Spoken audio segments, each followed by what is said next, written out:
And you ain't trying to keep me small. Mm, who would do that to a friend, let alone the one you love?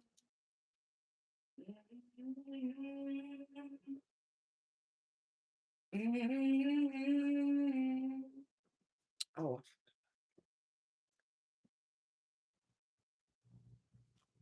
and if you knew me at all, hold on.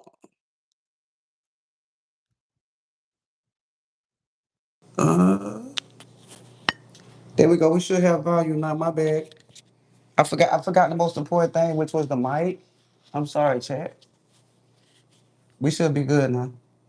And if you knew me at all, you wouldn't try to keep me small.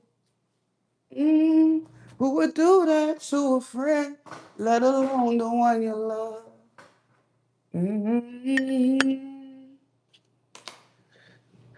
Mm, Chat, what's up? What it do? How are you? How was the chat? How are you? How's the chat? My bad. How I'm doing? How you feel? I feel a little better, chat. I ain't even gonna lie. I do feel a little better than yesterday, but I think it's because I kind of slept all day today.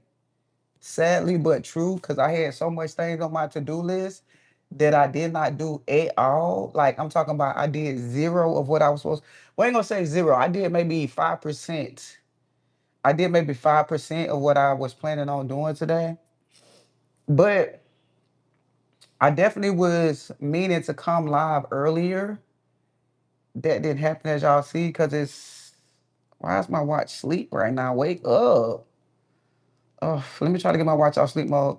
It's basically 9:20. I wanted to go live about what's wrong. I guess my watch sick too, y'all, because it ain't cooperating. I wanted to go live about I was trying to be live by 7, but as y'all see that didn't happen. So here we are. But I was feeling like some soup today. Cause I kind of want like something soupy.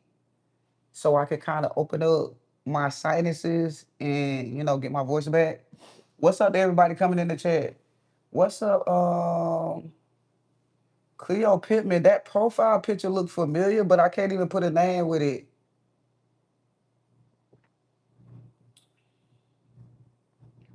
Did you drink tea? No, I didn't. I'm sorry. I didn't drink tea at all. Oh, you know what I had? Oh, I think I did. I throw it away. Oh, I'm so mad because I'm not digging in the trash can to get that. I was finna drink some matcha, but I think I threw the little packet away because I just threw them bags away. Oh, that's so sad. I'm not digging in the trash at all. I'm really not. And I'm telling you that pack is in the bag. Okay, interesting. No, I didn't drink tea though. But what we is finna make, and let me do a disclaimer right now. Let me do a disclaimer. Hold on, let me turn y'all around because we got to get started. Now, I did end up going to the store late. I didn't get to HEB till about, why is my watch asleep? Wake up, child. Okay, my watch is gonna be asleep. That's it. I didn't end up going to HEB till about 8 o'clock. So of course the seafood area was closed, unfortunately. Okay, I should have went to HEB a little sooner. Didn't make it. Sorry, I feel under the weather today. So hold on, let me try to give y'all the perfect view. And because I went to HEB so late too, I gotta cut up vegetables today because I wasn't planning on cutting this up. So, I wanted the pre-sliced ones, but like I said, I'm in Houston, Texas, and everybody is big back here. So yeah, that part. Um,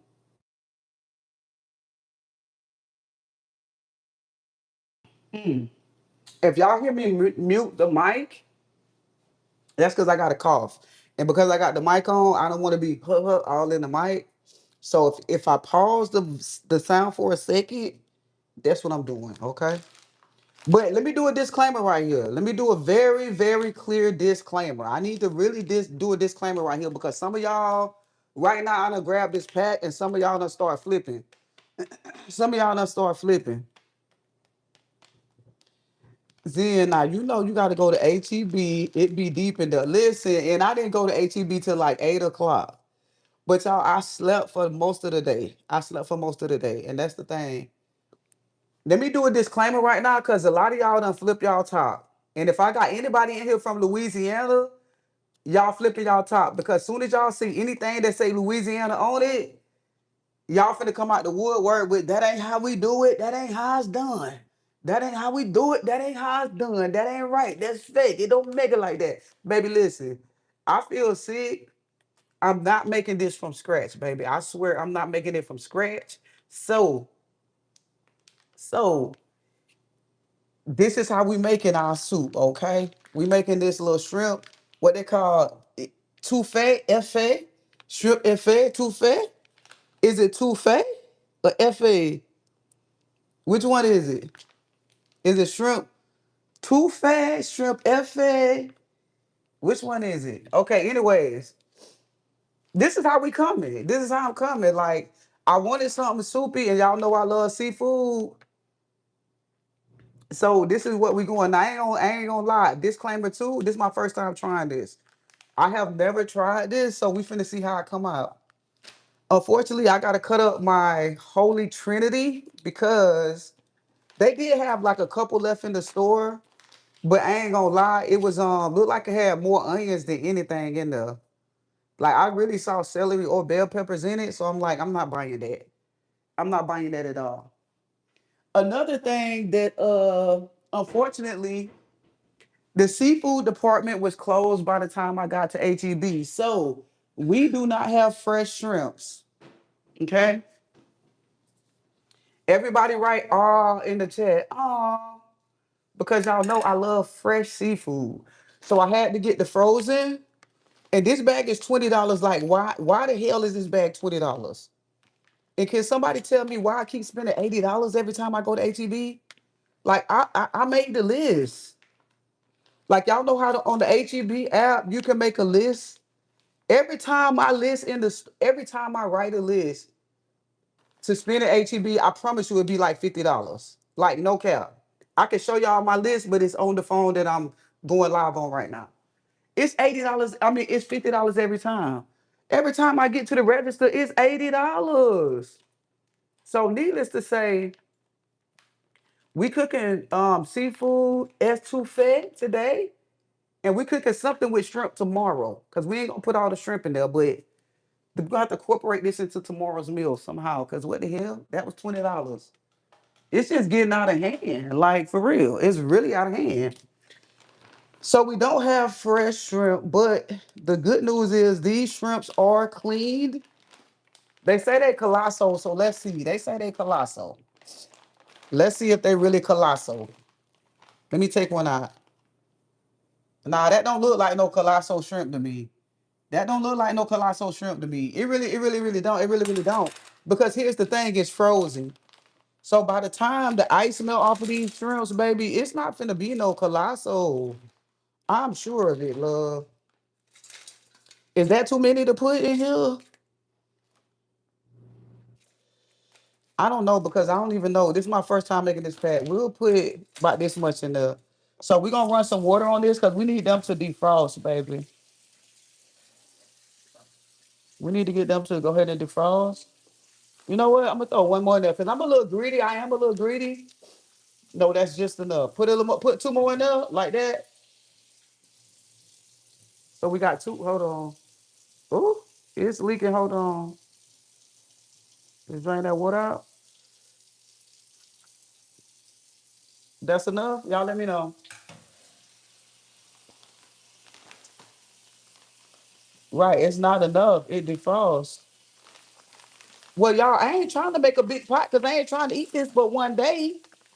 Like what I cooked last night, I woke up and I ate it this morning. So what I'm trying to learn how to do, I'm trying to learn how to cook for my size.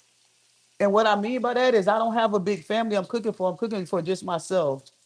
So I need to learn how to cook smaller portions so I don't have so much food that I gotta bag up and go ride the streets and find somebody to give it to. Like, really.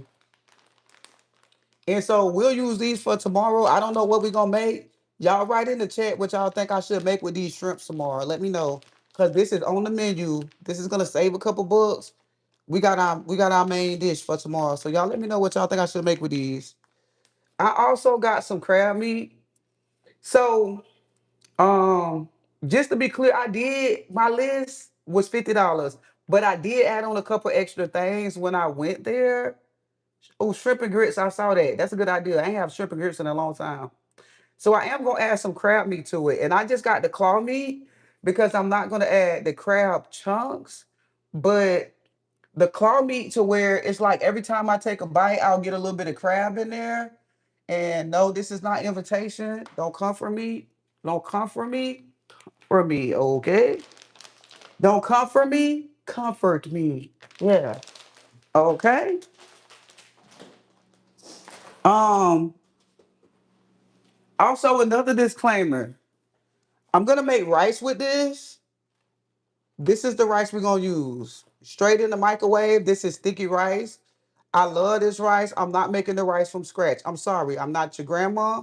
I'm not your great auntie. I get it. I got gray hairs.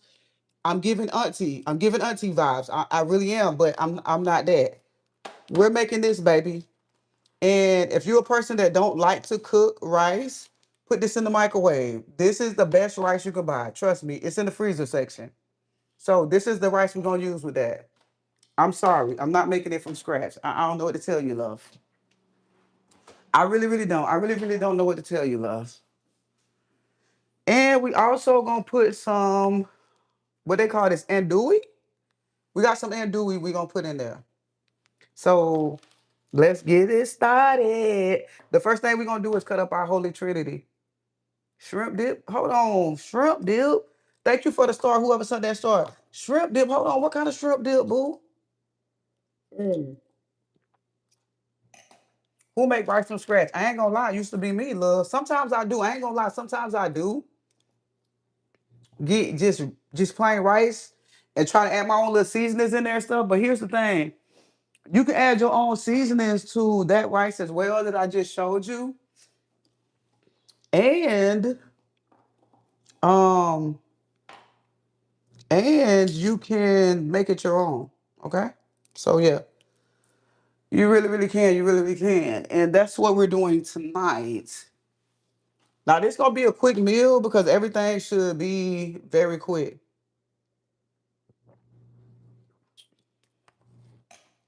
Rice from scratch is easy in the Instant Pot. I don't got no Instant Pot, Bookie. Laugh out loud. I use a rice cooker.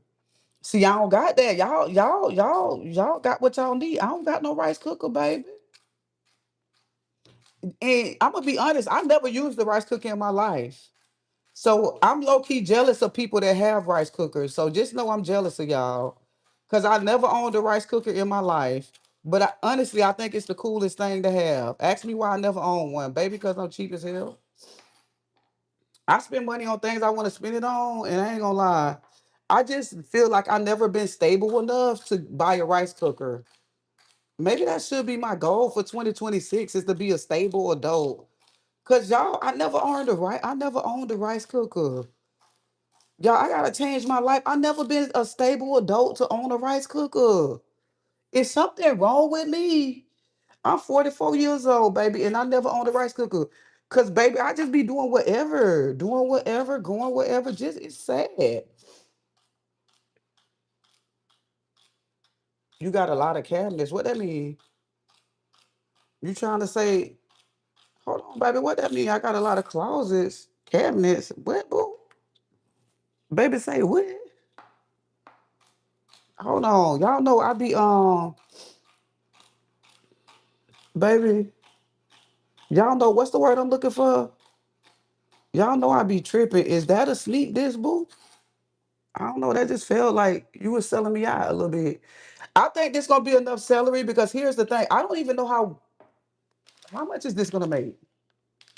Let me read the instruction because this is the first time I'm using this.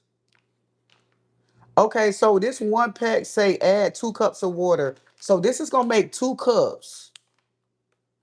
And I got 2 packs because In my mind, 2 cups is small, but it is only just me. But hold on, chat. Y'all look at me. Look at my size. Look at me. Look how big I am. Can y'all see me full body? Like, look at me. Look at my size. My shirt a little big. I ain't gonna show y'all my stomach, but I'm gonna show y'all my side rolls. Do I need 2 of these packs or 1 of these packs? I plan on eating this tonight and waking up and eating it again in the morning. So do I need 2 or 1 packs? Because 1 pack make 2 cups. One pack make 2 cups. Hold on. 1 pack make 2 cups. Let me know, Chad. I need to know. 1 cup is all you need. Baby, the pack say 2 cups, baby. So that means this is gonna make 2 cups of this seafood effet. Effet. It's gonna make 2 cups of FA. So I'm thinking like I could eat 2 cups tonight. Like I ain't eat nothing today except the leftovers from last night. Hold on, y'all. Let me turn the AC down because it's gonna get spicy in here for real. Okay. 1 pack. Okay, I see one. I see these people saying two. I see people saying one. We're gonna make 1 pack. So if we make a 1 pack, I think that's enough celery. We're gonna chill on the celery. That's enough celery. And we'll have a pack left over. Okay. So that's enough celery. 11. Baby, log off the internet for me, please. Do me a favor, Bookie. Whoever just said 11, log off. Can you do that for me, love? Please and thank you. Don't judge me, judge your family. Once again, don't judge me, judge your family. Yes, I brought my celery pre-chopped because I'm sorry. Every time I go in the store and I get ready to be a grown adult, I get ready to make grown adult decisions and be the grown adult that I am, and I reach for a whole thing of celery, it's dirty. Somebody please enlighten me. Why do we have dirt on the food? Why is there dirt on the vegetables? I love HEB. I shop there all the time. But why is it dirt on there? Baby, stop trying to trick me that this comes straight from the farm. At this point, I'm really starting to believe that they purposely putting dirt on the vegetables and the fruit to make us think like it's organic. I don't need the dirt on there. I don't need the soil. I don't need the soil on the vegetables or the fruit. Stop doing it, please. And thank you. Okay? Yeah, then buy the celery. It had dirt on there. Like what? Why is this even on the shelf? And people buying it. Like, do y'all not see the dirt? I get it. It come from the dirt, but I don't need to see. By the time it hit the shelf, take the dirt off. Please. That's the least you can do. That is the least you can do. Okay? I'm sorry, y'all. I just had to vent real quick. I just had to vent real quick. Um, it's a conspiracy, man. I'm just trying to tell y'all what I know. They trying to trick us like it's straight up out the ground. Like, why is it dirt on the? Yeah, that threw me for a loop. It really did. So I didn't purchase that. Okay, and I'm not gonna purpose that. Yes, they doing it. They is doing it on purpose. I'm telling y'all what I know, cause like I don't know, y'all. I think it just started happening. I really don't remember a few months ago going to the store and there being dirt on the fruits and vegetables. Like I don't remember that being a forever thing. Like it really isn't. Y'all trust me. I know I ain't tripping. I'm really not, y'all. This is something they just started, boo. I'm just telling y'all what I knew. But they convince me with it because little do they know that don't convince me to buy. Soon as I see that dirt, I'll be like, yep, not for me. Move on to the next. Not buying it, not doing it. Sorry. Right plan, wrong person. Um, Everybody that's sending me gifts, thank you. I appreciate that, babes. I appreciate you. I adore you. For real. For real, what? They can't afford to clean it anymore. They can't afford to do what?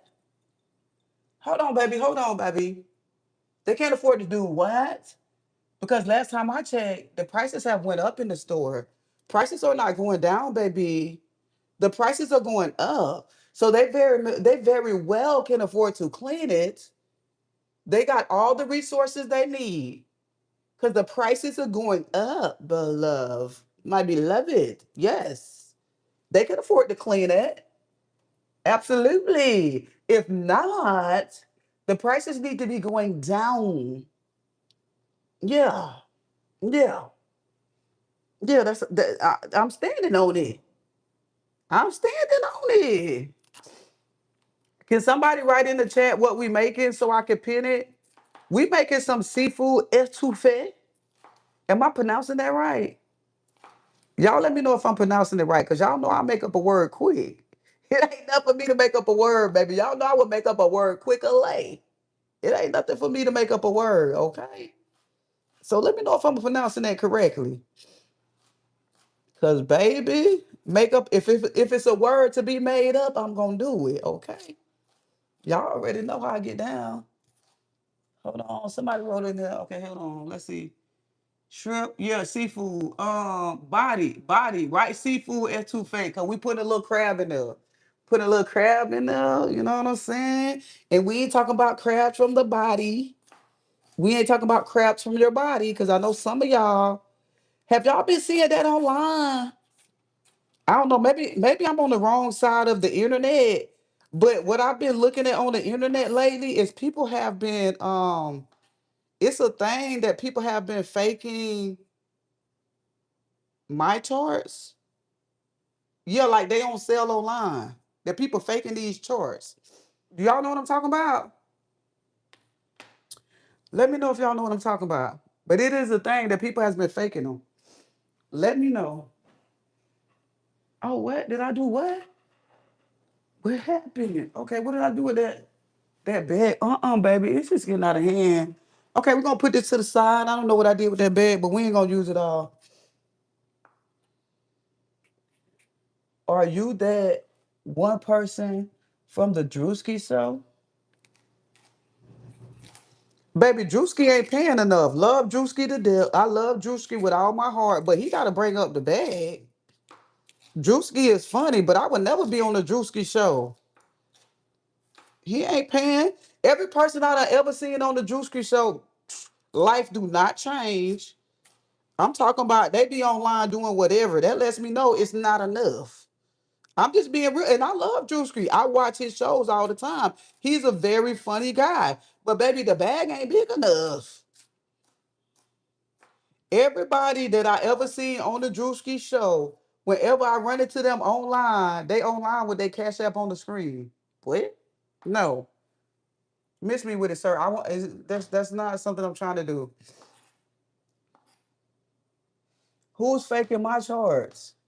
Man, Z-Berry, just go online. I'm telling you, it's on my timeline. Y'all know I be on TT a lot. So when I'm strolling on TT, that's the talk of the conversation. That people is selling my charts. And it's scary as hell. Because it's like, my charts? We scamming the my charts now? That's scary that there could be a business that's, people making money, and it's scary. Because that means people are faking getting tested, which tells me a few things all in one. It tells me that people know that they're spreading certain diseases and they don't care, because why the hell, who in their mind wake up and say, let me buy a fake my chart? Unless you know you got something that's not curable and you're purposely spreading it. Like, what? And the thing about it, my chart is gonna show your history. So that's what I was thinking too. I was like, well, even if a person ain't got nothing, if you get a detailed my chart, it's gonna show your history. So even if you don't have nothing at the time, it's like it's gonna show what you possibly had before. So that's probably why people doing it. But yeah, it's a big thing online. I was like, what? Like, okay, well, yep, I'm celibate for the rest of the year. You know what I'm saying?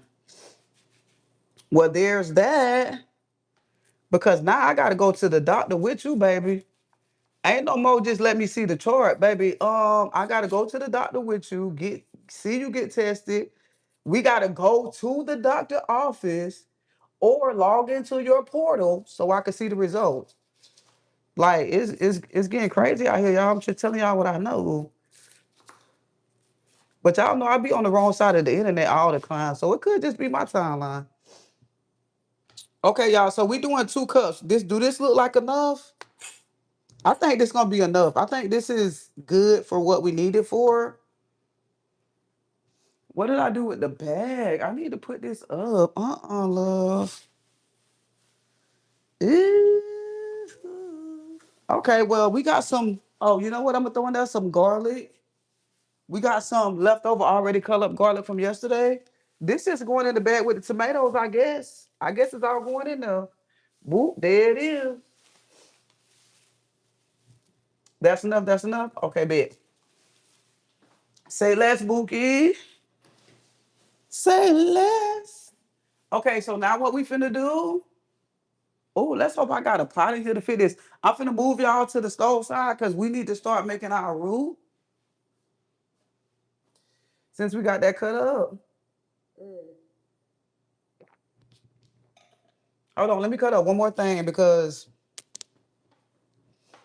after I do this, I don't want to cut up nothing else. It's got to be a smooth sailing. So we're going to go ahead and cut the sauces up because I want to saute them in the pan before I put them inside of before I actually put them inside of it. So let's go and cut up our sausage real quick. What kind of wine is that? This is a Prosecco, love. I'm a Prosecco drinker. So I love Prosecco. Shout out to my ex because my ex really did upgrade my wine, taste buds. She really put me on. So shout out to my ex for that. You know what I'm saying? But I'm a Prosecco type of person. I would show y'all, but can I show y'all? Is that against? I'm gonna just show y'all real quick. But this is one of my favorites. This is what I drink all the time. Okay. Yes. Very good. I like it because it's not so. I'm not a dry type of person. I'm more of a refreshing, like a crisp, refreshing type of person. Yeah, that's me all day. That's me all day. Prosecco is low quality. Prosecco is low cost, baby. Right? What? That bottle was $12. It's the higher quality, the more the price. Do it look like I got money to spend on wine? Let me know, Williams. Do it look like I go for low quality so I can get low price? So that's good quality for the price, Bookie. Like it just out of hand. Out of hand. Um, what you do? What's your if you don't mind me asking, because I do be nosy. So Williams, what's your career path, baby? Cause baby, yes, that's good quality for the price, Bookie. Like where?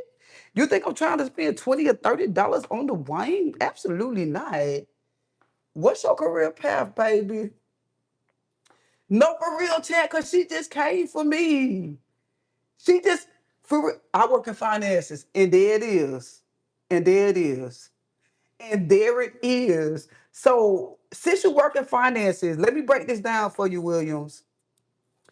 You work in finances? Check this out, Bookie. I'm pretty sure your budget allows you to go and buy 30, 40, $50 bottles of wine.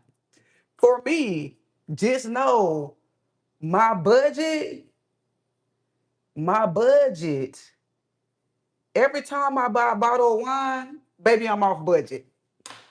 I ain't gonna hold you. Anytime you see me sip, be like, oh, Zen done went off her budget today. Baby, my budget does not entail wine. I can't afford it. I'm just being real. I cannot afford it. The $12 bottle is not in my budget, boo. It's really not in my budget, but somehow, some way, I just keep making it happen. You know what I'm saying? I just keep making it happen somehow, some way. So yeah. Mm.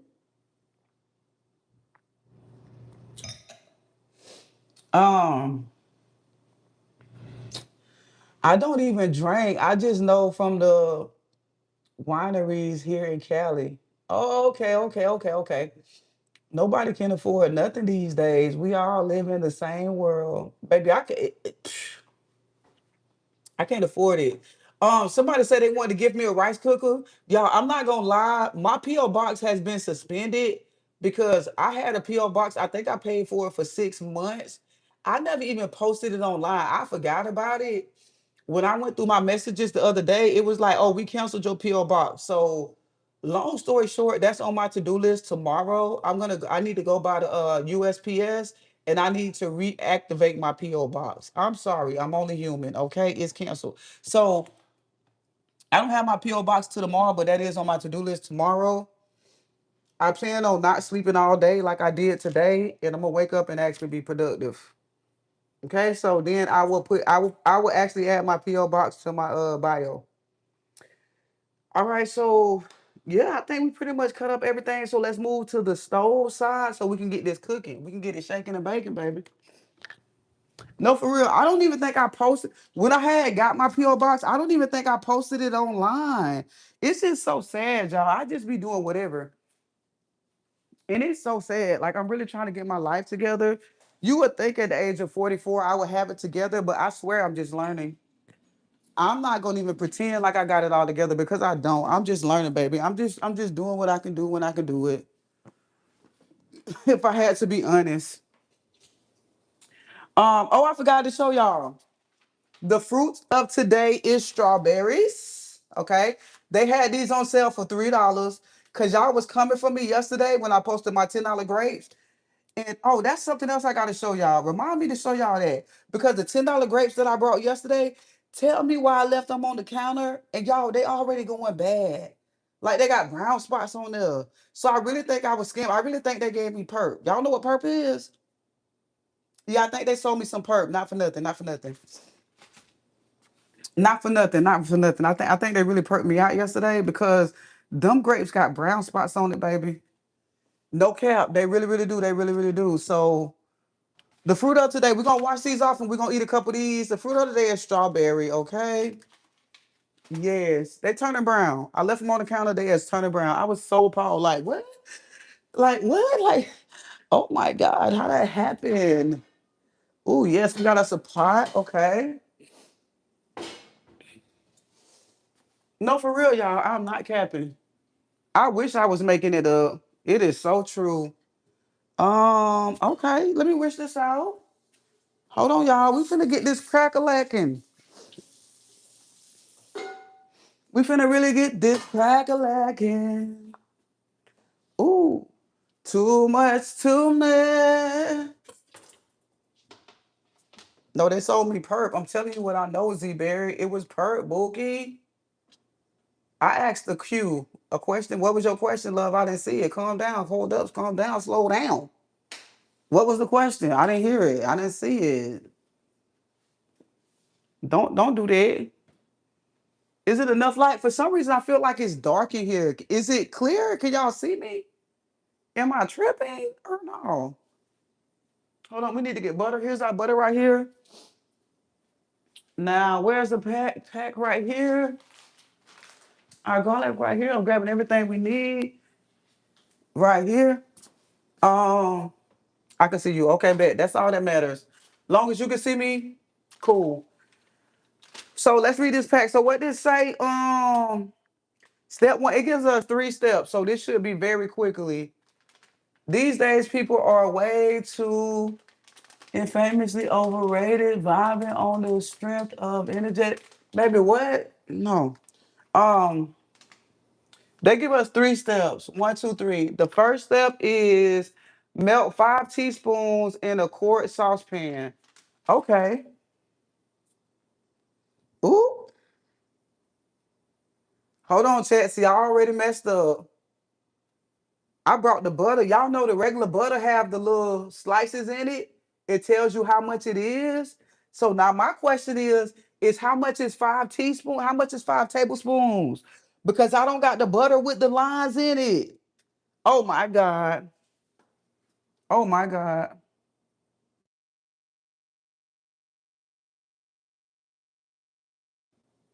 How much is 5 tablespoons? We got to start with the sausage first.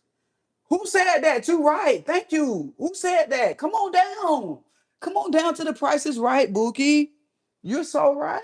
We got to saute the sausage. And you know what? I was gonna do it in a different pan, but why? That defeats the purpose. Hell no. We need the sauce juices up in there. Thank you. This is why I be vibing with y'all because y'all really keep me on track. Like for real. Y'all, I was just finna mess up the whole recipe. Finna mess up the whole recipe. Like I really was. 5 tablespoons is a thumb. Baby, my thumb is big. Like, hold up. Boom, a thumb. Okay, so that's half. That's half. That's half of it.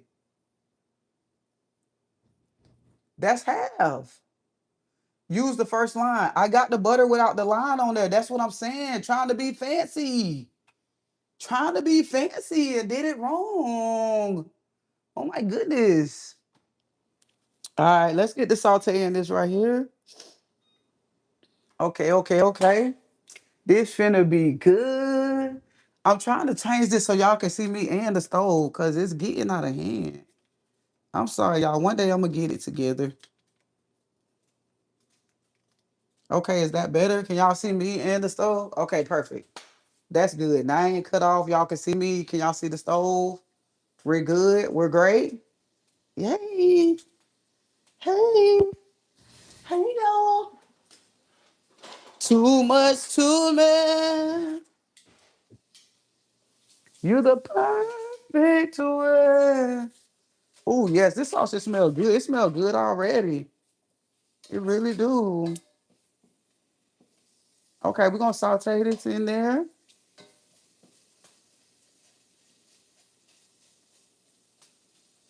Okay, okay, okay. Yes. Um, perfection. Perfection?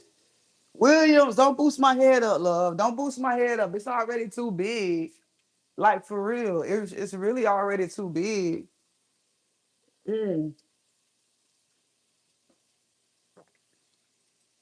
Love the vibes, much respect. Thank you, love. Much respect to you too. After the sausage, saute the vegetables. Okay.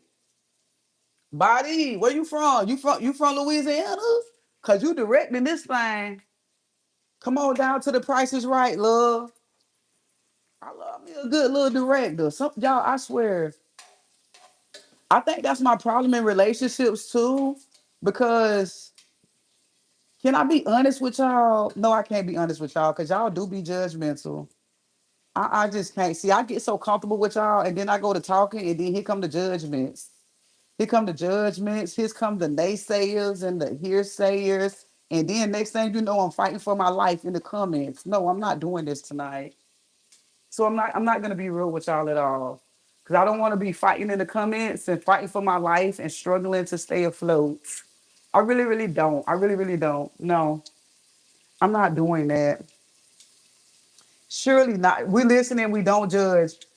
Um, I believe you, but I don't believe you because this is what I hear when somebody say we listen and we don't judge. I hear, oh yeah, tell me it, cause baby, I got something to say. Like, no, baby, no, baby, you're judging, and I can tell. The sausages are getting sauteed perfectly. Shout out to the person who say saute the sausage first. This is what we have. Okay, let's keep it going. It's very good. Can y'all see that? Hold on. Yes. Oh, hold on. It's leaking. It's leaking. It's leaking. All right, we're gonna put the vegetables in there real quick. We ain't gonna put the oh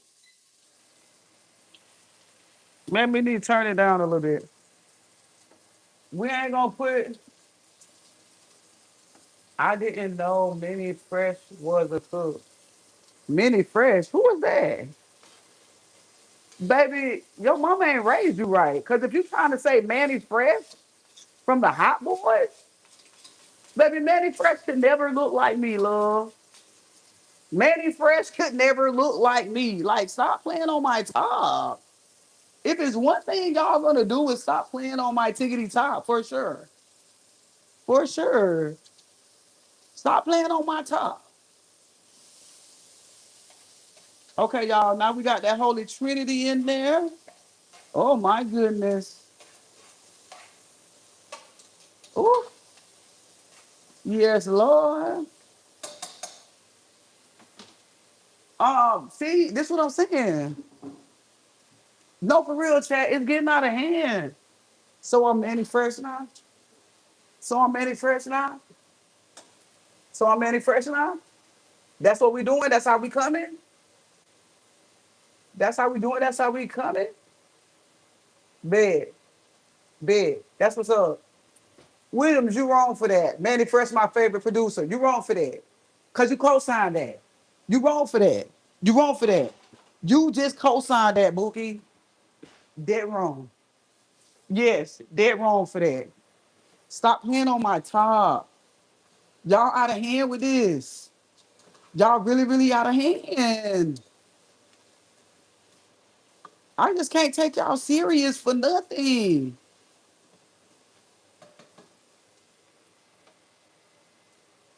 Ooh, ooh, yeah, yeah, yeah. Ooh. Williams, you with me? We'll toast to that. Y'all, I got, ooh, let me turn this down. It's on the 7. Maybe we need to turn this on the 5. It's cooking fast, which is good, but we don't need all the smoke.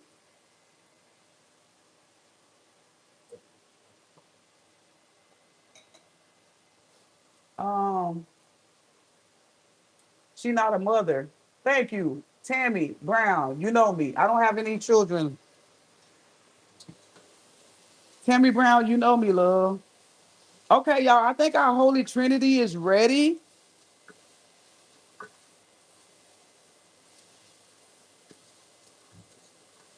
Well, actually, I do have one child. I have one child. I have a daughter.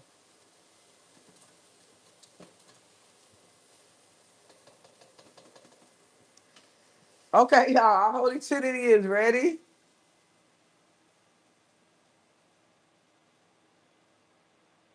Does that look we ready to go? So we finna start it. Can y'all see that? Now follow the recipe on the bag. Look at body coming on in this body. Bookie, I rock with you. Okay, now what we finna do? Hold on, Williams. How much you say is 5 tablespoons a thumb? So we're gonna put half of this pack in there. We're gonna put half of this. We're gonna put half of this butter,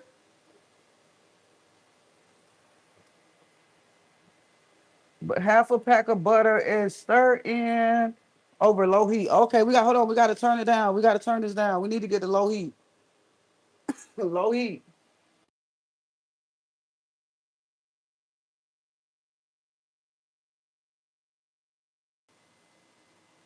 Okay, now that we got to low, we're gonna bring this down to low heat.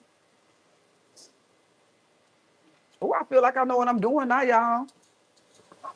This finna be good. When I tell y'all I really need some soupy, I really need something soupy, like no cap, because I need that in my I need to feel it in my chest. You know when you been sick and you just need to feel it in your chest? Like something nice, warm, and cozy. That's what I need.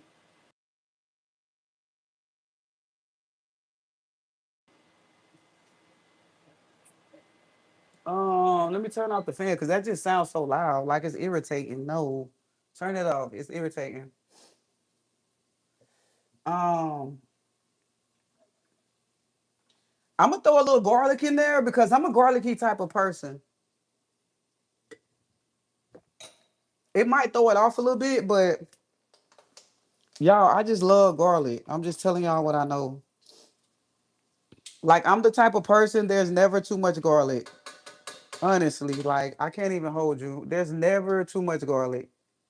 Never. So I didn't put that much in there, but it needs to be in there. Like it's a must. Okay. So I'm finna show y'all what we working with before I put the little package inside. I'm gonna show y'all how we coming because I know this a pot and y'all can't see over the top. So I'm finna show y'all what we working with. This is how we coming right now. Can y'all see that? This is what it's looking like. This is what it's looking like. Ooh. Okay. Yeah, yeah, yeah. All right, bet. Now we finna follow the pack. It says stir this in there on low heat. So we finna do that.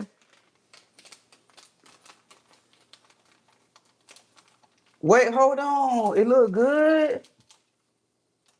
I'm a garlic lover myself. I eat 2 cloves a day. For real? Listen, I can't remember where it was at, but it was some state that had a garlic themed restaurant where the main, like they had many different dishes, but the main theme was like garlic. And I can't remember where it was at because I wanted to go there.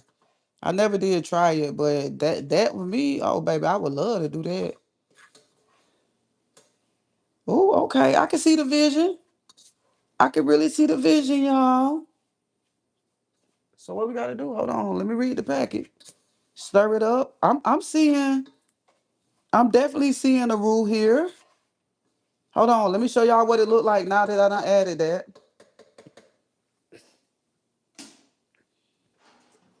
You're the perfect one. Would do that to a friend, let alone the one you love. mm Okay, y'all. So what?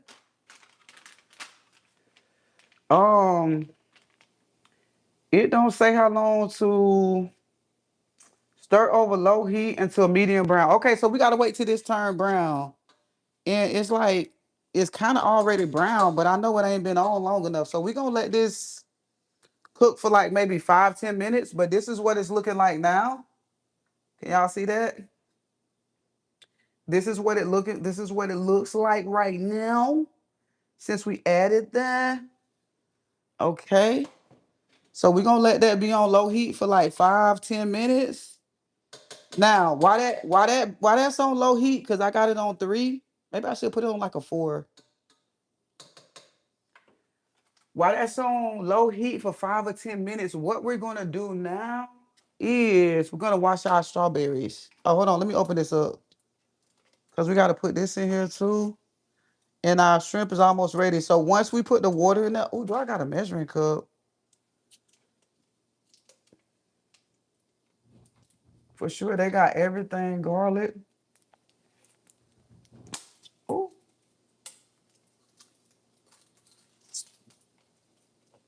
ice cream. I don't know about that. I don't think I got a measuring cup, so this is gonna be interesting. Oh, I know you lying. Mmm. I ain't even opened this cabinet, baby. It's a lot of seasonings on this side. Okay.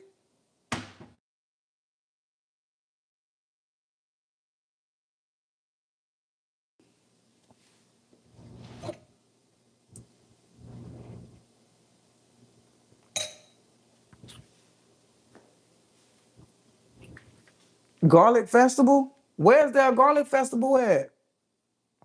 Lord of mercy, I ain't got no measuring cup. Oh my God. Like what? Okay, bet. Here we go. Here we go. Listen, this cup right here says this is 9 ounces. So correct me if I'm wrong. Is 8 ounces is a cup, correct? Correct me if I'm wrong. And a cup is 8 ounces. Yes? I got those female bachelor's cooking skills. Okay. Talk to me nice. Talk to me twice. Talk to me nice. Talk to me twice. Ooh, talk to me nice. Okay, yeah. So if this is 9 ounces, I'm gonna fill this up about to right to here. We're gonna put 2 cups of this in there, and that's gonna be 2 cups. This is why I'm saying this. That's not a lot of juice. That's really not a lot of juice though. This is what I was scared of. Why I say I needed maybe 2 packs because what? 2 cups of these?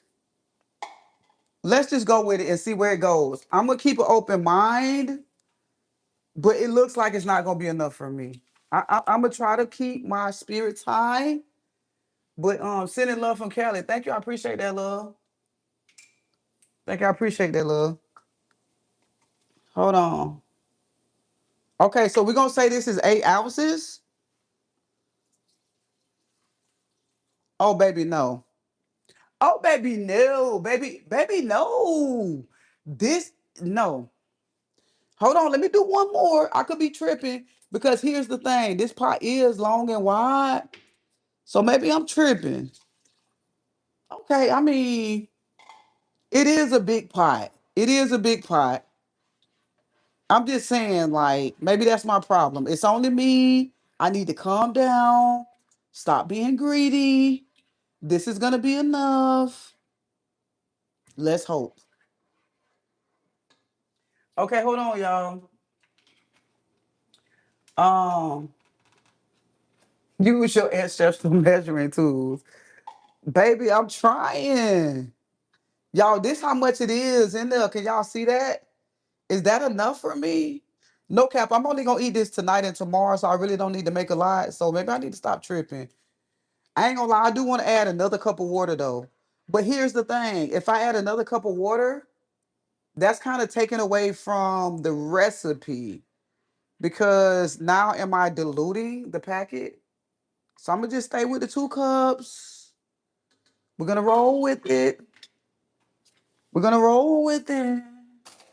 All right. So once we add the water in there, bring it to a boil. So let's turn it up because this need to boil. Oh, it better not boil no water out. I know that. It better not boil no water out. Bring it to a boil and let simmer for 15 minutes. Okay, so we finna bring this to a boil. Boil up, my love. Spice it up, Bookie. Boil it up. Yeah, you know what? I really think I need to put a little bit more water in there. I'm gonna have to just taste it to see what this tastes like so far. I gotta do it. I need to taste this and just see what we're working with here. Because it's my consciousness is not gonna let me move forward. I'm just telling y'all what I know. So let's see what we're working with.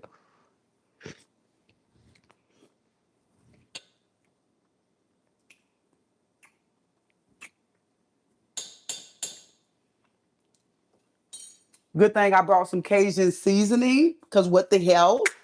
Who made this? Who the hell made this? Good thing I brought some Cajun seasoning. No way you making this and it. I don't even, baby. It tastes good. Don't get me wrong, Chad. It tastes good, but it definitely needs some Cajun. Who the hell was in charge of this? Please let me know, Bookie. Okay, there we go. Damn, out of control. Who the hell was in charge? We're gonna add one more cup of water. It tastes good. Like it tastes, it's giving like a seafood etouffee, but I expected a little kick. I didn't get the kick from it, and I didn't get a Cajun taste. I'm looking for a Cajun taste. And it tastes good. Don't get me wrong. I'm gonna say it again. It tastes good. I also added another cup of water because it was thick. I don't want it that thick. I'm going for more of a soup. So adding another cup of water was good. So whoever said use 1 pack, you was right. Because had I used 2 packs, it would have been a lot thicker, and I would have been diluting it a lot more. So I mean, the 1 pack is good. The 1 pack is good. Okay. So let's see. Mm-hmm. Mm-hmm. Yeah. The extra Cajun seasoning is where it's at. So we're gonna turn this down to a 3 and we're gonna let it simmer. Now, while that simmer, we're gonna clean this up and I'm gonna let it simmer for my watch is sleep. Why I would never know. Wake up. Hey Siri, set my alarm for 10 minutes. Somebody set their alarm for 10 minutes. After 10 minutes, we're going to add the shrimp and the crab meat. And then we're ready to eat. So what we finna do now is we finna put all this in the dishwasher. So let's come to the other side. And then we're gonna put our rice in the microwave so we can be good to go. So yeah, 1 pack is enough. If you cooking for a family though, if you cooking for a family, you need two of these packs. It's just me, so it really don't matter. One pack is good. One pack is good. Okay. Okay. Ooh. If you knew me at all, you wouldn't try to keep me small. Who would do that to a friend, let alone the one you love? Mm-hmm. Mm-hmm. Okay, this is coming together good. I'm excited. I'm ready to eat. Hold on, what I said we finna do? Oh, we finna load the dishwasher real quick. My bad. My bad. I totally forgot. Let's load the dishwasher real quick. Cause ain't nobody got time for that. Whoever invented the dishwasher, you deserve a round of applause. Cause baby, you be coming in clutch through it all. Yes, Lord. Let alone the one you love. Mm-hmm. Mm-hmm. Um, you even gonna have leftovers. Yeah, I'm pretty sure I'll be able to eat that in the morning. So in the morning, oh, you know what'll be good? In the morning, I cook me some eggs. Oh, I forgot to buy eggs. I keep going to the store and I keep forgetting to buy the eggs though. The eggs, I have yet to buy the eggs. I'm tripping. I keep forgetting to buy eggs. I didn't buy eggs today. And I said it because this morning when I woke up and I ate the leftover steak that I cooked last night, I didn't even use the tortillas. I wanted eggs with it. And like right now, I'm thinking that shrimp, that seafood sauce would be good over some eggs. But guess what? I didn't buy no eggs. I didn't buy no eggs, love. It's so sad, Bookie. But I got leftover sausage. And okay, let's wash our strawberries. That's something else I can do. Hold on, let me put this up. Trying to clean this up because baby, once I eat, I swear I just be out of there. Um, let's see what these strawberries taste like.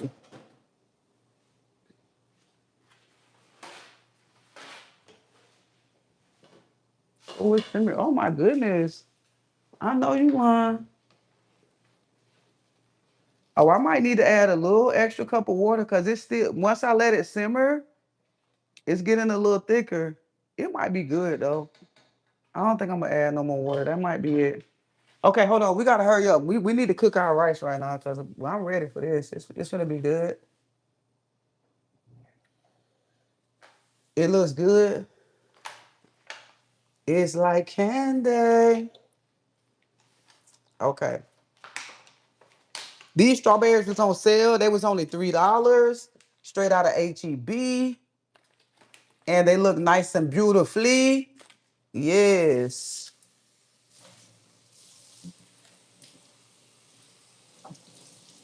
Let's get us a napkin.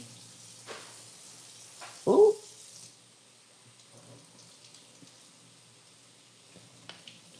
Okay. Time for a taste test. See how good these is. Let's see if they worth the hype. Let's turn this down to a 1. This thing simmering nice. Oh, this gonna be good, baby. I ain't gonna lie. I know everybody from Louisiana coming for that little sauce pack, but baby,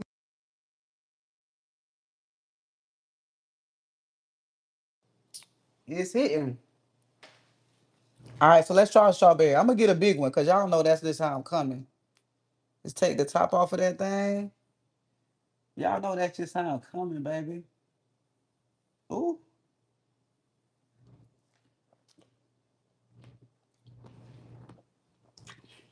Mm-hmm. Nice and sweet. Mm. Mm. Mm. Mm. Mm. No, these are not organic. That's just a name brand. What am I gonna do with the leftover celery? I don't even know. I gotta think of a dish to put it in. Y'all, these so good. Like no cap. This what I'm finna do. This is so good, baby. This what I'm finna do. It's nice. It's sweet. Oh, oh. Mm. I know I ain't wrong. Am I wrong? Absolutely not. Absolutely not.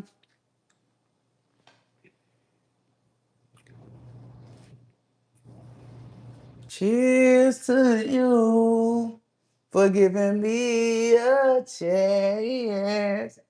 I'll be your angel, calling your name. Cheers to you for giving me a chance. Let me stop playing with y'all. Mm, mm. Okay, let's go back to the other side.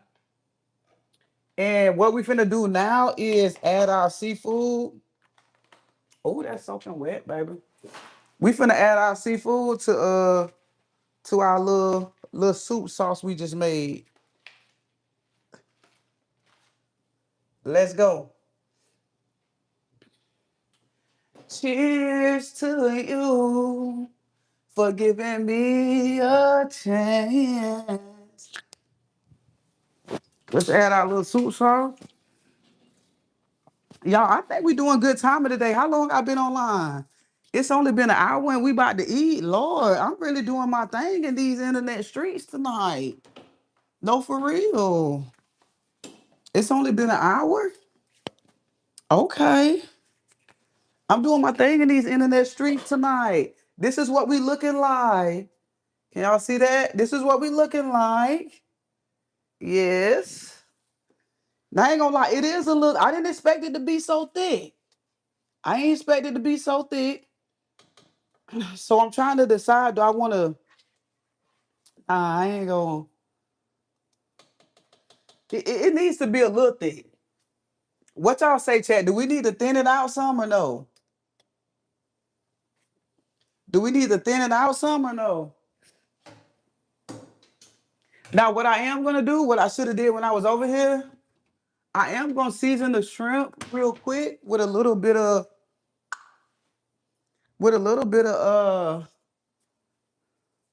Cajun seasoning, just so the shrimp doesn't dilute the flavor. And then we just gonna throw them in there. Yeah.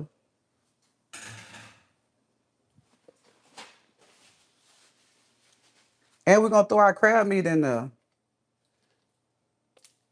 Nope, leave it thick. It's supposed to be thick. Okay, okay, okay. Cause I keep saying I'm going for a soup vibe, but I want the original flavor. It is still kind of soupy, you know what I'm saying? It's still gonna do what it's supposed to do. And this is what the crab looked like before I put it in there. This is the claw meat. Okay. I got this straight out of HEB. I'm pretty sure they sell it multiple places. This is the crab meat we're using. Bet, and we're gonna throw that off in there too. Always 10 minutes, thank you. And we're gonna throw our crab meat in there. And so now we're gonna let this simmer. And once the shrimp gets done, it's done, baby. Let's mix this up. Oh my goodness, y'all. This finna be so good. I'm excited. Oh my goodness. Yeah, okay. Once I put the meat in there, I definitely only needed 1 pack though, no cap. Cause this is a lot. It was looking kind of small without the meat in there, but once I put everything in there, yeah, for myself, it's 1 pack. I can eat this tonight and tomorrow. No cap. Damn, I'm finna be greedy with it too. Cause this is out of control. So let's let that simmer real quick. Make sure them shrimp deep down in there so they can get cooked real quick. And now we're gonna focus on putting our rice in the microwave. It ain't that hard. We just gotta throw it in the mic. We just gotta throw it in the mic real quick. Nothing major. Taste it. I gotta wait till the shrimp cook now, love. I should have tasted it before I put it in there. But right now I gotta wait for the shrimp to cook. Um, let's go ahead and put our rice in the microwave. I know y'all coming for me, right? In the microwaves, in what? Yes, in the microwave. That's how we coming. That's how I'm living. That's how I'm coming. That's how I'm living, boo. Straight in the microwave, baby. That's how I'm living. That's how I'm coming. That's what it bees like. I'm sorry, baby. I can only be me. Let's get our rice out of the freezer. Okay. This is what we working with, boo. This is what we working with, boo. Okay. Now listen, the pack is very simple. Place self-venting bag of rice in the microwave with proper side facing up. No, printing on the back. Cook on high for 5 minutes. Our self-venting bag will puff up. No need to poke holes in the bag. See, instructions on the back. So we're going to do just that. We're going to open it up. Here's the bag of rice. Just like the packet says, this side down. So we're going to put this down in the microwave. There it goes.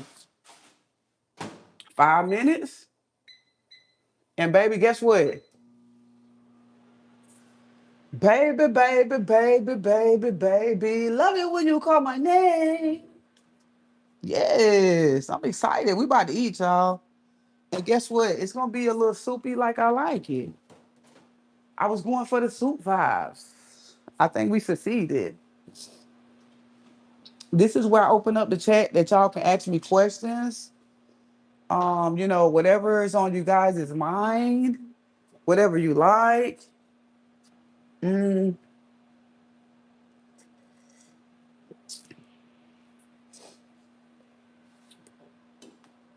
what green are you going to eat?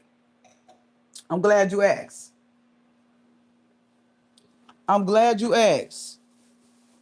Here we go. Hold on. Let me get this out the refrigerator real quick. What I'm gonna top? I'm gonna top it with some parsley. We're gonna cut up some parsley and put that on top as a garnish. That's all. That's the only green I got. I'm sorry. I know. Maybe I need to eat more. I need to eat more. Williams, I know you was gonna come like that. But listen, but listen, it's gonna be good.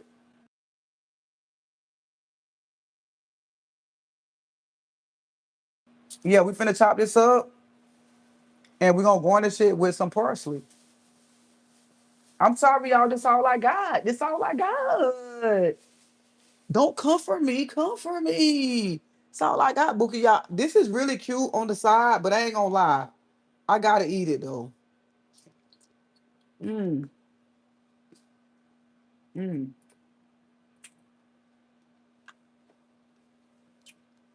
The strawberry count?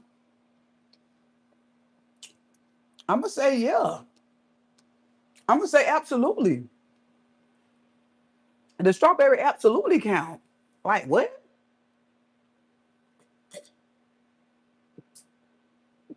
I look good. Hold on, what? CB.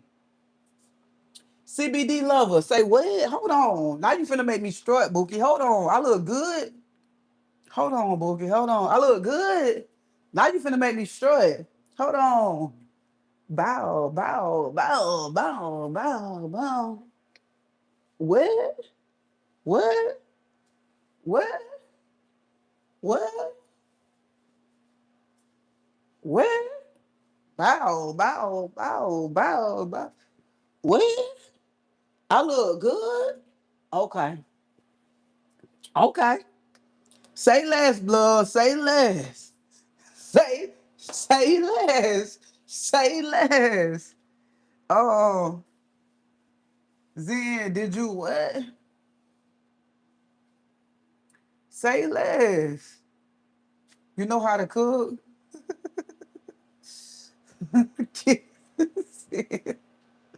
I'm just saying, don't boost my head up. Really, don't boost my head up with it. Please don't. Hold on, baby. We gotta turn this up. That shrimp still look right, baby. What we doing? Hold on, Bookie. It's almost time to eat. Turn it up. We gotta turn this on the foe. That shrimp still look raw. Baby. That rice finna be done. Turn this up. Crank that thing on up.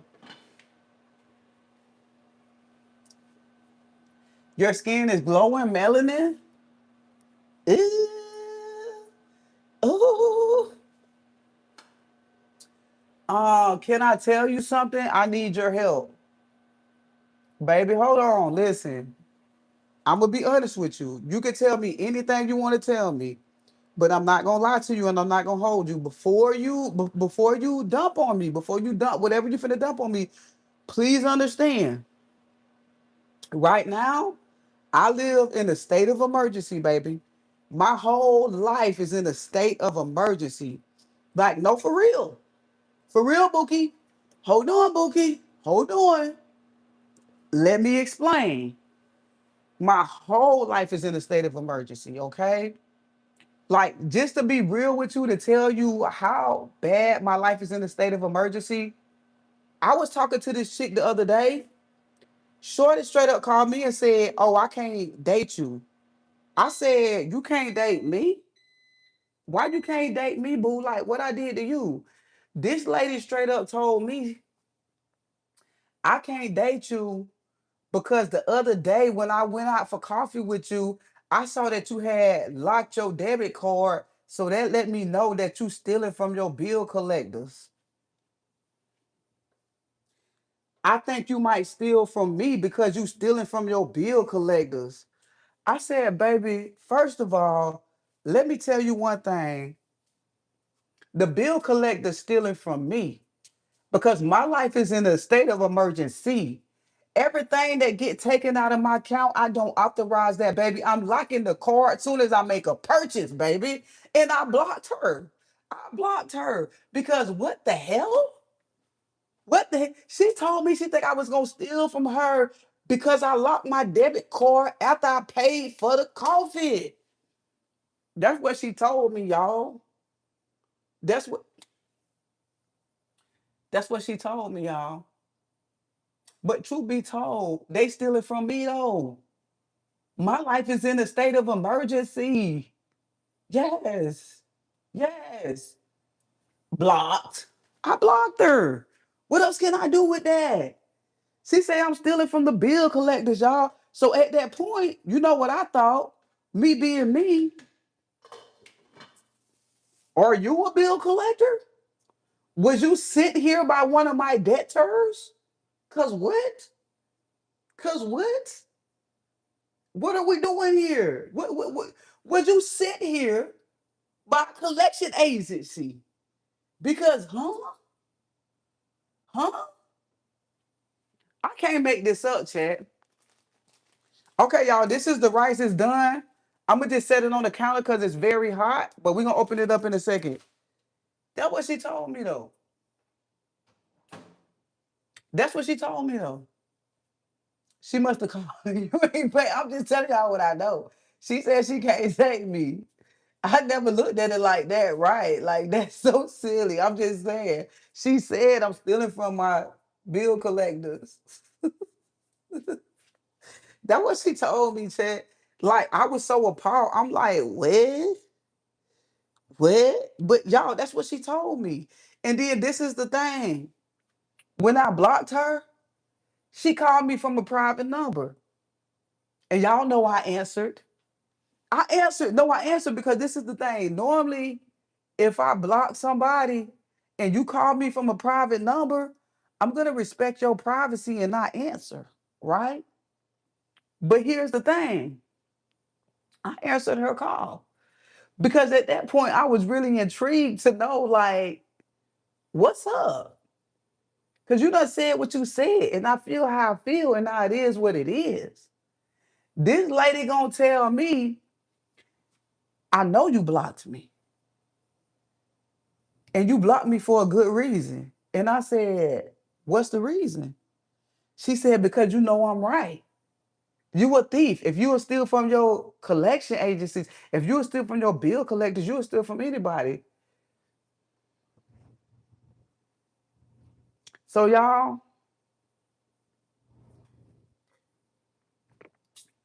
let me tell y'all this. She was wrong about me, but I did the best thing that I can do. I did dispute that coffee that I went on a date with her for. Yep. Dispute. I didn't buy that. I had to do it, Chad. I disputed the coffee day on my card. I had to dispute that. Reason being, um, because I wanted to erase the date. I wanted to erase the date. Okay, so I did dispute the coffee date. I did that. Okay, I'm just saying, I did that. I had to. It was the only right thing to do. It was the only right thing to do. I'm just telling y'all what I know. JW, thank you, love. I love how you protect your peace. JW, thank you. I appreciate that. Everybody put J hearts for JW in the chat. Yes, love. I have to protect my peace, and I had to dispute that charge. I had to dispute that charge because, yeah, no, Bookie, no, Bookie. But here's the thing, y'all. Here's the thing, y'all. This lady still call me at least once a week from a private number.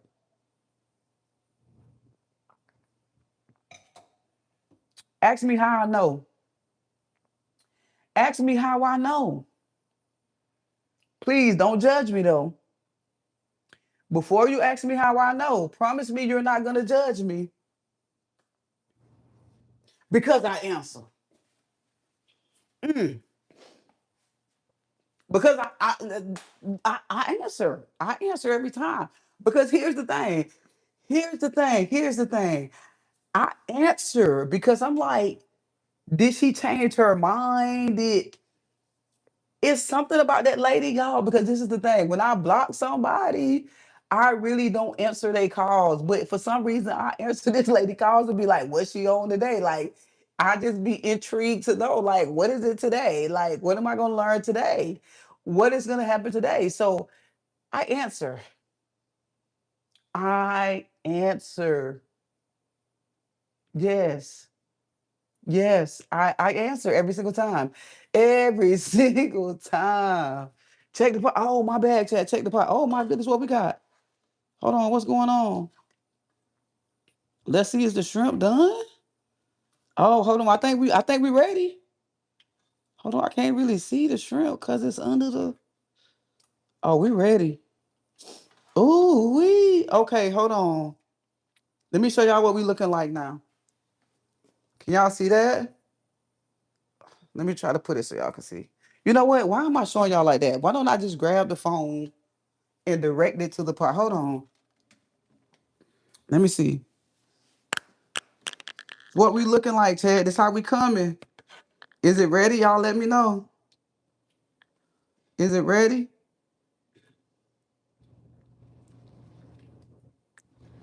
Is what we looking like, baby.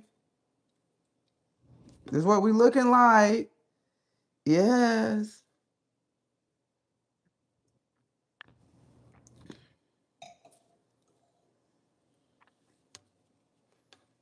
Ooh. This how we coming. This how we coming, y'all. I think this is gonna be good for my little cold. It's gonna open my sinuses. I'm excited. Stop answering that lonely bird. She called me at least once a week, Chad. I ain't gonna hold you, and I'll be answering. Okay, so we gonna I'm gonna move y'all back over here, and we finna plate so we can eat. I'm proud of myself. I didn't take it didn't take me all night. We're getting ready to grub on some good, delicious foodie ooty. I'm proud of myself. I think we did a magnificent job tonight. So let's check. My bad. My bad. Sorry about it. Okay, so let's play. The strawberries was good though. If we had to rate these from a 1 to 10, what y'all rating these? They were good. They were sweet. I love them. This is definitely gonna be part of my morning breakfast. So what y'all rate this? What y'all rate the strawberries? Yes. Yes. Yes, I'm proud of you because last night I was dozing off. I know. And I gotta start coming live quicker. That's the thing. I gotta start coming live earlier because no cap, I promise I was trying to come live. I was trying to be live by 7 o'clock tonight was my goal. And y'all saw I popped up on here at like 9 o'clock. I've been on here for 81 minutes. So that's what, like an hour and 20 minutes. Okay, y'all. So we finna try to make this fancy. So what we're gonna do to try to make this fancy is I'm gonna take the rice and I'm gonna try to plate this as fancy as I can. So I'm gonna do that by, let's see. Oh, I wish I had a little. We'll use this cup right here. Boom. This look like it's good enough. I don't drink coffee, but we'll use this cup. We're gonna try to plate this fancy. Like you supposed to rate it. Oh, for real? Y'all, you're right. Um, I rate this a. I'm gonna say that was a 9. No cap. Mhm.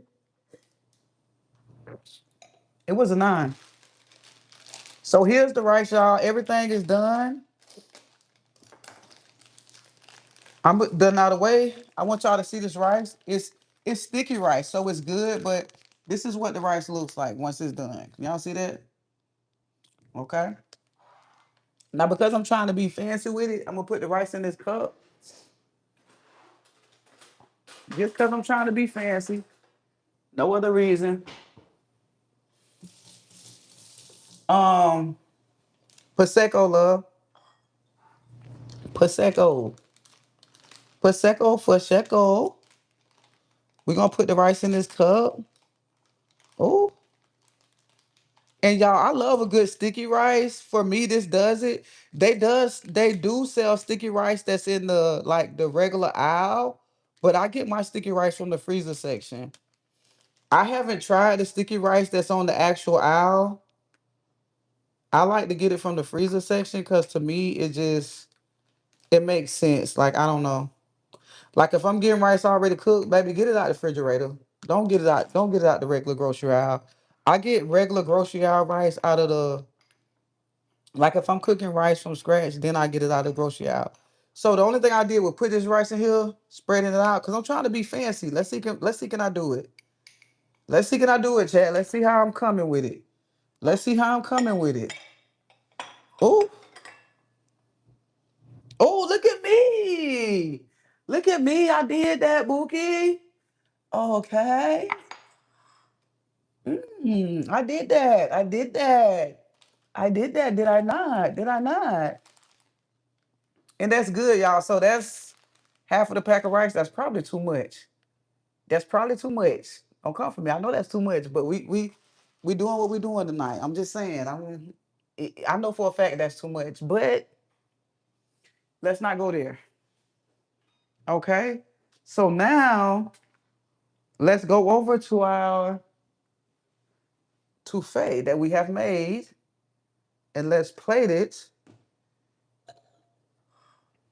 Oh, yes, Lord. Oh my goodness, y'all. This gonna be good. I'm excited. We got sausage in here, we got shrimp in here, and we got crab meat in here. Yes. Damn, to think I was gonna cook 2 packs though. Whoever told me to cook 1 pack, shout out to you, love. because one pack is definitely enough. And see, that's why I say I got to get used to cooking for myself. Because honestly,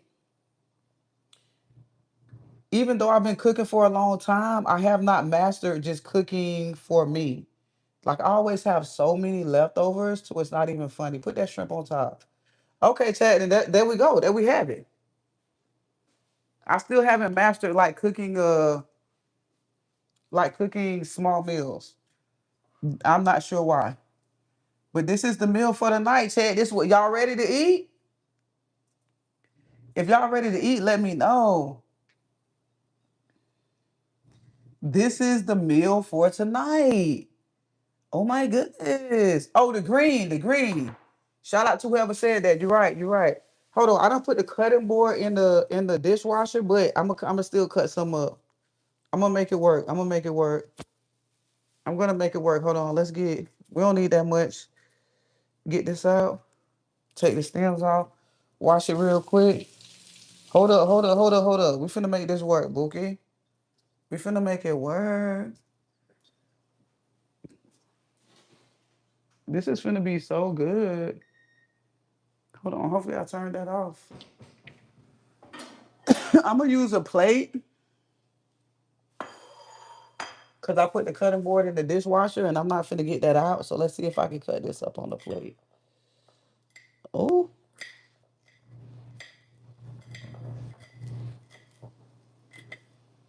oh my goodness. I'm excited. This finna be good. And this is exactly what I needed, a little soupy dish. Like, just a little soupy oopy to get it right. Oh, okay. And for final touches, just a little razzle dazzle with it. Oh my God. Yes. Okay, okay. Just a little razzle dazzle. Some slight, some light, none major. Yes. Okay, let's throw this in the dishwasher. I'm so proud of myself, y'all. I can actually go to bed tonight without cleaning up the kitchen. Lord of mercy. Look at me being an adult tonight. I don't do that often. But tonight was tonight. I'm actually adulting. Look at me. Isn't that something grand? I'm actually adulting tonight. Okay, y'all. So let's eat. This is the final touches. We added our little green to it. Squeeze a lemon. Oh, I don't got no lemon. I don't even do I got I think I got a lime. I got lime. I got lime. Would lime do the trick? Let me know. I don't have a lemon, but I think I do have a lime. Let me check in the refrigerator real quick. I think I do have a lime. Let me see. Do I got a lime? No, I don't. Oh, I don't even have lime. Damn, I don't even have lime. That's sad. That is very, very sad. Okay, let's eat.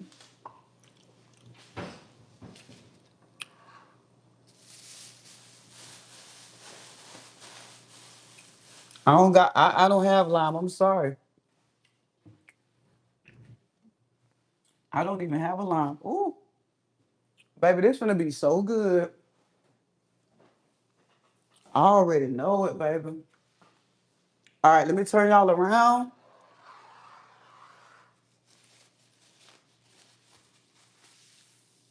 Oh yeah, lime, that'll work. I'm sorry, I don't even got that. I'm tripping, I'm slipping.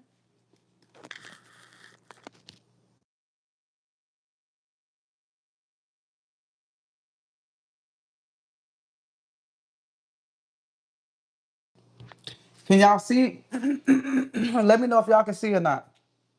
Let me know if we good. Is that a good view? Let me know, boo. Cause I'm finna what go in, y'all. I'm so happy because I really wanted something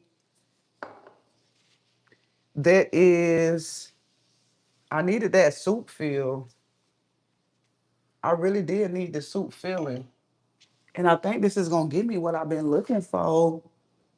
Somebody say grace real quick. Somebody say grace. Somebody say grace. Great job. Thank you. I appreciate that. Somebody say grace. So I can go in, like for real. There we go, body. I appreciate that. This finna be so good, y'all. Oh my goodness. First of all, let's taste it without the rice.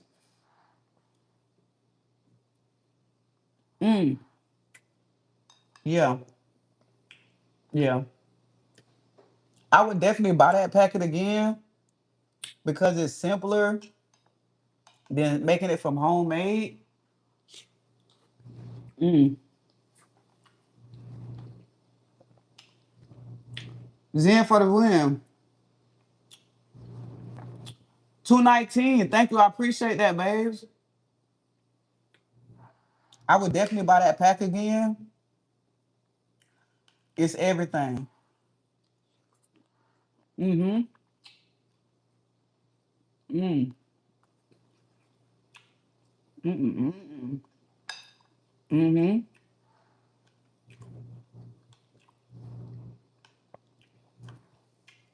Damn. Mm-hmm. Mm-mm-mm-mm. Thank you for that 1653. I will tell you this. You say it look good. The way it look, don't even give it enough justice.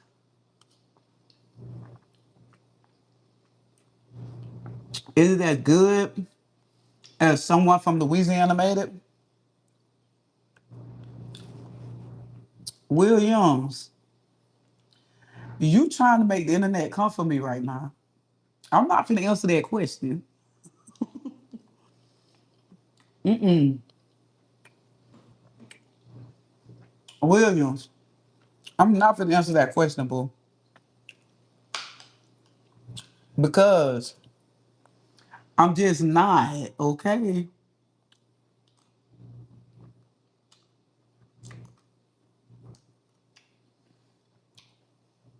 Mm-mm. Mm-mm-mm-mm.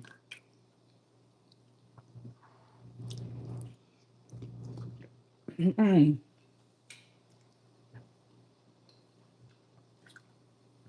I did air fried rice today on my channel. It was fire. Okay, okay, okay.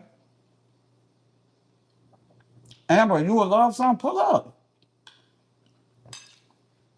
Mhm.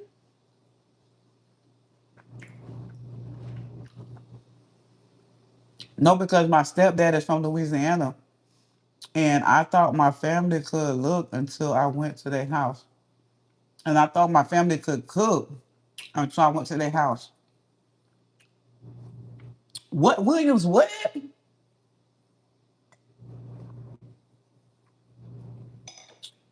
Let me make sure I understood that correctly.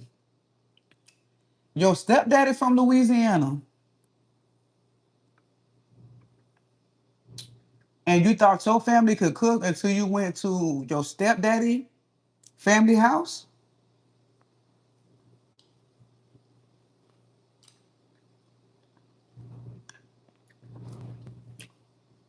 Okay, Smith. Good night, love.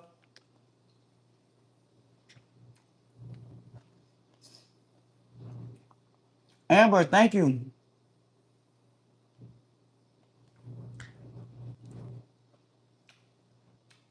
Mm,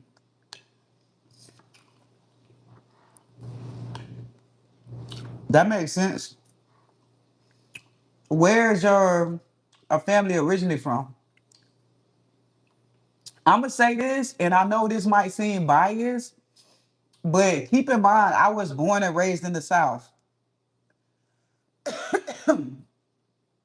I think people from the South know how to cook better than anybody in general.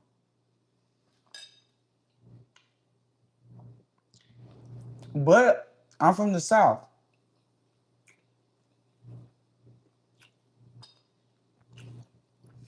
Now, one thing I will say that I love about Houston as Houston is more Midwest, but I still consider Houston to be the South. And I love that they have different cultures, which is another reason why I love Houston because the food here. I have not been to no other state, and if I'm wrong, y'all correct me in the comments. I have never been to no other state that can cook like you.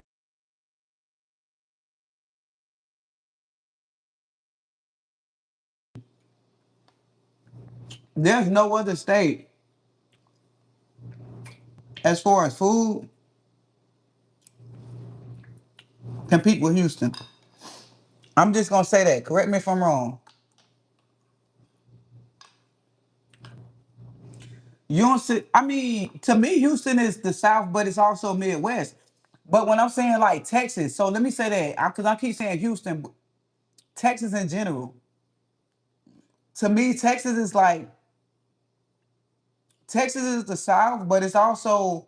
I come from Florida, the bottom of Florida. Like I'm at the bottom of the map in Florida. So when I talk about Florida, I'm talking about the bottom of the map. I come from down there by the Keys. So for me, coming to Texas is like for me, that's kind of the Midwest for me because I'm coming up and I'm going to the West.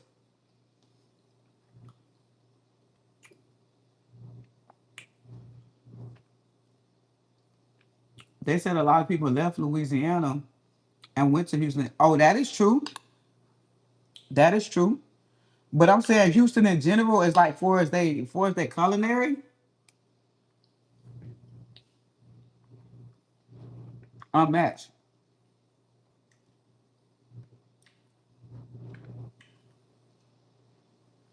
Houston is straight south. Midwest is Chicago, Indiana, Michigan. Look at the map.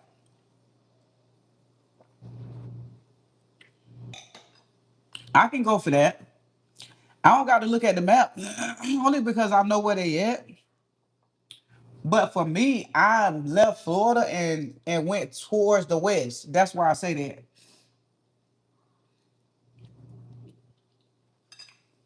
But here's a fun fact. Here's a fun fact.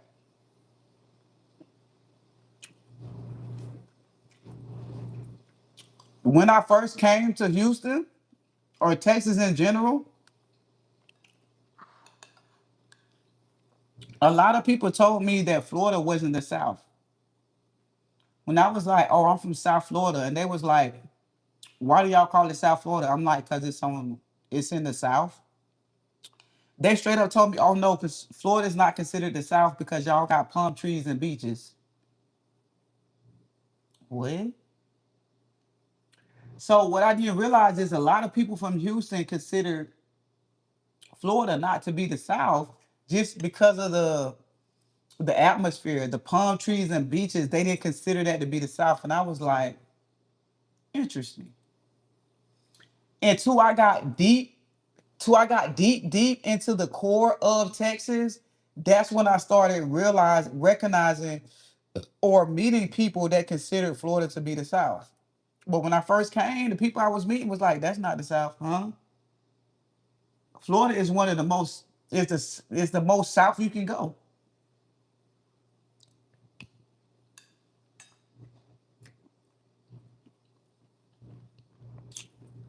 Yes, I don't consider it the South until I meet the people. Wow. Florida is deep in the South. Whoever said that was coke high.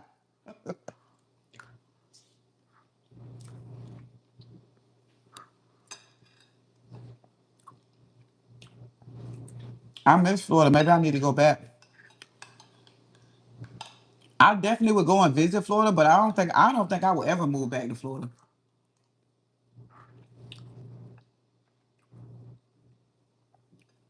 I don't think I would ever move back to Florida.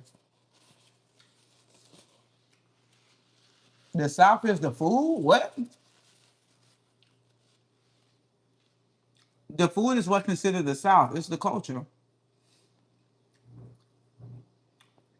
Florida is very dangerous. People be very careful in Florida. Baby, it's dangerous everywhere.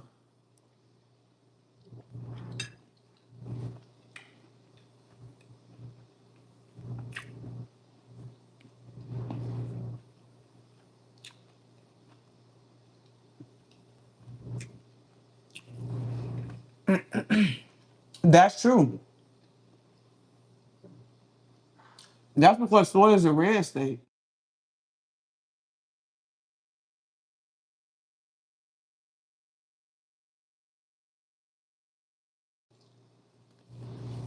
Florida is a red state.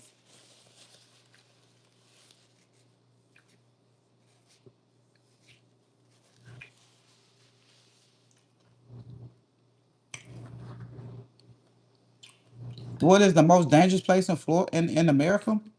Don't paint that narrative. What I will agree with you on is Florida is very dangerous for a couple of reasons. But I'm not gonna say it's the most dangerous place only because that's painting the picture that other places are not dangerous. The day and time we living in now, no matter where you go, no matter where you are, you should always be careful. You can be in the suburbs and something cruel can happen to you. Like, I don't want to paint that picture that if you just in a certain area, you in danger, and then you go to another area, you're not in danger. I don't want to even paint that picture at all. Wherever you at, wherever you go, be aware of your surroundings. Keep your head on the swivel. No cap. Like for real, for real.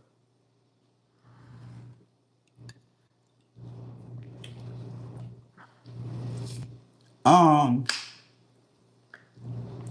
Somebody asked, how's the crab here? It's perfect. Adding that crab meat to it was perfect because it's like every time I eat it, I'm always tasting crab.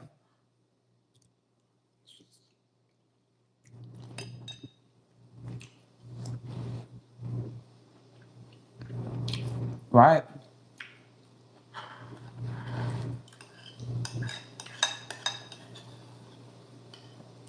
I mean, that's true.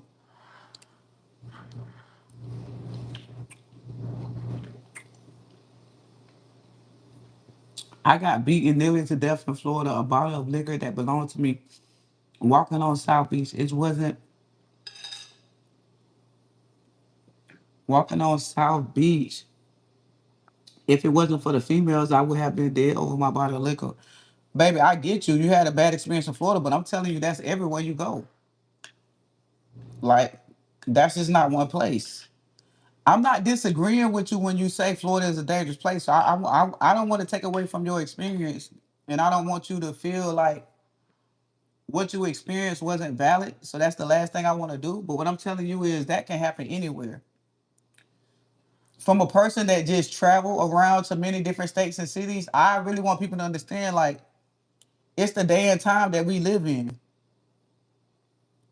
Like the day and time that we live in, you have to be careful wherever you go. And it's sad that we living in a day and time to where it's not like it was back in the day, to where you can mingle and be friendly with everybody you meet. Because everybody have their own different motives, everybody have things going on. You know what I'm saying? So it's like you just gotta be careful wherever you go.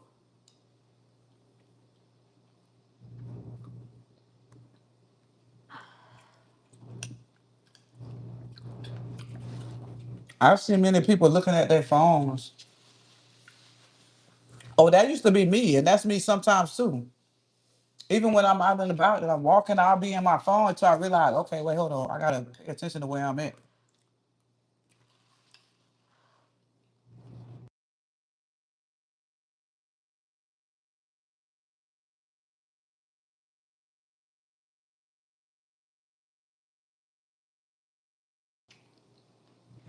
Hold on, y'all. I need a little extra sauce because I got a lot of rice left.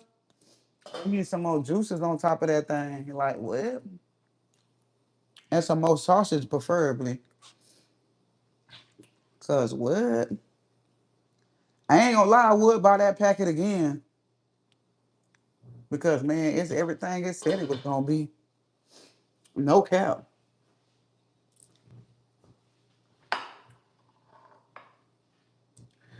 I was walking down to college one night and there was a body in the middle of the road. Baby, what first of all, what part of Florida was you in? Because all these experiences you had, I'm convinced you was on the wrong side of town, Bookie. I'm just gonna tell you what I know. Where you was at in Florida? Cause I need to know all this shit happening to you. Where you was at? Sound like you was in the trap. No cap. It sound like you was in the trap, baby. Was you in the trap?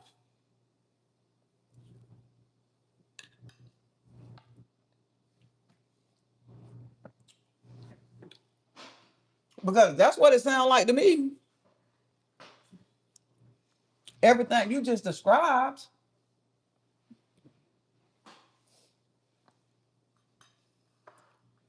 No, I'm for real. You just described the trap to me. Like what? You was in what you was doing? Where you was at?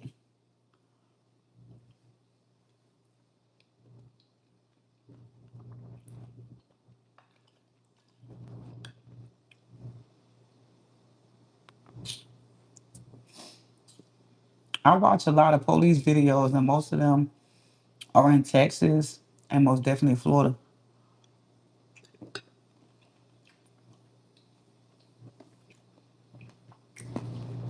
Mm.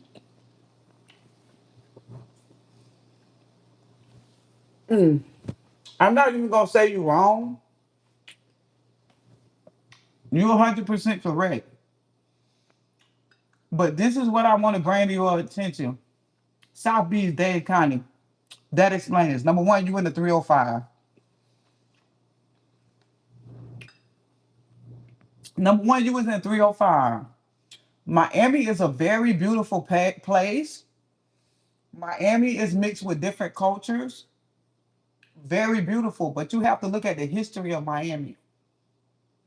Miami came, Miami became what it was because of back in the day drug lords created Miami. Miami was not a glamorous place to go to until drug lords. So when you go to Miami, you have to understand the history of Miami. There's hella cartel in Miami. There's hella drug pushing. There's hella scamming going in Miami. You have to look at the history of Miami. And I don't talk about that a lot because Miami is a beautiful place.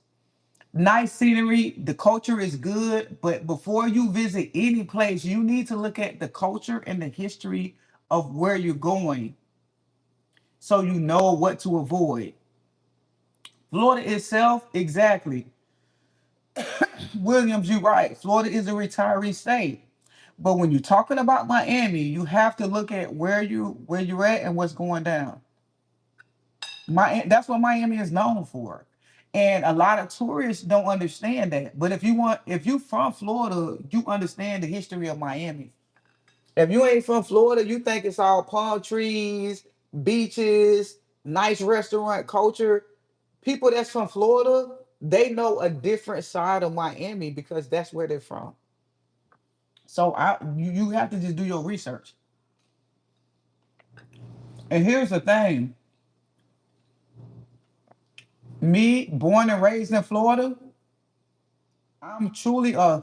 I'm truly a Floridian, Florida raised, Texas made. Even when I go to Miami, there's certain areas I wouldn't visit. To this day, if I was to go to Miami, certain areas I would not go to.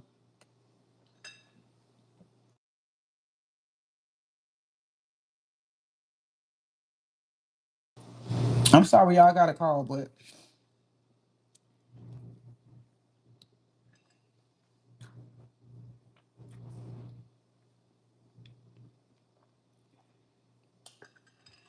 mm,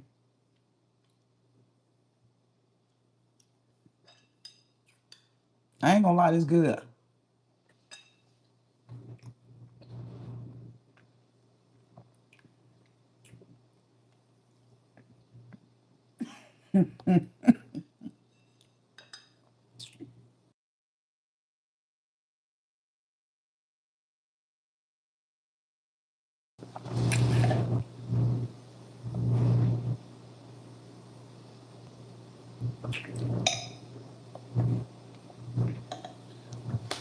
What pack I use? Somebody write in the chat.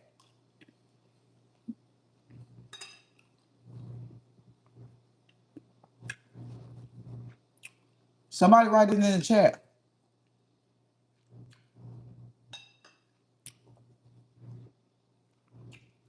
To answer somebody's question,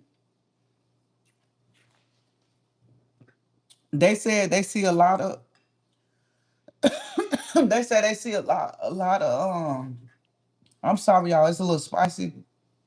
I probably put a little too much Cajun in there. But it's good spicy, it's not bad spicy, but it's throwing me off for real. Uh, somebody said they see a lot of shows with Houston and Florida in there the most. And I want to clarify that. That is true. But here's what I want to bring to your attention. Houston and Florida is, and I ain't even gonna say Florida. I'm gonna say Florida do it for. So I'm gonna say yeah. I'm gonna say that Houston and Florida is more on Front Street, and both cities do it for two reasons. The first reason is it's a scare tactic, especially for Florida. Florida Sheriff's Department, because in Florida you have sheriffs. You don't have constables. You have sheriffs. They broadcast crime and what they do to criminals to set the tone and let people know if you come to Florida, this is what you're gonna get. Same thing with Texas, but they got constables, and so they gonna broadcast crime so that they can glorify the police and how they handle the criminals. But here's what I tell people all the time: it's the small towns. It's these small towns in these states that are not well known that has the most crime, and you never know it because it's concealed. Make no mistake, you go to a lot of these different states that you don't see on the news a lot. They got all these small towns, there's not a lot of people in there. It's because the shit is corrupt as hell. And it's never gonna get to the forefront, and you're never gonna see it because they know how to bury it. Right? So make no mistake. And that's the thing what I be telling people. Y'all see all these other states and y'all see what's going on, but baby, I promise you, it's the cities that are not well, it's the cities and the states that are not well known, that doesn't have a lot of tourists in them, that has the most horrific shit going on in them that you would never even imagine. And they're able to do it because it's corrupt, from the judge to the sheriffs to the attorneys to everybody that live in that small ass town that know everybody. You the sheriff because your daddy was a sheriff and your granddaddy was a sheriff, and you a lawyer because your great great granddaddy was a lawyer, and that shit is passed on from generation to generation. So make no mistake, baby,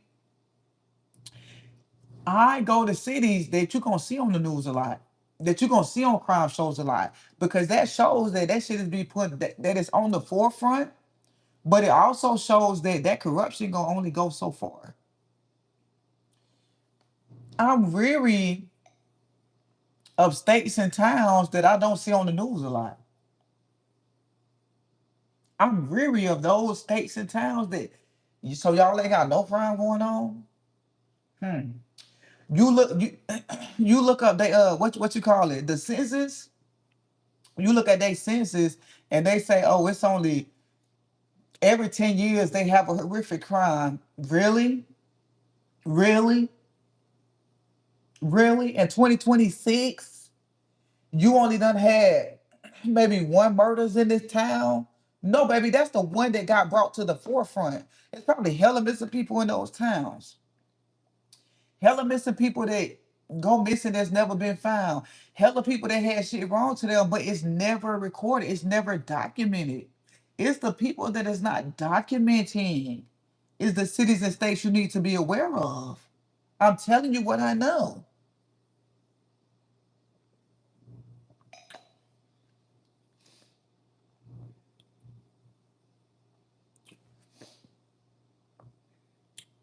I was born in a small town, Mississippi. Um, hold on. I was born in a small town in Mississippi, very corrupt and very violent. Exactly. And not only that, here's the thing. Mississippi just strikes me as a weird ass place, anyways, because this is why. I'm trying to fix my mic. I hope y'all can hear me. Mississippi strikes me as a weird ass place, anyways, because this is why. If we look at the history of Mississippi, Mississippi slavery was not abolished until what, 2013? Huh? Okay. I'm gonna say that again. Go do your research. They did not abolish slavery until 2013. Yeah, yeah. That should tell you all you need to know about Mississippi. That should tell you everything you need to know about Mississippi. But see, these are the things that people don't talk about. I'm gonna say that again. Mississippi, the state of Mississippi, did not abolish slavery until 2013. Now that should tell you everything you need to know about Mississippi. I'm just saying for real, for real, for real. I'm just saying for real, for real, for real. 2013 slavery, from 2013 and back, slavery was still legal in Mississippi.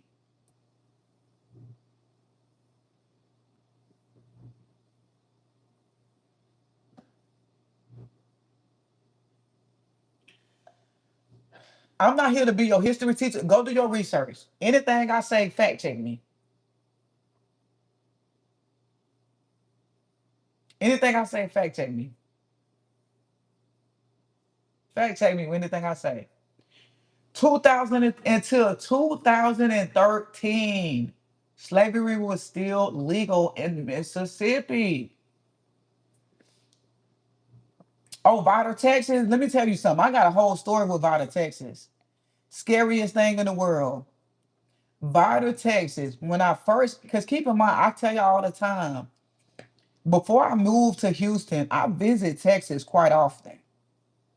Houston, to be Pacific. I went to Dallas a couple times, but I was pretty much in Houston. And so I was traveling one day.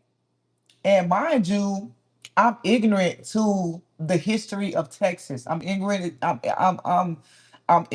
to the sundown towns in Texas. I don't know anything about it because my first experience in Texas was Houston.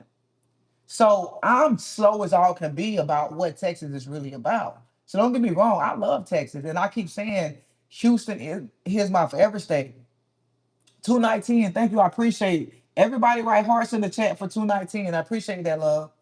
So I'm ignorant to Texas history, put it that way. So one day I'm traveling and I stop in Vital, Texas. Not only do I stop in Vital, Texas, I go to the Walmart there. I'm traveling. I look on my phone. I see it's a Walmart. Oh, this Walmart was just built, a brand new Walmart. Let me stop at Walmart. I gotta use the bathroom. I'm finna get me a little snacks to go on my little road trip. I'm just finna dilly dally in Walmart for a second, right? Y'all, I shit you not. I drive up at the Walmart. Nice looking Walmart, brand new. It looked very modernized. I get out. The first thing I notice is, wait, hold up. This look a lot different from Houston because I don't see none, and it's crowded. It's a lot of people there. But in my mind, I say, hey, you tripping? Keep doing your thing.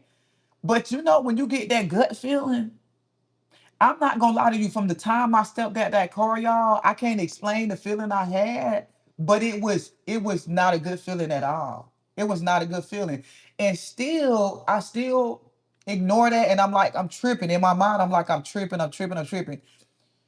I get out, I walk in Walmart. When I tell y'all, from the moment I walked in Walmart, everybody in Walmart stopped and stared at me. Like the whole operation of Walmart just stopped.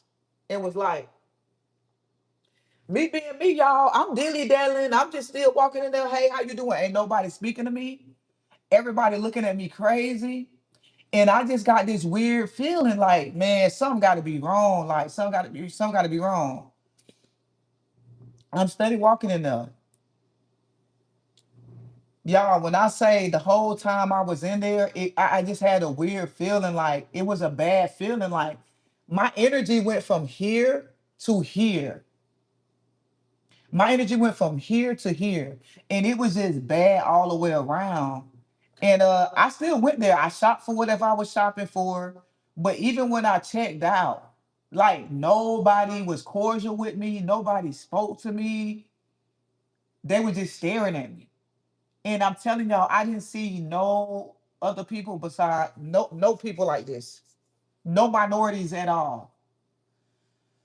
And I left. I was gonna sit in the parking lot for a while, but I felt so like weary and so bad. Everything in my spirit was saying leave, leave. So I checked out. I got in the car and I drove down to a different little city. And when I drove down, I stopped. Now, mind y'all, I still don't know that I was in a sundown town. I still don't know that. I found out maybe a month later. I found out maybe a month later where I was at. And then it all made sense to me. And I accidentally found out because I was strolling online and a dude had wrote a post. He was a truck driver, and his post was, "Hey y'all, I gotta drop off a load in Vider, Texas."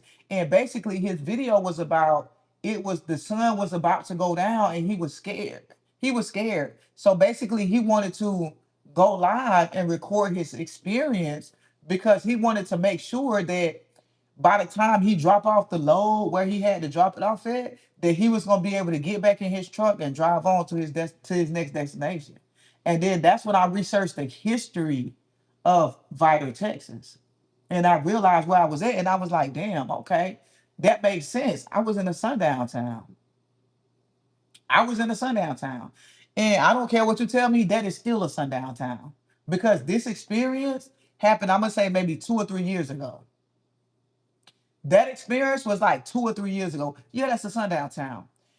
And so after that experience, that's when I started doing the history of Texas to find out, okay, there's multiple small ass towns like that in Texas that are small towns like that are sundown towns that you have to really be aware of. That you have to really be aware of. Like sundown towns are really your thing. It's really a thing. And that also taught me that my gut feeling and my intuition is real. Because I'm telling y'all, from the time I stepped out of that car, y'all, everything in me was saying, get the hell out of Dodge. And I was ignoring everything I was feeling. I'm like, nah, I'm tripping. Like, I'm tripping. This is a new town. Like, I'm tripping. I'm sliding up in there chilling, y'all. And chilling. I'm talking about chilling. Okay. And I'm pretty sure people was on their phone, like, it's a nigga right here right now. Like, I'm pretty sure that was going on. I'm pretty sure that was going on. And to bring it even more full circle, right? To bring it even more full circle, I'm gonna say maybe a year ago, Vita Texas did a post and they got a big billboard sign because when I travel, I just go straight through Vita now. I don't stop. I you still If you go certain places in Texas, you're gonna have to travel. You on 10, you're gonna travel through Vita, right? I don't even stop. But as of a year ago, Vita has a big billboard ass sign on the side of 10 that says everyone is welcome. And not only that, Vider had a news article that was printed in the newspaper to say how they have a bad reputation of being a sundown town, and they want to change the narrative because everybody is welcome. So the fact that you're starting a whole campaign about how you're not a sundown town and everybody is welcome to this town lets me know everything I need to know. It's true. And I read that article. I said, baby, I would not. Baby, I would not. But if you want to know what type of time you're dealing with, so basically after that experience, every time I travel now, I look at the census. I go online and I look at the census.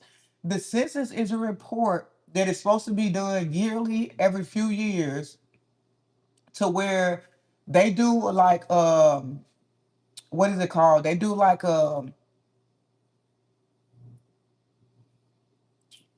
basically they do and I can't even think of the word I need to use right now, but a census is where they account for how many people is in that town and how many different minorities live in that town.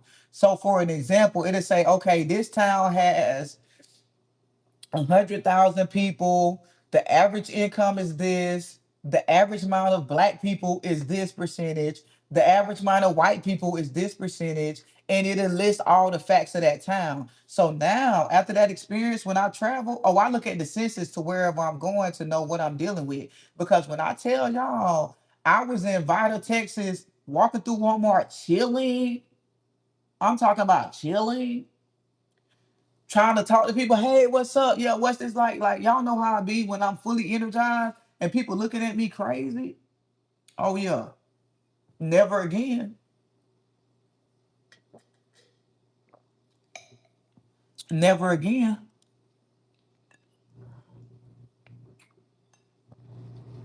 It's every 10 years. Okay, that's what it is. Every 10 years, but you got to look at it. And I think Vita was, when I looked up Vita, I think it was less than I think it was less than 1%.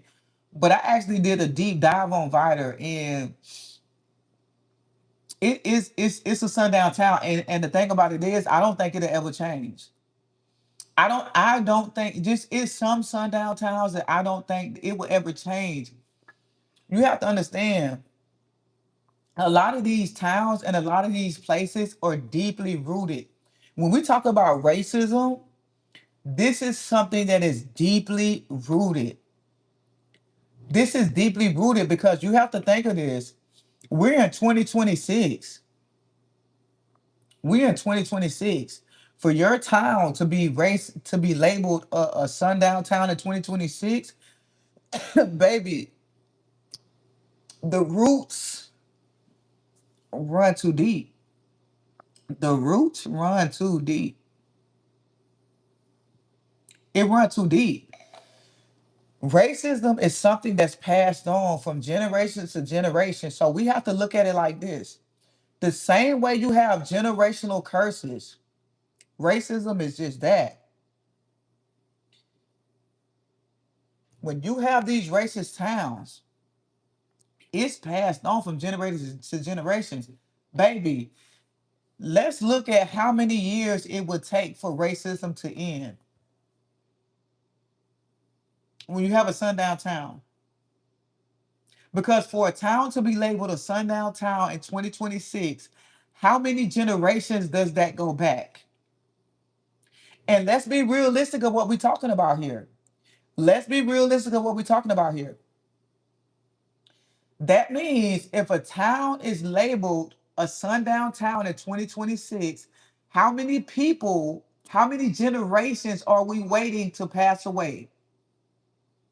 Cause let's be real, because that's what it's gonna take for a town to no longer be a sundown town. Because I don't care what policies you make now, I don't care what policies you introduce now, these elderly people still live there. And here's the thing. Not only do they still live there, they're passing these things on to the next generation. Let's be perfectly clear of what a sundown town in 2026 means. Let's be perfectly clear.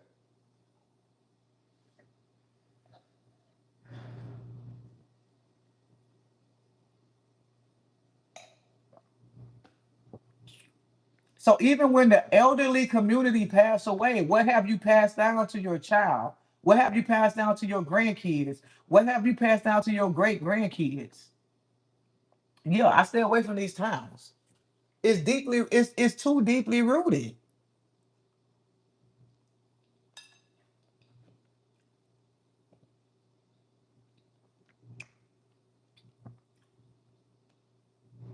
Hmm.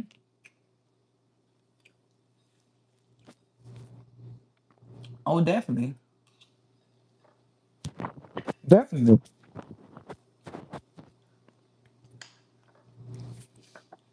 Some people come in since getting blocked. I don't know what y'all trying to say.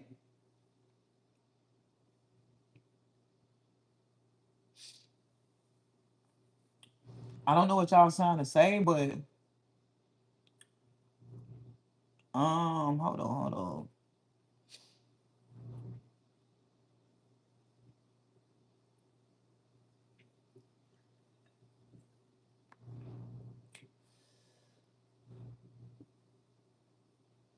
You keep saying the packet. What you talking about?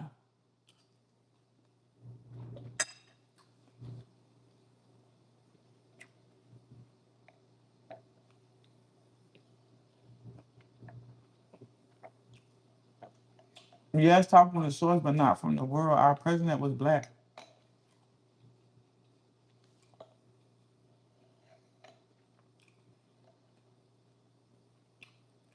Did you get the soup in the packet?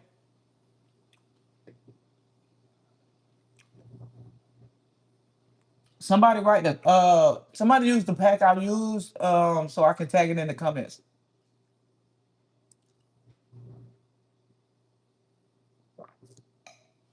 Would I use coconut milk instead of water?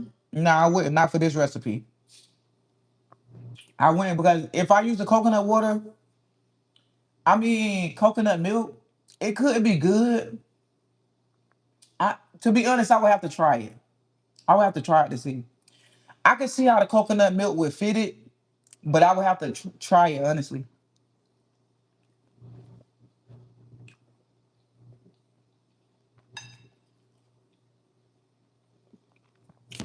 I would definitely have to try it. Because I'm just saying what I'm tasting right now, it's 100% good.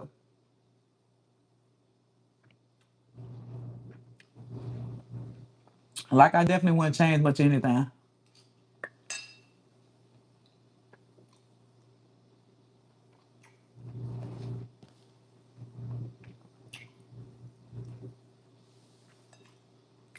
Um, a lot of y'all comments is getting blocked.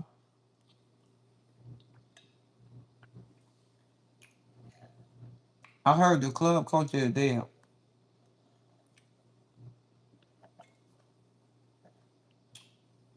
The club culture is dead.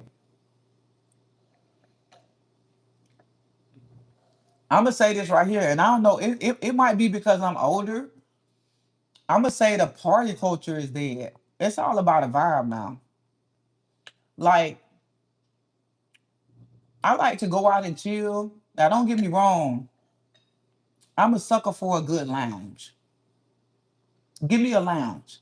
The club, no. My clubbing days has been gone for years now. Like, give me a good lounge. And when I say a lounge, that just means give me a spot that I can go to, have some good drinks, some good food, good music, but the environment is still not so loud that I can't have a conversation. I want to be able to have a good conversation, have some good food, have a good drink, listen to good music, but still have a conversation.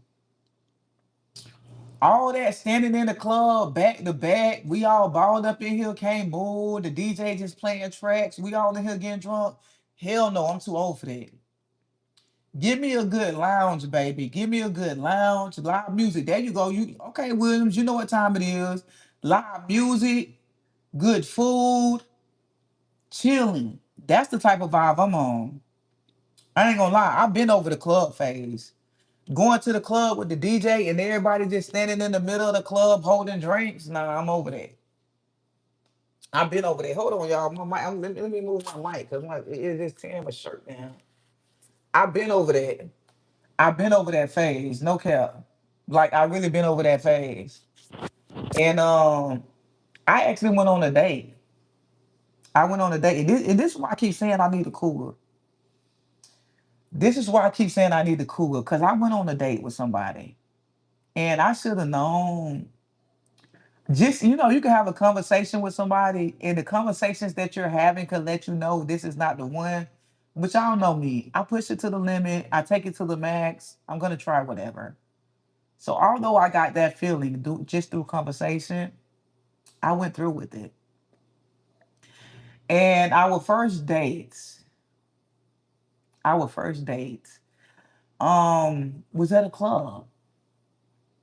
And I knew it was a club when she said, gave me the address, said we was gonna meet. I'm still moving with my good foot forward. Okay. I'm still going. She looked cute. Okay. Y'all know I'm a sucker for a woman in high heels. I'm sorry. I'm sorry. I'm not here to judge. I'm not here to judge. And I love women of every size, every culture, every style, no matter what your preference. But I will tell you this, I am a sucker for a woman in high heel shoes. And listen, I'm not saying you got to put on high heel shoes every single day. And I'm not saying every time we go out, you got to be wearing high heel shoes. But I'm saying maybe once a month, throw on them heels, babe. You know what I'm saying? Like once a month. Throw on the heels for me, babe. Like just it ain't gotta be every day, cause I get it. I can't walk in heels. Okay, my foot be hurting when with regular tennis shoes. I love to wear a good pair of slides. Okay, I love me a good pair of slides. So I'm definitely not here to judge. Okay, let's be clear of that. I'm definitely not here to judge. But I'm saying once someone put on a pair of heels for me, babe. Put on a pair of heels for me, babe. My microphone is giving me problems right now. I'm trying to get it right, but it ain't getting right. But anywho, she had on a pair of heels, so I'm all for it. Okay, I'm all for it. I'm all with it. And we go to the club, and it was one of the clubs that irks me. Back to back. I'm talking about we smashed in this club like sardines, baby. Can't barely move. We can't even have a conversation. It's just too much going on. I'm still trying to stick it out. I'm still trying to stick it out. And I say we got to the club around about I want to say 11, and the club was closed at 2. Oh, I was so happy. I was so happy. I ain't gonna lie. A couple times I was like, "Hey, you want another drink?" And I went to the bar to get us another drink, and I purposely waited like 30, 40 minutes before I came back because I was so unentertained, and I was so not like it wasn't my vibe at all. I was just trying to stay gone. Like I would stay to the bar at 40 minutes. First of all, it would take me 20 minutes to get a drink because everybody crowded around at the bar. Then when I finally get a drink, it's like I'm finna sit here and just take a shot or two before even I go back because I just wanted it to be over. I wanted it to be done. So finally, the club was about to close and we getting ready to leave. Y'all, why this lady told me, okay, listen, she was like, I'm having a good night. It's a good time. I want to keep the night going. So I'm like, cool, me too. Like, I'm trying to see where this finna go at. Why this lady invite me to the after hours club?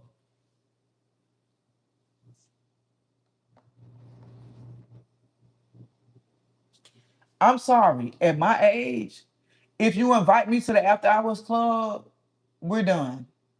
We're done. So you know what I did? I said, okay, yeah, sure. Yeah, you want to go to the after hours club? Because I'm thinking maybe we finna go to like Cats.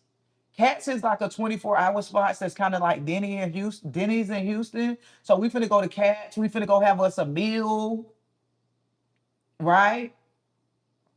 Yeah, we finna have us a meal. No, she wanna go to the after hour spot. So you wanna keep drinking with this loud ass music with no food? I said, cool. Send me the address. I'll be there. Y'all, I got in my car and went straight home. Girl, why? She started calling me, Zen, where you at? I don't see you. I know you don't. And you're not gonna see me, love. The hell? I'm gonna go to the after hours club with you. I had to just make it through. I had to make it through the first club. We gotta make it through another one? Baby, no. Now I have officially became Where's Waldo? Because I promise you won't find me, Bookie. I promise you won't find me. I swear to God, you would not be able to locate me. Girl, no, bye. I'm not doing that. I'm good, Bookie. I got in my car and went straight home. Matter of fact, I did happen to stop by Cats and get me something to go. Baby, I came home, opened up me a bottle of wine, sat on my couch with the food that I picked up before I got home, and watched me a Netflix show until I went to sleep. This girl was blowing up my phone, texting me all night. I had put my phone on silent, so I just see my phone light up. Text message after text message, call after call. I ignored it because what are we doing? I'm not finna do that. Baby, I'm tired. You know what it took for me to make it through that club? The after hours. I finally answered her call the next day only because the text message was getting she was getting kind of worried about me. She was like, "Oh my God, Zen, I think something happened to you." So like the next morning when I snapped out of my I'm not gonna answer you phase, I started listening to the messages that she was leaving and I read the text message and it genuinely seemed like she was concerned, like, oh my God, like, are you okay? Did something happen to you? Like she thought maybe I got in an accident or something, like she thought something really happened to me. So I did contact her back that next day and I was like, hey, I'm cool. I was like, it was a long night, I just went home. Why she cussed me out? When I called her back the next day, this lady whole cussed me out. She told me, "Oh, you too." She told. I'm gonna tell y'all exactly what this lady told me. Oh, see, this is why I don't deal with your kind, cause you too young minded. You too old to be acting like that. All you had to do was let me know. Blah blah blah. I'm too old to be acting like what? You the one going to an after hour spot. Who old? Who too old to be acting like what? You the one at the after hour spot. Like what the hell? It's music at home, babe.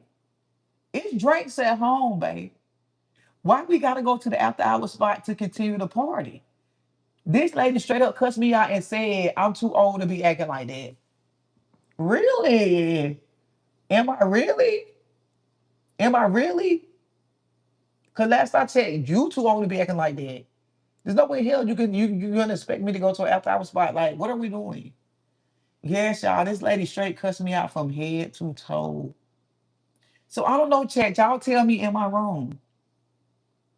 Y'all tell me, am I wrong? Y'all tell me, am I wrong? Um, Why didn't you just talk to her, let her know where you're not cool with? Because this is the thing. And one of my friends asked me the same thing. They was like, Zen, why you didn't just let her know? Because this is the whole thing. When I'm dating someone, I am a firm believer of, baby, there's no strict program with me. I just let people do what they want to do so I can see what they rather do. Because here's the thing. If I was to say I don't like an after hour spot, you're gonna say me either. And that's not who you really are. Okay? The real her is she go to the club and she wanna go to an after hour spot, right? And I'm not gonna deter you from that. I'm gonna let you do exactly what you normally do because the hardest thing in dating is seeing a person's normal routine. I want to see what you normally do. So when you suggest something, I'm not going to object anything. Not going to say I don't like it. Not going to say I don't want to go. I'm going to just listen and I'm going to not judge. Because the real her is whenever you go out all night, literally all night. You go out, you go to the after hours club, and that's your thing. Well, boo, do your thing. Not for me, though. Not for me. Not for me. Because, see, I don't want to be in a relationship and our first date, I done disclosed to you that I don't like the after hours spot. I don't want to go on the first date and I disclose to you that I don't like going to clubs like that. Because see, we have to be very careful not to train people on what we like. Because with so much love bombing and narcissisticness going on in the dating field, you have to let people be who they are so they're not able to wear a mask. See, what I learned is people are able to wear a mask in dating because we reveal too much of ourselves, right? We tell people too much of what we like and what we don't like. And now this person is able to adapt to whatever I like and whatever I don't like. The problem with that is 6 months into this relationship, you're going to take off that mask, and that mask is going to be revealed. And 9 times out of 10, the person that you really are is not going to be someone that I like, not someone that I want to consider spending my life with. All because that first night I said, I don't want to go to an after hour spot. No, boo, okay, that's what you want to do. Cool, cool. Because here's the thing. Now, let's fast forward to the next day. When I decided to contact her and let her know, oh, baby, I didn't want to do that. It was too much for me. I got me something to eat. I came home. I watched the show. If she was my person, instead of cussing me out, she would have just firmly said, well, Zen, you could have told me, but I respect that. It would have been that simple. But the fact that she was so offended that, oh, you should have told me, you too young for, you too old to be acting that way, and you should have did that. No, boo, I just told you right now. This is why I didn't respond to you. This is why I didn't do it, because I didn't want to ruin your night. You do your thing. Whatever you do it, Bookie. Not for me. Okay. So the next day when we talked, and I told you, yeah, it was too much for me. You know, the club was too much for me. It was just too much going on. I honestly didn't want to ruin your night. So I came on home. My person would have responded accordingly, which would have been, oh yeah, you know what? That's what I usually do, but I'll take that in consideration next time. I know you don't like doing that, so we'll plan a different date.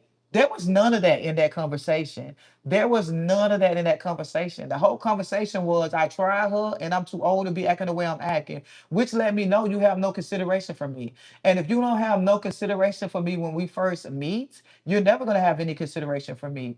And let me be very clear about this. Consideration is worth more than love. I'm gonna leave that there till somebody pick it up. Consideration is the best form of love that you can ever receive. I'm gonna leave that there and let somebody pick it up. Because here's the thing. I demonstrated two things in the way I did what I did. Number one, I ain't trying to change her. You like after hours club, boo, you gonna do that. That's your thing. I responded to her the next day to let her know if that's your thing, I'm cool with that, but let's see where this go. Right? Not my thing. So I need to set my boundary with you. I ain't finna be in the after hours club like that. I ain't finna be in the clubs like that. Now, if what we got going on is worth more adventuring, how can we navigate this without me telling you how to live your life? Because that's not a relationship. A relationship is not me telling you how to live your life.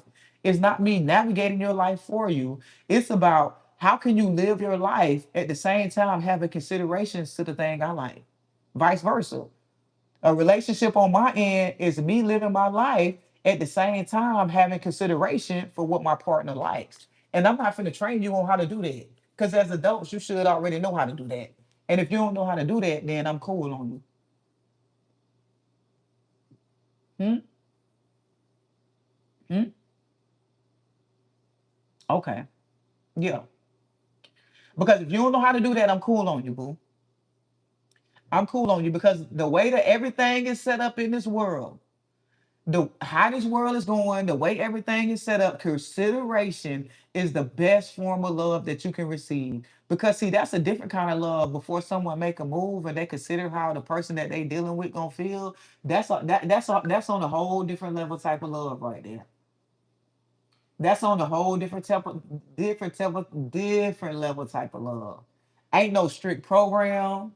I ain't finna change you. I ain't finna correct you. Babe, the best thing that you can do is be you. Because the more that I give you space to be you, the better that you're gonna be able to love me. Right? And I understand that. The more that I give you space to be you, let you evolve, let you develop, let you grow, that's the more that you're going to be able to love me. Now, the only thing that I'm looking for, the only thing I'm looking for is, can you do that with consideration on how I feel? Oh, oh, that's all I'm looking for. The only thing I'm looking for is, can you be the best version of yourself for yourself, not for me? Now, can you be the best version of yourself for yourself with taking into consideration how I feel? Because that is my person. A person that can do that is my person. All right. It's not for me to mold you, control you. I'm not supposed to do any of that. Not supposed to do. I'm not. That's not my job. I'm not your owner. Not your parent. So that's why I didn't tell her. And to be honest, I didn't talk to her after that because of her reaction to that. You know what I'm saying? Like, her whole reaction was like, "Oh, you tried me. Like, you didn't want to ruin my night, but you ruined my night because you disappeared and you did that." Never once taken into consideration, boo. I already went out my way for you. Because typically I don't even do dates in the club. Like, for real. I don't. I'm 44 years old, baby. I ain't trying to have a date in the club. The best I can do when it comes to the club scene is I can go to a good day party. I'm a day party, day drinker. That's me, baby. I'm finna a good brunch, a good little brunch party. Oh, I'm in there. Hey, cause baby, by the time it's done, I'm home and I'm somewhere on the couch, snuggle up with a glass of wine and a good movie or a good show. Hmm? I'm snuggle up with a good glass of wine, a good movie, and a good show. So yeah, a little day party, a little day drinking. I'm cool. By the time it hit like 3 to 4, oh baby, I got to go, boo. It's winding down. It's winding down for me, baby. I'm just being for real. But nah, I ain't gonna lie. I can do a couple night items. Like I could go out at night, but not no club scene to where we in the club at like 2 a.m. And I ain't gonna lie, like every once in a while, I'm gonna say maybe once a month, once every 2 months, I can do an all night outing to where we out to like 2 or 3. Not in no club and no after hours though. Mm-mm. My bad, y'all. Not in no club, not in no after hours, but like I can go out. Let's say we go downtown and we want to like bar hop or something, like a good karaoke. I can go to a good karaoke spot. That's fun. And we just go to a place to where like, okay, we out till about 1, 2 in the morning. But baby, once it hit 1, 2, man, okay, but what we doing? It's time to wind down, baby. It's really time to take it on in. It's really time to take it on in, Bookie. Like I ain't even gonna hold you. Mm.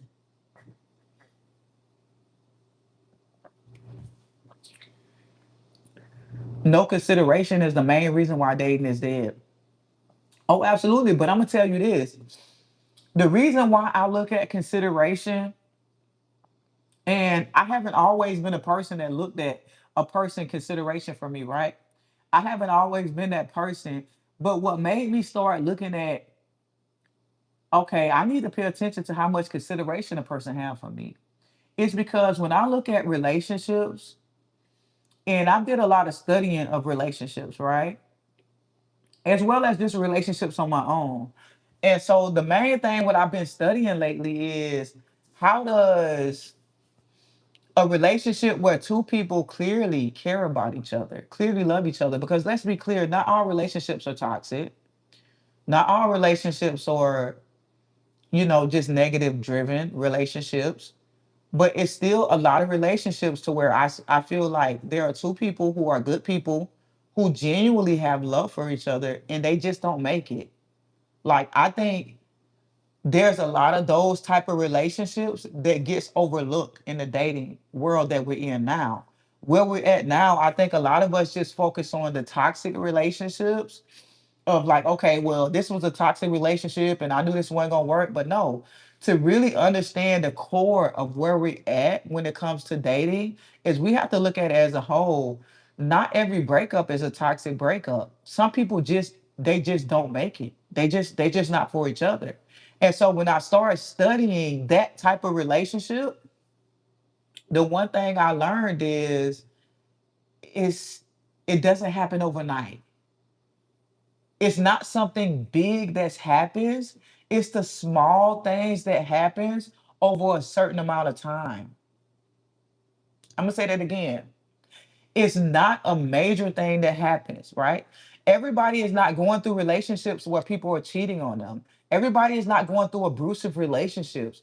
Everybody is just not going through toxic relationships, but there's still a large amount of people who are single who had somewhat healthy relationships. And it's because it's the small things that happens over time, right? And eventually it gets to a point to where I don't want to take it no more. So learning that let me know that, okay, wait, this changed the game. This changed the whole way that I got to review relationships now. Because when I'm looking at healthy relationships, relationships that are not toxic, relationships that are not abusive, relationships with people who actually have genuine love for each other, relationships with people when you have two adults who have their life together. No one is using no one to get ahead. No one is depending on anyone for a place to stay. No one is depending on anyone for a place to live. No one is depending on anyone to supply their money. You have two successful adults who cannot maintain successful relationships. Wait, this changed the dynamics. Yeah. But the most common thing that I found is consideration. Consideration.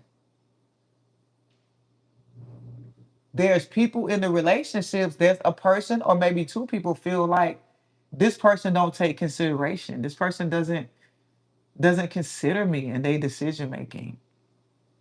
And then over time, it be the small things until one day you do that small thing that a person has overlooked, and that be the nail in the coffin. You done did it too much. I'm tired of you not taking consideration. I'm tired of you doing this one small thing, and it be the needle in the haystack that buries the relationship. And then you're stuck like, how did this go wrong? And this is the key part. They can never figure it out because it wasn't just one thing. Sadly, these people who love each other dearly, probably was made for each other, can never figure out how to mend their relationship because they can't pinpoint one thing that went wrong. Because it wasn't just one thing, it was a number of small things. And so what happens is when a person tries to fix the relationship or they try to reconcile the relationship, they can't do it because you're too busy fixing one thing. Well, baby, we've been dating for 5 years, and it was the hundred things you done did. This was the 100th time I done let something slide. So you trying to fix one thing doesn't work because you fix one thing and there's 99 more things to fix. So now when I'm dating, there's certain things I look for. And so the number one things I look for: consideration, communication, and accountability. I'm gonna say that again. Consideration, communication, accountability.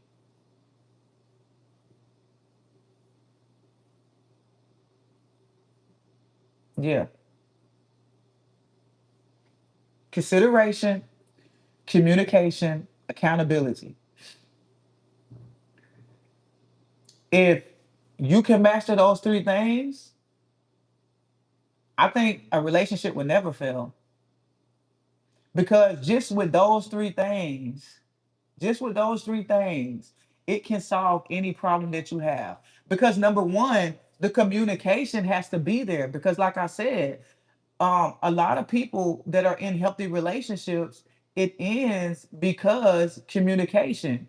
Because a person is doing small things that you don't like, and it's not being communicated through the relationship. It's small things that are happening that you don't like, and it's not being communicated through the relationship. So honestly, you got to have like that weekly check-in. You got to have that weekly or that bi-weekly check-in to where like you got to lay everything on the table. And I know it seems kind of hard, and I know it seems kind of strenuous in the world we living in today. We call that nitpicking. Are you being petty? You nitpicking? You doing this? No. It's what required. Because if you keep doing things to irritate me that I never bring to the surface, it's only gonna build resentment in this relationship. And I'm gonna start to resent you for things that could have been avoided if I just tell you I don't like when you do that. Period. I don't know with so many undiagnosed mentally ill people walking around acting like they are normal. And here's the thing. I wouldn't say they're mentally ill people, but I would say this: a lot of what's normalized, a lot of what's normalized, um, how can I say this without offending people? Um, I think a lot of the things that we normalized is really considered psychopath behavior. And I don't think it's mental illness. I think it's just the way that society has shaped this to be, right? So let's look at this. Let's look at what I'm saying that's not from a relationship standpoint. So we're gonna look at this from just monogamous. Well, not, we're gonna look at this from just platonic relationships, right? Let's look at this from just a platonic relationship view. These are not people that are trying to date each other. These are just normal relationship friendships, family members, co-workers, just normal relationships, associates. Um, there's a lot of psychopath behaviors that we normalize that we overlook. Number one is, why is it if a person doesn't like someone, they still watch what they do? They still watch what they do. They keep up with that person. They want to confront that person, someone you don't like. That's psychopath behavior. How many times online, and let's be clear, how many times online do we see people that do not like someone, but they follow their every move and they talk about them constantly? That's psychopath their behavior. Let's think about this logically. If I do not like someone, I do not like them, why the hell am I focusing on something I don't like? That's like me saying, no, for real. That's like me saying I don't eat carrots. But every time I go to the grocery store, I'm like, what these carrots look like? Let me see what these carrots look like today. I don't like carrots, but I want to see what they look like today. Oh, hold on. Let me just buy a carrot real quick to taste one and see what it tastes like today. But I don't like carrots. Come on, man. Come on, come on. I'm just saying, let's think about this logically. Let's think about this logically. I don't like carrots. But every time I'm in the grocery store, I'm finna go and see what carrots look like today. Let me see how much carrots cost today. Let me see what the carrots are doing today in the produce aisle. That's psychological. That's crazy. Okay. Um, I think another thing is a lot of people are suffering from SMB. Write in the chat if you know what SMB means. Because I think this is 90% of our problems when it comes to dating and relationships. Because here's the thing, I'm going to say 85% of people are suffering from SMB. SMB. 85% of people are suffering from SMB, and this is the problem in the dating community.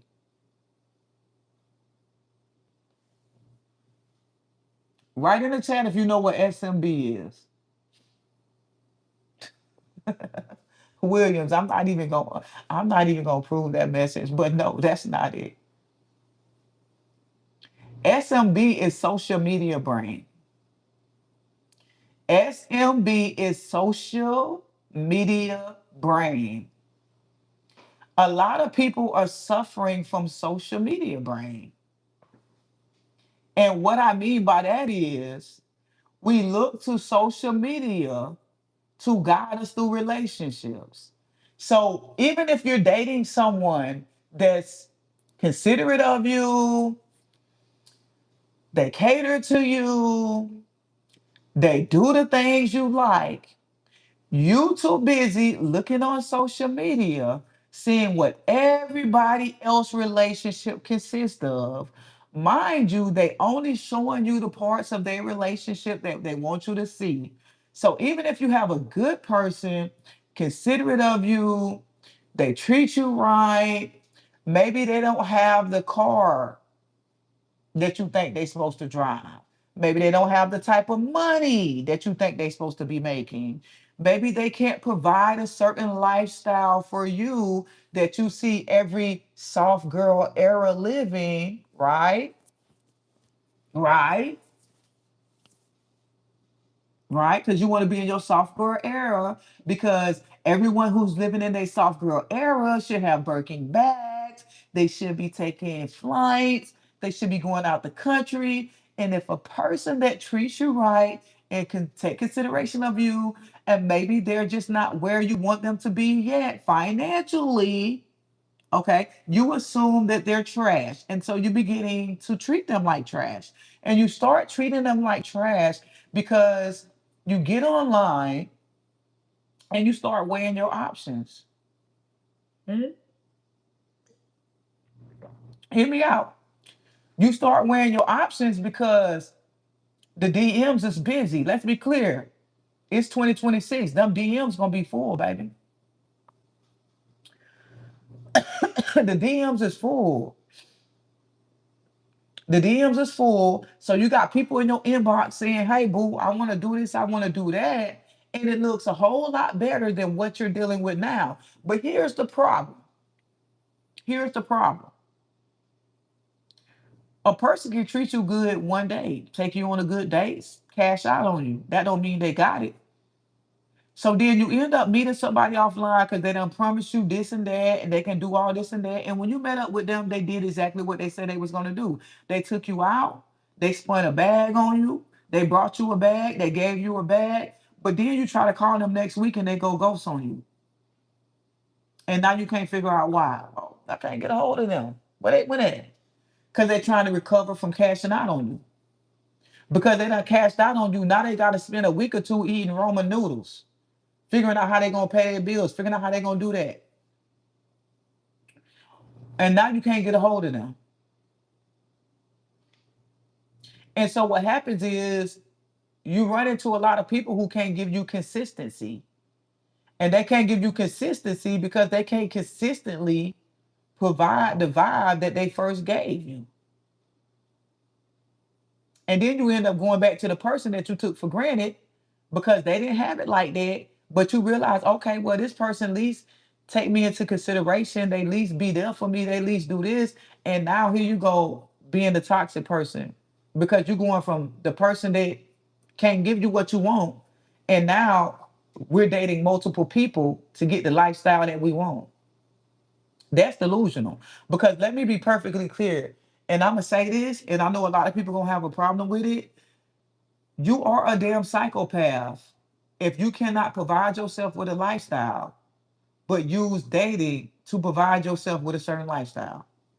There's no way in hell we should be dating people based on what they can offer us. I don't care. I don't care. I don't care. I don't care. That is the most delusional shit that I have ever heard of. That I'm gonna date someone based on what they can provide for me. I'm sorry, that's delusional as hell. To me, that's the biggest psychopath you will ever meet. Because let me tell you something. What that tells me is you don't value someone as a person. It's written plain and simple. If you're dating a person based on what they can give you financially, materialistically, baby, you don't see them as a person. You see them as an object and as a thing. I'm sorry, that's psychopath behavior for me. This is this is specifically why I don't do certain things in a relationship. Because if you feel like you can only date me if I can do certain things for you financially, you don't value me as a person. You value what I can do for you.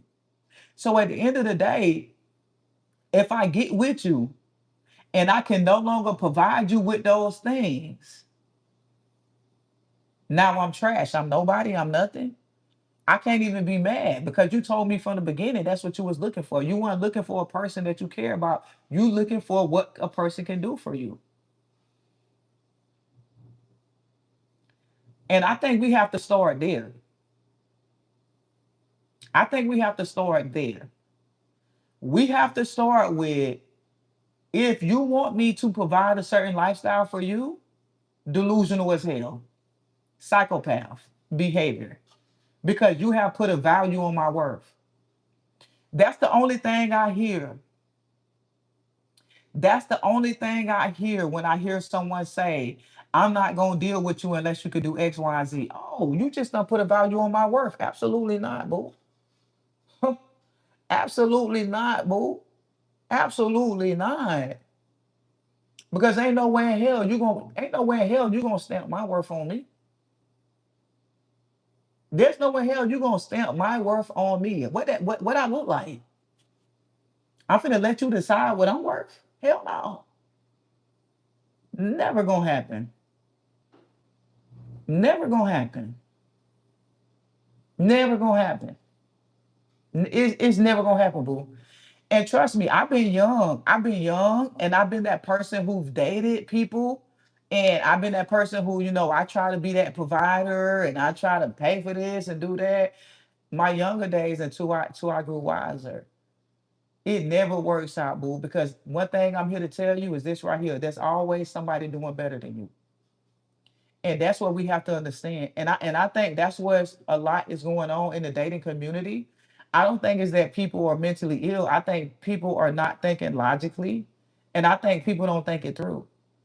If you dating someone based on what they can do for you, baby, when the next person come along that has more than you will be nothing to that person. Believe that. And it gets deeper than material things. I'm talking about people. Some people date you for your energy. Some people just siphon energy for you. Some people you build up their courage enough to go out into the world and basically, provide that same energy for other people so that they can gain something. Like y'all have to think about this very deeply on how it goes. Some people don't have enough courage. Some people don't believe in themselves. They don't have enough confidence. They don't have enough courage to go and just date other people. But then they'll meet somebody like you and you cherish them and you put them on a pedestal and then they'll go to siphon your energy and now they're able to just mingle with everybody and anybody. And you sitting there down and out trying to make somebody love you. It's deeper than material things. You know what I'm saying? So you have to be real careful when you in these relationships. But the number one sign for me is someone who's looking for someone to give them a certain lifestyle. Because let's be clear, baby, I'm trying to give myself a certain lifestyle to hell. Like, let's be for real. Let's think about this logically now, boo. Let's think about this logically now, boo. Let's think about it. Think about this. Think about it. Say what? Say huh? It's spiritual warfare out here. It's spiritual warfare, but I'm gonna say it's also psychological warfare. Psychological warfare. It's psychological warfare. People try to play on your mental. So this is why I say I don't think people are mentally ill. I just think people who don't understand when people try to play on your mental. Because here's the thing. Here's the thing. This is why I'm so in love with the one song that Olivia Dean sang. And what's the song she got out? It's called Let Alone the One You Love. If you wanna understand what I'm talking about when I talk about this, listen to that Olivia Dean song. And it said the name of the song is Let Alone the One You Love. That song explains everything I'm talking about. When I say people try to siphon your energy, and when I say it's a psychological warfare, right? It's a psychological warfare, trust me. Yeah, they want to play on your mental. They want to play on your mental because here's the thing. When you are mentally stable and when you have your confidence, there are certain things people just won't be able to do. That true meaning, like I think we overlook the meaning of people really trying to break us down to size. Like that is the thing. When a person say, "I'm gonna break you down to size," it's a person's trying to basically lower your self-esteem. Because a person with a low self-esteem will go for anything. So this is why you ever wonder when you meet somebody and you're a very confident person, like you're confident, you know, everything in your life might not be perfect, but you're a very confident person, you enjoying life, you living life, right? And then all of a sudden you just feel worthless, like you feel down, you don't have the same energy you used to have. Life ain't the same. It's right because that person is basically bringing you down. They'll bring you down to where you're mentally depending on them. So what happening is they want you to be the source of their energy. Why they are the source of why okay, let me say this correctly. They want you to be the source of their energy while they're the source of your self-worth. Let me say that again. They want you to be the source of their energy while they're the source of your self worth, your confidence, your self worth, and how you feel. And what that basically means is they're going to drain you from your energy and you're going to make them feel good and you're going to feel bad. But they're going to always know how to recharge you. And trust and believe they're going to recharge you because they're going to continue to need to drain your energy. So think about it. Think about it like a cycle, right? It's a constant cycle. So let's say I meet somebody, I got high energy, I'm positive, I'm always upbeat, everything for me is good. And then I meet a person and they're just draining my energy. Well, what's going to happen is if they drain my energy and I have no more energy to give, that means they can't siphon none of my positive high energy, right? So of course they're gonna recharge me.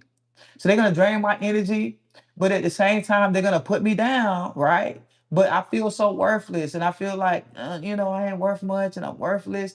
And so they recharge you by being nice to you, by building up your confidence, right? They be nice to you. They build up your confidence. They do a couple of things that make you feel good, and now you're back up. You got that high energy again. And here they go. They're gonna drain it back down. And that's going to be a continuous cycle, continuous cycle, continuous cycle. And that's what I mean by psychological warfare. Yeah, that's exactly what I mean by psychological warfare. Because they're going to keep draining you. And so the best way I can explain that is never be an outlet to someone's plug. Mm. I'm gonna say that again because a lot of y'all didn't catch that. Never be an outlet to someone's plug. Because a lot of times that's just what we are. A lot of times we is an outlet to someone's plugs. Yeah. Someone plugging right up into us, getting charged up. And although you are so powerful, You're so powerful. You know what I'm saying? You have so much energy and you can charge up this whole world. You can light up this whole house. You're too busy being a outlet to someone's plug. Never be that. You got to understand when you are the source, right? What good is my phone without this outlet? What good is my phone charger without this outlet? Nothing. You really got to understand when you are the source, baby. You really got to understand when you are the source. Like you really got to understand that. You really got to understand that. You are the source. You are the source. Stop giving that shit away freely. Stop giving it away freely.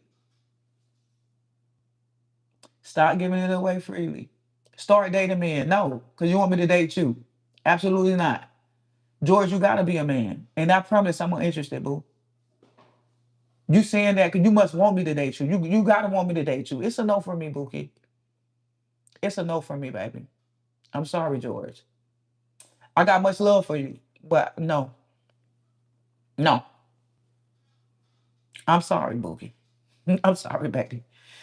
I get it. I get it. There's plenty of women out there that date men. It's just not me, baby. It's just not me. It's really not me.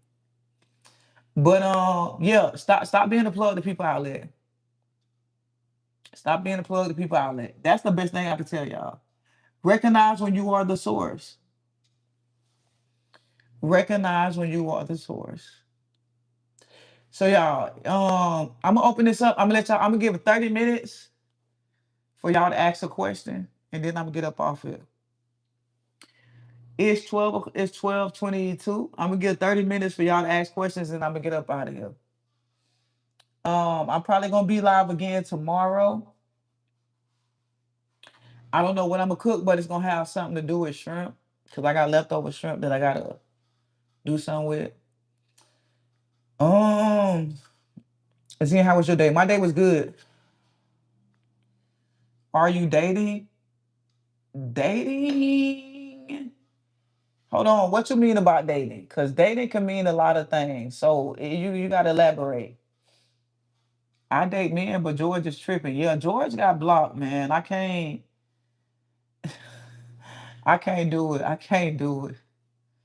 I cooked some seafood effect. What is it called? Etouffee. Good night, Nicole. Have a good night, love. Um, where are you from? Austin Town, Ohio here. I'm in Houston, Texas. I'm Florida raised, Texas made. Dating like with someone. Um, I am dating, but I ain't really looking for no relationship. What's two other important things from the top three things you mentioned? Williams, what you talking about when I said dating? What did I mention? I mentioned communication, consideration, and accountability. I would have to say if I was to name two more, mm, if I had to name two more, I would say stability and self-awareness. Self-awareness. And then if I said self-awareness, I would have to say emotional intelligence. Or I would say mental intelligence. So and I say self-awareness because let's be clear. Um, I can't expect you to know how to love me if you can't love yourself. And I know that sounds so cliche. I know that sounds so cliche. That sounds so cliche. But I'm gonna just tell y'all for real. It's true because learning how to learn yourself and know yourself and love yourself is not easy. And a lot of people think it is, and it's not. Like, if you really ever went on that journey of learning how to love yourself and learning how to be aware of yourself, like knowing yourself, you will understand that that's not an easy task. It's not easy. So, if you can master yourself, then I can have enough confidence in you to like master loving me. Yeah. I'm gonna just tell you that. It's not easy. So self-awareness have to be it. Because it's that's not something that's easy to do. And a lot of people don't like that answer, but I'm just saying it's really not something that's easy. Like it takes time, it takes patience, and I'm gonna say grace, forgiveness, everything that you're looking for in a relationship, you have to find when you're loving yourself. Everything that you're looking for in a relationship is something that someone has to, you know, achieve when they're learning themselves and loving themselves. And that's why when a person say you have to love yourself before you can love somebody else, because everything that's required to love somebody else is something you have to do in order to love yourself. You have to learn forgiveness. How many times have we done things that we can't really forgive ourselves for? How many times have we done something that we really can't forgive ourselves for because we done made so many bad mistakes to where it's like, man, we just can't let it go. You know, like my life would be so much better if I didn't do this. My life would be so much different if I didn't do that. That's learning how to forgive yourself. That's learning how to forgive yourself and move on. Yeah, so forgiveness is something. Grace, that goes right along with forgiveness. How many times are we so hard on ourselves to where we do certain things we know we shouldn't do, or we made certain decisions, and because we can't forgive ourselves, we don't know how to give ourselves grace, so we beat ourselves up for it. We talk down to ourselves. Like, these are things that are hard to do when you're doing it for yourself. When you're doing it for yourself, like, think about it like that. These are things that's hard to do for yourself. So imagine trying to do that for someone else. Yeah, imagine that. Imagine trying to show somebody else grace when they done made a mistake and done messed up your whole mood, your whole life, and your whole journey trajectory have changed. Like, imagine that. So just think about it, like how hard it is to do things for yourself. And then that definitely explain why that's one of the requirements that you should look for when dating someone. Because baby, if they can't do it for themselves, what the hell make you think you're gonna do it for me? Think about it. If you can't do them things for yourself, why in the world would you think they're gonna do it for you? Because that's just the honest truth. They can't do it for themselves, baby. They damn sure ain't finna do it for you. I'm sorry. I don't care how much they say I love you. I don't care how much they love bomb you. They're not gonna do it, Bookie. So that's why I say self-awareness for sure. Um, and emotional intelligence. Because it's gonna be some times that you're gonna have to use that emotional intelligence. I'm too seasoned at the age I am at. Mm. Baby, let me tell you something. You seasoned, I believe it. I hope you seasoned in a good way. Cause I've been dating cougars lately. And let me tell you something, Bookie. Now listen, I'm not saying it's you. Let me clarify this. I'm not saying it's you. But baby, I done dated a couple cougars that was seasoned. And all I'm gonna say is they were salty. I'm gonna say that again. I done dated a couple cougars that was seasoned, but baby, they were salty, okay? So I ain't saying that's you, but I'm just saying. I'm just saying, Bookie. I'm just saying. I don't know. I can forgive someone else, but I'll never talk to them again if they betray me. That part. Well, I mean, not every forgiveness requires a reentry in life. You know that, right? I'm gonna just say that. Salty cool good. I'm just saying they were salty, boy. I ain't lying to you. Oh, yes, absolutely. That is overseas. Not every forgiveness requires reentry in somebody's life. That's normal. That's normal. The main thing is forgiveness so that you don't hold it in your heart. You know what I'm saying? Like when I think about forgiveness, I think about, and trust me, it works both ways. I done had people in my life that I done forgiven that I'll never talk to again. And some people have forgiven me for things that they'll never talk to me again for. You know what I'm saying? Both ways. But what I can say is forgiveness is just for your heart, for your nervous system, and for your mental sake. For your heart, your nervous system, and for your mental sake. Because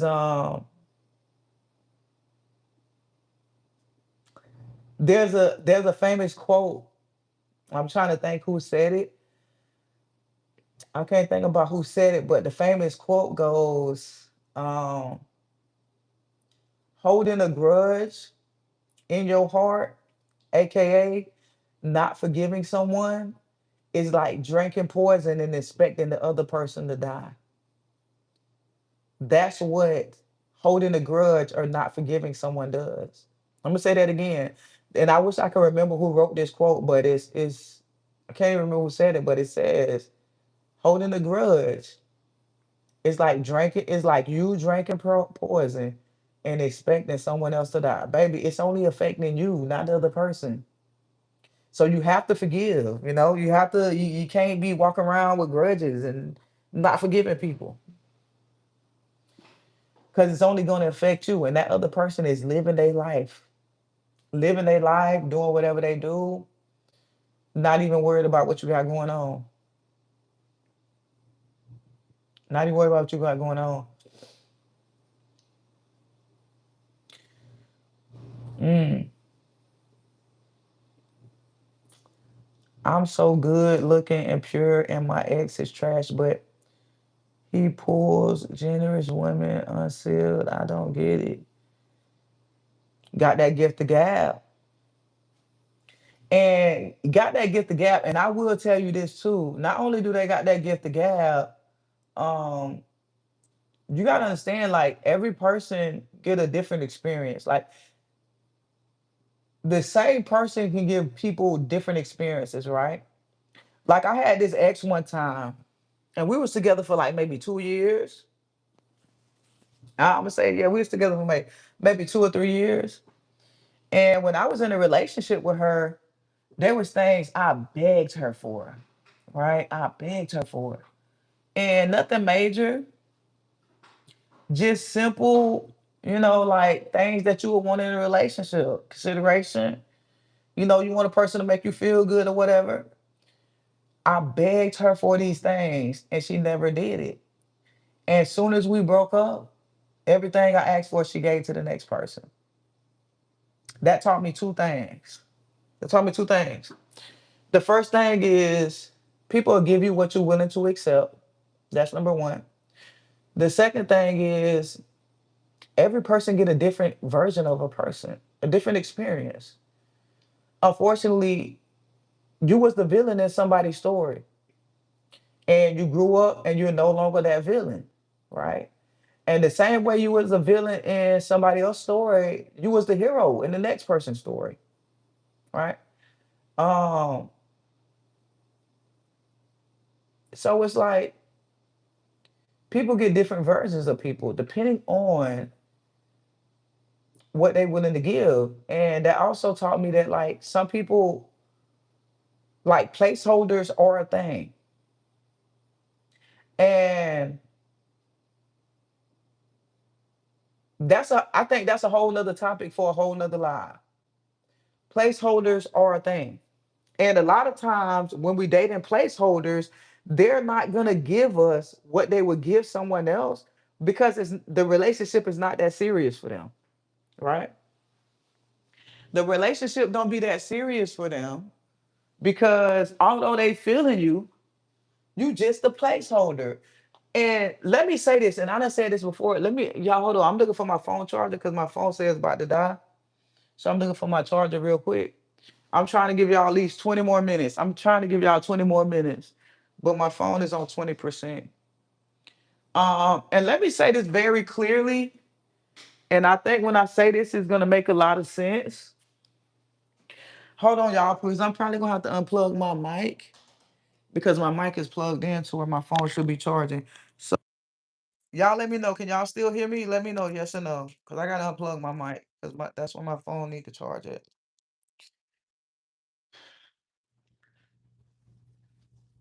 Can y'all still hear me? Yes or no?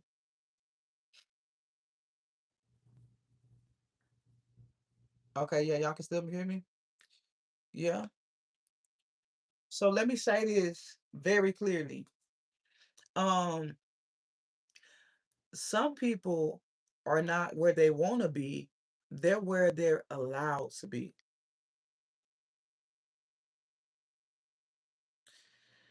I'm gonna say this again.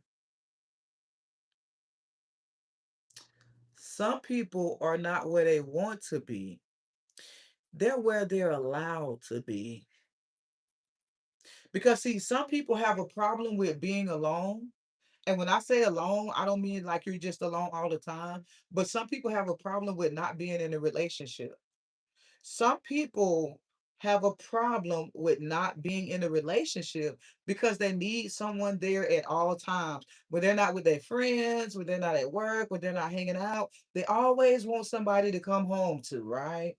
And so what tends to happen with these type of people is they will get in relationships that they don't want to be in, all because they can't be where they want to be. And so now this is what makes you the placeholder. And that's what I mean when I say be careful that you're not a placeholder, because some people are where they're allowed to be, not where they want to be. Because the person that they want to be with, they'll figured out it's a no for them. And they ain't putting up with it. And they're not finna deal with it. So now they go to where they're allowed to be. And this is how you become a placeholder. So keep that in mind. Keep that in mind, because a lot of times, and I know for me, from and I'm speaking from experience, I'm speaking from myself. I have been in relationships to where I felt like we was building something. I thought like, okay, we got something going on. We building something. I'm talking about I done moved states to be with someone, all because they was where they was allowed to be, not where they wanted to be. Hello, hello. So you have to be very, very careful.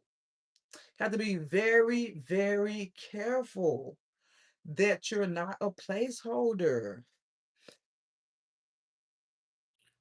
That you're not a placeholder, because this is a real thing. This happens more often than we really know.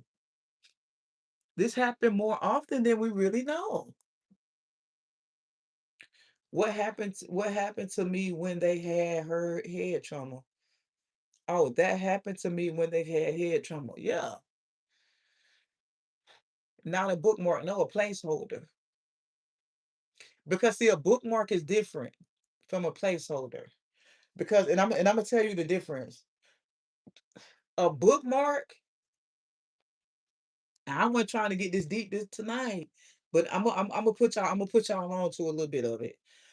A bookmark is someone who would date you, right? They'll date you and they'll date multiple people. Nothing wrong with dating multiple people. Sometimes I date multiple people. 100% real.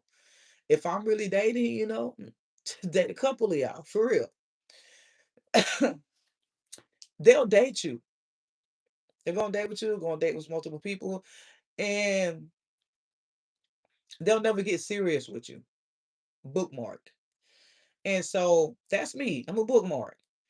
I don't have friends like that. If I want to hang out, I'm gonna go on a couple dates a week. You may not be available. I'm gonna go on a date with somebody else. May not be available. Go on a date with that person. But I'm never gonna have anything serious, right? A placeholder is someone who will build a life with you. See, a placeholder gonna take it farther than dating. A placeholder gonna tell you everything you want to hear, and they're gonna build a life with you. Straight up, move in together. You will have things that you own together. Might even marry you. Oh yeah, might even marry you. All because they're where they're allowed to be and not where they want to be. And so one or two things gonna happen then. One or two things gonna happen. Either where they want to be is gonna become more of an option for them, and they're going to be able to go back to where they want to be, or they're going to just find somebody else who interests them more, or they're just going to find somebody else who interests them more. I wish I had a pen and piece of paper because I want to draw a visual for y'all, and I don't even have a pen and piece of paper to draw the visual for y'all, because I really want y'all to understand I really want y'all to understand what a placeholder is, because here's the thing about a placeholder. Baby, you can spend years of your life with a placeholder. You can spend years of your life with a placeholder. I'm going to say that again. You can spend years, not days, not months. I'm saying years of your life as a placeholder. It's very important to understand that. It's very, very important. I need y'all to understand that. I'm gonna say that again. You can spend years of your life with a placeholder. Years. It's very important to understand that, because when you're dealing with a placeholder, when someone has put you in a placeholder position, baby, they will build a life with you, probably have kids with you, have properties that they own, material things that you have, and baby, you're just holding a place until they get with who they want to be with, because like, let's look at this as like categories. As human beings, we arrange people in our life as categories. And so what I mean by you a placeholder is they have already deemed you to be not worthy. You're not their end goal. You're not their destination. You are just somebody that will do until they find what they really want.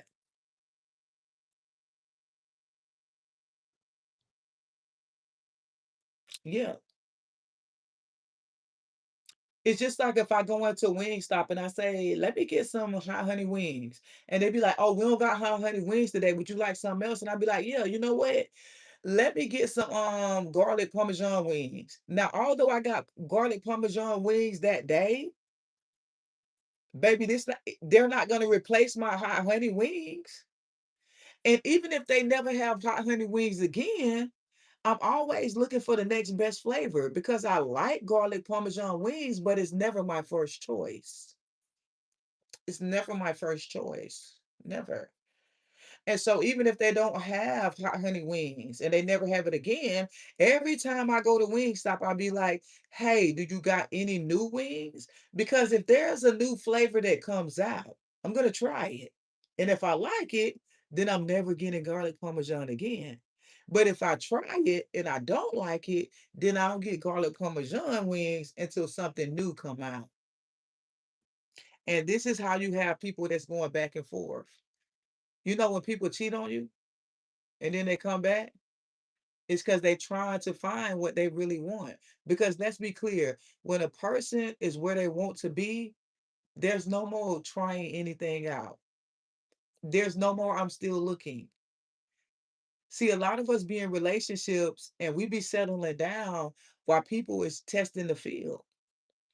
They done settled down with you. They done build a relationship with you. They done build a life with you. Whole time they still testing the field, trying to see what's out there. Because as soon as they find what they want to find, oh baby, you're done. You're done. And then you sitting there wondering why all of a sudden, just one day, everything changed. It wasn't all of a sudden. It wasn't just one day. Baby, they've been testing the field. And they finally found what they were looking for. Boom, placeholder is no longer needed. Placeholder is no longer needed. Let me see if I can get y'all an example on my phone. I got my laptop. Let me see if I could. I don't have pen and paper. I haven't had pen and. Oh, you know what? I could probably do the writing feature on here. Let me see. Cause I want to really give y'all an example. Then I'm gonna get up off of here. Cause I said I was gonna be gone. Let's see. Okay, yeah. So I use this right here to give an example.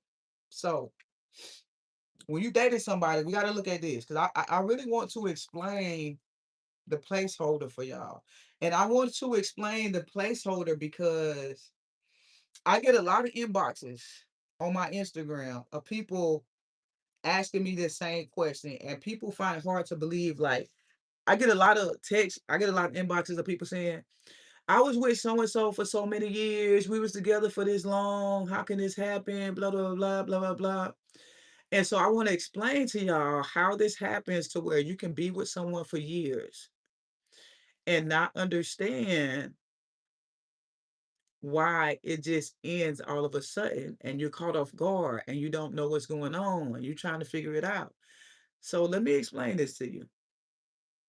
Now, the best way I can explain this to you is this. And when we talk about placeholders, let me be clear. So let me explain the playing field. When you deal with placeholders, it has a lot to do with a person's personality. So the first thing that we have to understand is when someone is using you as a placeholder, it's nothing really against you. It's all about that person that's deeming you to be a placeholder. They have some emotional battles that they facing, some insecurity problems. Like they have situations that's going on within themselves that you will never be able to fix. So let's put that out there and make that very clear, right? Let's put that out there. So now I'm gonna use me an example. And let's say I'm a person to where I'm looking for a placeholder. So let's look at this from a society standpoint, right? So you have level one. This is a person to where they're not successful. Can y'all see that? Let's see. Let's use a different color because I want y'all to be able to see this. So let's use a color y'all can see. Let's go with red. See if that'll be better. Let's go with red. Okay. Okay, there we go. Y'all can see that. So boom. This right here. This is. I'm just a regular person. I'm not really. I'm not a nobody in society, but I'm a regular person. I got me a little job. I can work it. This is level three. I'm successful. I'm not rich. I'm not where I want to be. I'm probably making about 50K a year right here. So right here, I'm probably making about, so let's start over. Here, right here, I'm probably making about, I'm a 50K person. And the 50K person is, they just a person, they live a regular life, they got a regular job. I'm just doing my thing. Right here, I'm a 100K person, still a regular person. I'm living my life. But my goal is to be here. I gotta go. I want $1 million. I want $1 million. And this is my goal, right? So I gotta figure out how to get from here to here. And here's why we have to look at it from the individual standpoint. Because based on what a person goals and dreams are, this is how they put you in categories when they're dating. Because think about it like this. I'm right here, I'm making like 50K a year, but I want to be here making 100K a year. So my ideal partner is not here, it's not here, and it's not here, right? Now, this is if I don't have emotional intelligence. So let me clarify that because I don't want you to meet somebody here and then automatically assume like, oh, this person is never going to take me serious because they want to be here. No, that's not what I'm saying. What I'm saying is if you don't have emotional intelligence, this is how a person is going to categorize you when they're dating. Now, people that have emotional intelligence, people that are self-aware, they don't think like this in this mentality, right? So this is only for people who have no emotional intelligence and they're not self-aware. They're gonna put you in a category based on where they want to be, right? So let's say I'm a person, I have no emotional intelligence, I have no self-awareness, and I'm this 50K thousand person, right? But my goal is to be $1 million person. The type of woman that I will be looking for, the type of woman or man, because a man can be a placeholder and a woman can be a placeholder. There's no gender discrimination here. The type of person, my ideal person that I would want to date would be up here in this category. And it's clear that I'm down here. So I'm probably really gonna never meet nobody right here. And even if I do run into somebody right here, they're not gonna take me serious because I'm just a $50 person. You know, I'm just a 50K person. They're not taking me serious. So what's gonna happen is I'm gonna start dating on this level. Boom, here goes me. Now I got a partner. And the good thing about this partner is this person is dating me wholeheartedly. And they're putting everything they have into me, right? And not only are they putting everything they have into me, they're giving me a stable relationship. So guess what I'm able to do now? They're giving me a stable relationship because to this person, we're building something. And although we're right here, we have had conversations that, hey, we eventually want to be here. So, what you're going to do if you're dating me, a person that has no emotional intelligence, you're going to help me build my career and I'm going to help you build your career. We're going to help each other. We're going to be building things. We're going to start, accumulating things together. We're going to have a home. We may even have a couple kids. You know what I'm saying? And because I'm able to be stabilized mentally, and I have someone that has my back that fully understands me, because we're on the same level, I go from here and I'm able to get up right here. And now I'm right here. But did I do that on my own? No. I'm in a good relationship. I done built the house. I done built the home. And I'm on the rise. My career is moving up because I'm mentally stable. Although I have no self-awareness, I just have somebody right here who's on my level, who's pouring into me. And essentially what I'm doing is draining their energy, right? Because I have no emotional intelligence. So I'm really not pouring into you. I'm really not pouring into you. I'm just draining your energy. So because I've been doing that, I moved up to here. Now, what happens when I get here is there's other women here. There's other men here. And now I done met somebody new. And here goes you because I done drained your energy so much because you're just a placeholder. So I was never pouring into you. So although I was able to rise in my career, I was able to do all the things I wanted to do here. I'm here now. And you still right here because I done drained you so much. And I done made you feel like you ain't worth nothing. Right? And I done made you think that whatever all your dreams, hopes, and dreams before you met me, I done made you think that you ain't capable of that. Cause I done beat you down so bad mentally. I ain't laid a hand on you. But mentally, I have been taking, and never poured into you. Right? You have not risen to the next level, but I have. Because as much as I done been pouring, much as I've been beating you down mentally, you've been pouring into me, and baby, I done rose to the next level. And now that I'm on this next level, here are new people. And so what tends to happen is this person right here, and I don't want you no more. X you out.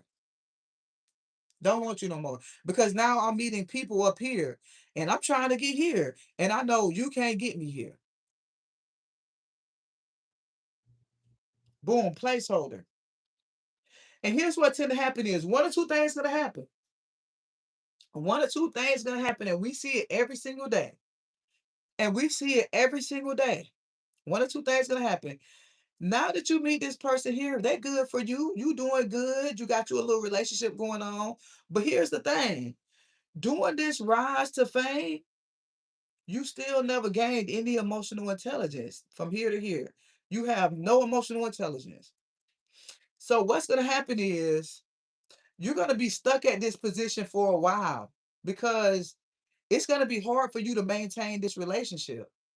And it's going to be hard for you to maintain what you have because the reason why you was able to get from here to here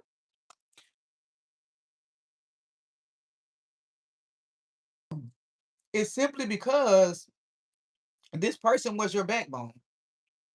So one or two things going to happen now. Mm. Either this person going to pour into you like this person did, or you're going to slowly start to drop. This relationship ain't going to work out because you don't know how to maintain this person. And you don't know how to maintain this person because you don't live so many years taking. Now that you on this level, well, this person, they're a little more self-aware than this person was down here. And because they up here, they done seen your kind before. So you ain't gonna be able to do all the things you was doing to this person. You ain't gonna be able to do it to them. So they slowly start to drop. Boom, this relationship don't work out. So they come back down and they try to double back. Boom. This is why they come back. because this didn't work out, and now I'm coming back to my source. Here I go. Hey, baby, I'm sorry. Hey, baby, I'm sorry. I just want to make it work. And because your self esteem is so low, and instead of you focusing on your own self healing, and instead of you trying to get your mental right, instead of you loving yourself, you welcome them back with open arms. Boom, boom, boom, boom, boom. Here they go. Welcome them back. Right? And then that cycle just keeps continuing. That cycle keeps continuing. It keeps continuing.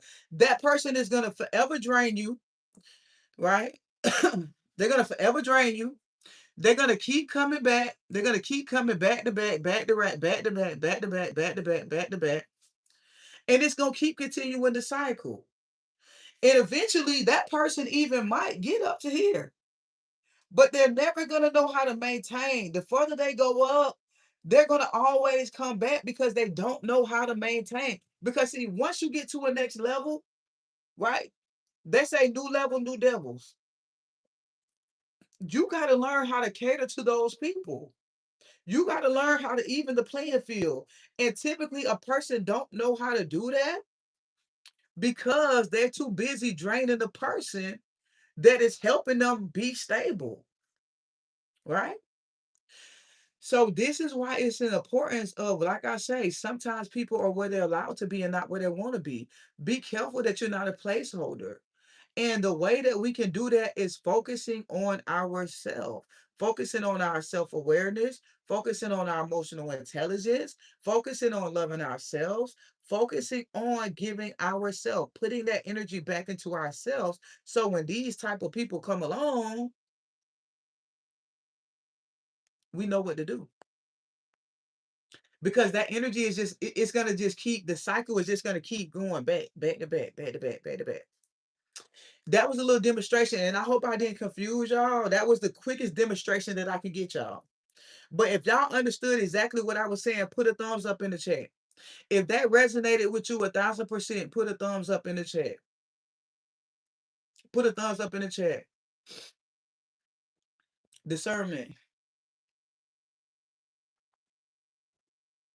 Discernment is good. Discernment is good, but it takes more than discernment. It takes more than discernment.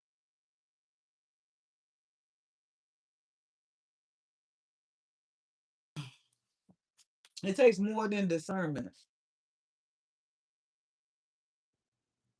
That's a whole that's a whole nother. I don't want to get into that. We'll probably talk about that tomorrow. But let me tell you this: it takes more than discernment. It takes more than discernment because let's be clear. The reason why I say it takes more than discernment is because when we are dealing with people that we know are not good for us, the signs are there. The red flags are there. But a lot of time we stay, even when we know this person is not for us, a lot of times we stay because we too scared to be alone. We don't have the self-confidence. We don't want to walk away. A person is giving us something that we haven't been feeling. It takes more than discernment. Because let's be clear, we have all been in relationships to where we knew this person was bad for us. This person don't be doing anything good for us. We see it, we feel it, we see the results, we feel bad, but at the same time, they give us a feeling that we're not giving ourselves, and we stay. And we stay. Baby, it takes more than discernment.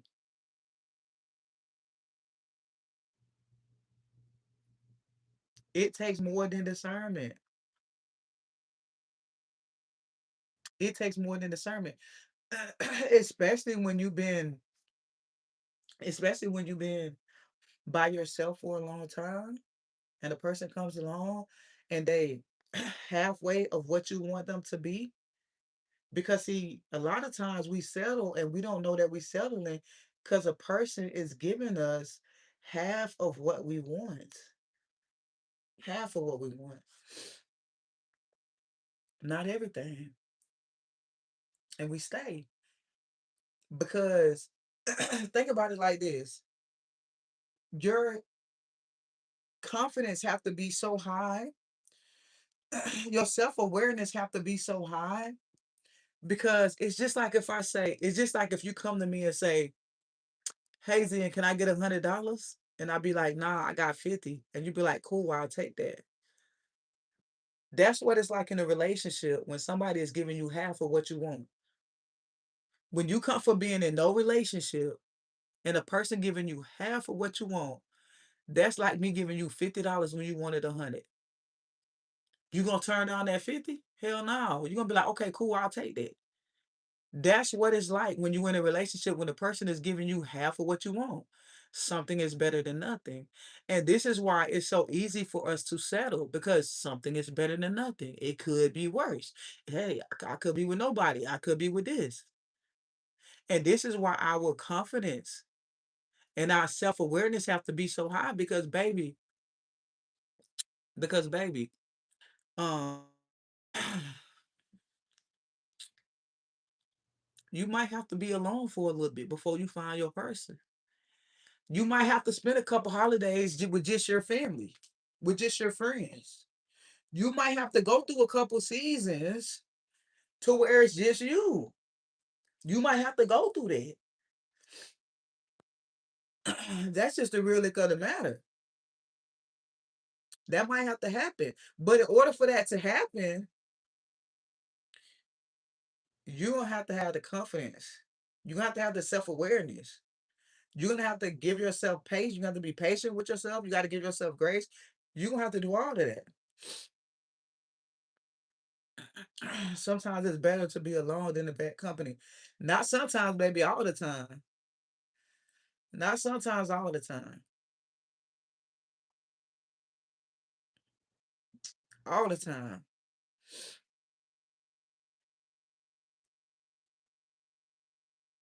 Yeah. Right. I've been in 2 seasons. Try six same holidays. Try six same holidays.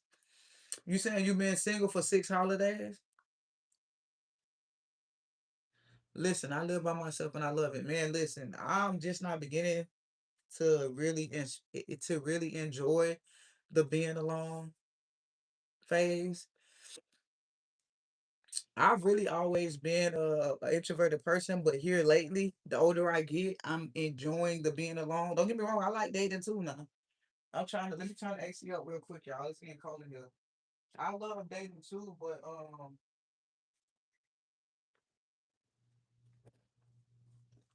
there's nothing wrong with being by yourself.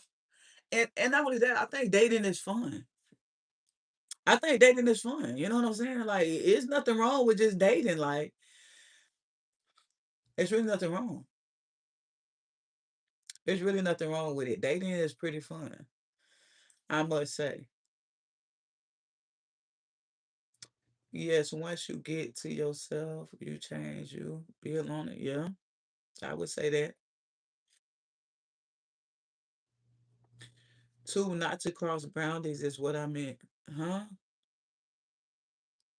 I love dating the right people, and that's hard to find. Yeah, I protect my peace the older I get. Life humbles you. Facts. Been single and no relations for 8 years. I love it. I learned people be trying to use you. No more.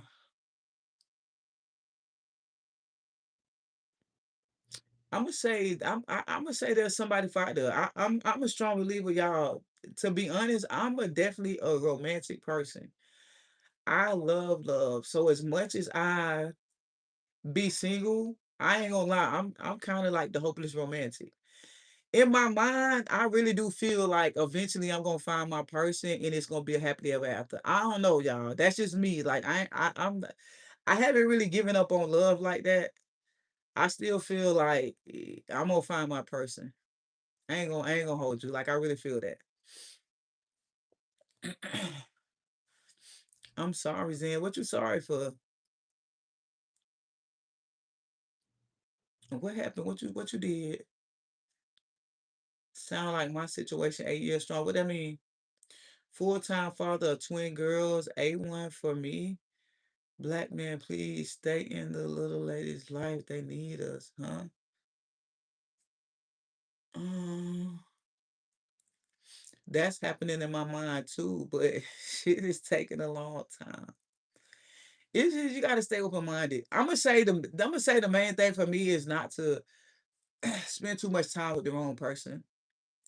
But I haven't been dating in a while, y'all. I go like I date on spurts. Like I'll date for a few months, then I'll stop dating, then I'll start dating again. So it's not like I do that consistently. Like I'm not a person that date all year round. Like I really don't. Like I'll go through my phases to where I'm like, okay, I'll go on a couple days. And then I just won't date for a while. So it's not like I be like full throttle, like really looking, really searching like hard. Like no. I just date for a little bit and then I just stop. And then I might get in the mode again and I okay, let me go on a couple days. And then I go on a couple days, then I'll stop. That's kind of how I do it. Oh, you a single full-time father? Congratulations. I'm back, Zen. My kids are sleeping. I had a 2 and a 1 year old. I left the father, but I'm financially stable. God is good. Amen. Hallelujah. Do your thing, boo. I was a single parent for 5 years when I was before I found my person. We've been together for 43. Baby, 43 years? How old are you? What? Oh my goodness, 42. That hold on. How the hell? I can't make it past a year. How you do 43? Okay, I can't get to a year, boo. How that happen? I can't get to a year. Am I the problem? Wait, hold on. Wait, hold on. Cause that didn't sound right. Am I the problem? Wait, hold on. No, wait. I can't make it a year. Okay, let me do the math. Am I the problem? Wait, hold on, chat. Am I the problem? Mm. Cause like everybody can't be the wrong person. Mm. Wait, is it me? Is is it me? I don't know. I gotta think about that one, chat. I may be the problem. Am I the problem? Oh, you are the solution. That part, I like that one. Silence. It's the silence. I thought you was a problem too, but now I realized I'm good too. Well, I thought I was the problem too, but now I realize I'm good too. Now I realize I'm too good. Nah, you're not the problem. Zen, I got you. I got you, Zen. I asked myself the same thing. No, for real. You surely are. Yes, you are. Smith, what? Stop playing. Smith, how am I the problem, love? I can't be. You probably a big flirt. You know what? I don't really am I a big flirt? I don't if I'm in a relationship, I don't flirt like that. I ain't gonna lie. If I'm single, if I be 1,000% honest, if I'm single, if it's a flirt, I'm gonna flirt it. Like if it's a flirt, I'm gonna flirt it. No cap. But if in a relationship, I don't flirt though. Once I'm in a relationship, I honestly respect. I know I was stuttering right then, so a lot of y'all probably saying Zen line she was just stuttering, but no, for real, no, for real. If I'm not in a relationship, baby, I'm gonna flirt so hard. You're gonna really think I'm in love with you. Like I'm a big flirt for real. And I didn't realize how big of a flirt I was until like this was probably like 2 or 3 years ago though. Nah, not 2 or 3 years ago. I'm lying. Okay, this was a couple months ago. Okay. This was a couple months ago. I was single though. I was single. A couple months ago, I didn't realize how big of a flirt I was because every time I go in HEB, I would see this same lady, like the workers that be in there. So me, I'm doing my thing, just popping my little thing, like, hey, what's up, y'all? This and that. And the lady came up to me, and I think I told y'all this story though. I think I told y'all this story. I was walking out of HEB one time, and the security guard stopped me. He was like, "Hold on, I gotta check your bags." Like I'm pushing the buggy out, and I'm like, "What?" Now, mind y'all, I'm so embarrassed because I don't steal. Like, hold on. In my younger days, maybe I picked up a few things that didn't belong to me. I'm just saying I was young, I was learning, I was growing. Maybe I picked up a few things that didn't belong to me, okay? But since I got older, I don't steal. I don't steal. But he stopped me and he like, I'm gonna check, I need to check your bag. So I'm embarrassed as hell because the store is crowded. So I stopped. And I'm like, nah, what you looking for? Like, I'm just asking him straight up because I'm trying not to be, like the angry black woman, but I'm pissed off for real because I'm embarrassed. And y'all, why this dude say, hold on, and then the cash register that I normally flirt with, she came up and she was like, oh, I told him to stop you because I wanted your number and I didn't know how to ask you. Bet that up, Bookie. First of all, I wasn't even flirting with you like that. Second of all, you will never get my number. Cause even though you cute, and if you would have asked me for my number, even though I wasn't flirting with you like that, I would have gave it to her. Honestly, I would have.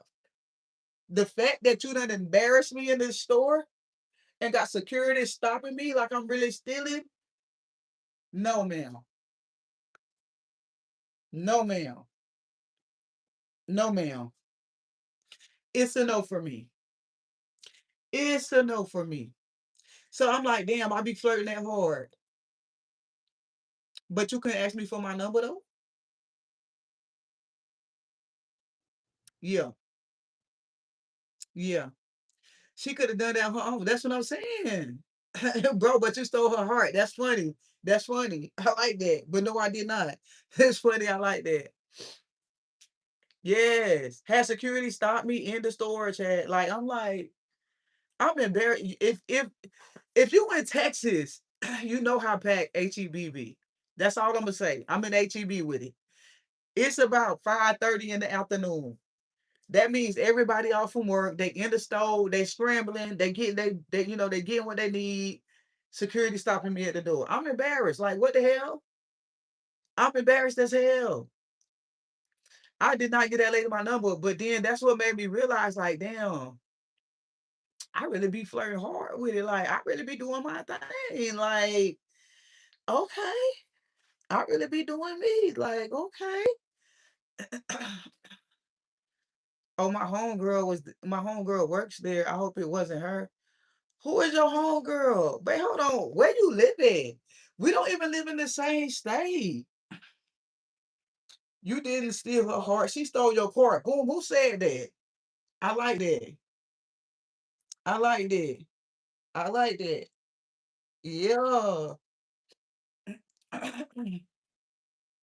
Were you mad this happened? I ain't gonna say I was mad. I was really embarrassed, to be honest. It's embarrassing. Like, bro, you stopping me like I'm stealing. Like it's I was really embarrassed. You Libras are naturally flirts. I try not to be. I was in a Libra all day, baby. You can't tell. When that scale tilt, when I tilt that scale, oh my goodness. Are you sure you didn't give her your number and then just didn't call? And then she just didn't call you? No, baby, I ain't finna give her my number. You don't have me embarrassed in this store. You embarrassed me before we even meet, baby. Absolutely not. Because one thing I would not do is be with somebody who embarrassed me. Because let me tell you something. I have been in relationships to where I have been embarrassed. And I'm not saying embarrassed like that to where like you embarrass me in the store, but I'm saying embarrassed to where like I'm sitting here loving you with my whole heart, and you out here in these streets doing whatever with whoever, and I'm sitting here being your ducky yucky yucky. Oh no, baby. There will be none of that anymore. So that's what I mean by embarrassed. So I don't do the embarrassing shenanigans. Like, I don't like being with people and then you do stuff behind they do stuff behind your back and you up here glorifying them, thinking they the best thing since sliced cake. And baby, they treating you like scum on the ground. Absolutely not. Because baby, the first time you embarrass me will be the last time, baby. Trust me, because I'm done. I'm sorry, y'all. I just started snapping. I really ain't meant to do that. But I'm just telling y'all, that just telling me that I can't even talk because that gave me flashbacks, love. Don't get me started on that. I thought I was in a toxic relationship again. I'm sorry. That just gave me flashbacks, boo. Exactly. So where is the flirt part? We were talking about flirting. What you mean? Where's the flirt part? What, baby? I was Nah. She played the wrong way. I'm in Texas and I go to HEB. I would be embarrassed if someone played with me. Okay, so you in Texas, you know how packed HEB be. HEB is like a club. Like if you go on HEB, it's so packed enough. I'm so mad. I lost my metal glasses. I think it was in the last Airbnb I was in. I think I left them there, and I contacted the owner. I contacted the host of the Airbnb. They was like they didn't find them, but I never saw them again. So I got to buy some new meta glasses. I'm so mad because I just had got those, and I ain't finna spend another 500. I can't do it. She was trying to catch you. Mhm. She was trying to catch you right by fruit and flowers. Right? Oh my goodness. You my type. Y'all, I can't, you know what? Let me see. I think I only dated one person that ever brought me flowers. I don't know what it is with feminine female. They don't buy stuff. Well, I can't say that. Let me not say that. I'm gonna say the women I have dated don't be buying flowers. I can count on my hands at 44 years old how many times I received flowers from somebody I was dating. That's romantic. Look at you. You a little pimp, huh? Who that is? You a pimp, ain't you? Hmm. So that's what you do. That's how you get them. You buy them little flowers. Okay. I see how you doing your thing. Keep doing your thing, Blue. She probably had a man too. I'm sure of it. I call myself loving on this person and was showing up to all the events and giving my bread up. Oop, first mistake. Oop, skirt, skirt. First mistake, giving your bread up. Giving your giving my bread up just to find out that MF played in my face the whole time because you was giving your bread up. You never give up the bread. You gotta treat the bread like you treat the cookies. You don't give your cookies or your bread. You keep your cookies and your bread in the same spot. You don't give the cookies or the bread up. Okay? I'm sorry that happened to you, love, but you don't give the cookies with the bread. The cookies stay with the bread. The bread stay with the cookies. Okay? Don't ever give up the bread. No, for real, because this is my thing, Chad. This is my thing. The best way I can describe why you never lend money in a relationship is simply because of this. Think about it like this. You meet somebody, I don't care how long y'all been dating, unless you was in a serious monogamous relationship. And even then, there's a fine line. Okay, even then there's a fine line. And that's a whole nother topic because a good successful relationship is two individual people who are capable of taking care of themselves coming together to build a foundation, right? It has to be two strong individuals that are able to fully take care of themselves and have their whole priorities in order to come together to make a relationship. And I know that the way that society is right now is going to make us think different. Hear me out. I'm not saying that you should get with someone that's maybe don't have it all together. What I'm saying is the way society is right now and the economy is so bad, a lot of people are getting together because it's easier to be together. The problem with that is You have a person that's operating at 50% of their capacity. You have another person that's probably operating at 100%. That is 150%. That's not 200. In order to get ahead in the society that we is now, each individual needs to be operating at 100% of their capacity to equal 200% to be able to get ahead. So if you got two people that got 50%, 50%, they only equal 100%. If you got somebody that got 50%, 100%, that's only 150%. Am I making sense or no? Am I making sense or no? Two individuals operating at 100% of capacity to come together and make a successful relationship. That means that person needs to be able to clothe, bathe themselves, take care of themselves, provide a place for their self to stay, pay their own bills at 100% without you being involved. A person should be able to do that. All right. And I'm not saying their living situation has to be ideal, right? I'm not saying you have to be ideal person. Look at me. I'm Airbnb hopping. That's what I do. You know what I'm saying? But I'm able to take care of myself. I ain't asking nobody for money. I'm not saying pay my car note. I'm not saying pay my Airbnb. I'm not saying buy me groceries, baby. I'm living the life I want to live. So I'm not saying that you have to have it all together to where you own a home and you got to have the perfect job and you got to do all that. I'm not saying that because I'm not a person that do that. I live the lifestyle I want. But the difference is I take care of myself. Yeah. I'm not asking anyone for anything. Not at all. Okay. Not asking you to buy me a couple meals. I'm not asking you to pay a couple of my Airbnb fees. I'm not asking you to pay no car payments. I'm able to take care of myself 100% myself. Right. So when you're getting with someone, they have to be able to take care of themselves 100%. That means they have to be able to pay for all of their expenses to live. Not saying how they live, but they have to be able to do it themselves. And then you get in a successful relationship. Because the way that the economy is set up right now, the best thing that we can do is two people operating at 100% of capacity get together, because the days are no longer that you can get a 50% of 50% and then we're going to make 100% and get ahead in this economy. Those days are gone. Now we need 100% to equal 200%, and that's how we're going to get ahead. Does that make sense? Does that make sense?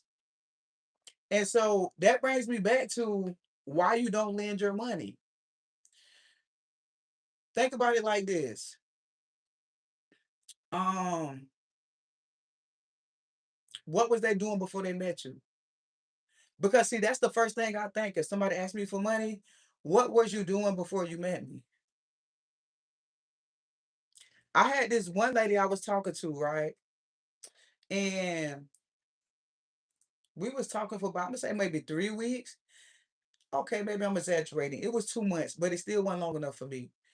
We was talking for 2 months. Um, he asked me, it wasn't for a lot of money. I think it was like maybe $75 or something like that.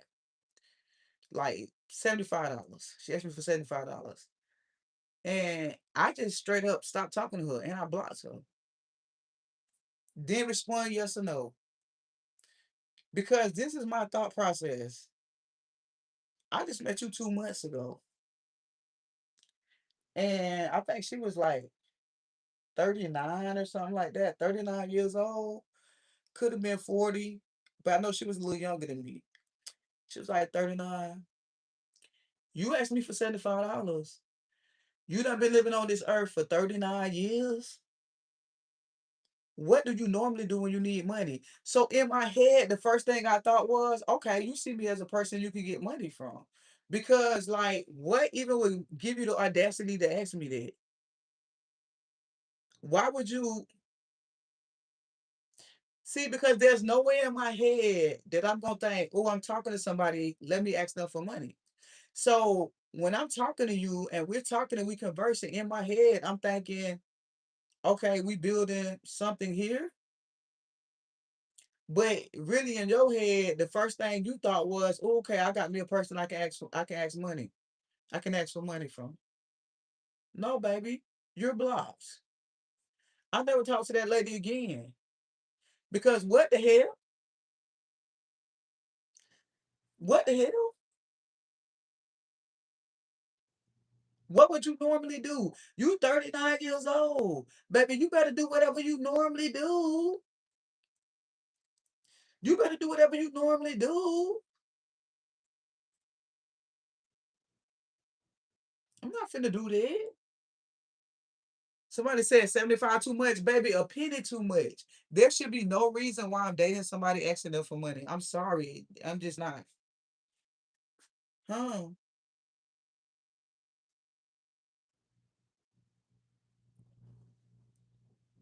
Lesson learned. But listen, here's the thing. Veronica White, don't feel bad. Cause I learned that same lesson the hard way my damn self. This is why I'm telling you. Don't feel bad, Bookie. Just be glad you learned it now. Don't feel bad. Be glad you learned it now. Be glad you learned it now. Yeah. Be glad you learned it now. Cause I learned it the hard way too.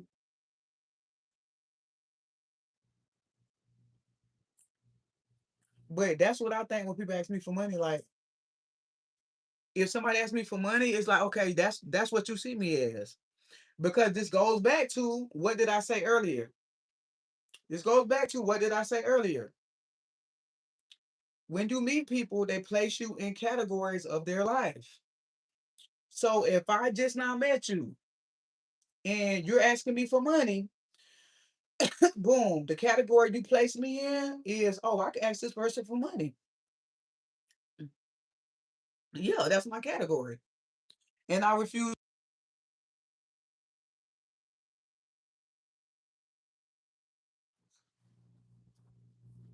That's absolutely my category. Oh, let me ask this person for some money. I'm glad I got my own car, apartment, and money, baby. Some people got their own car, apartment, and money. They still ask. Trust me, I know. You got your givers and your takers. Well, that and the thing about it is, givers got to learn how to stop giving because takers ain't gonna never learn how to stop taking.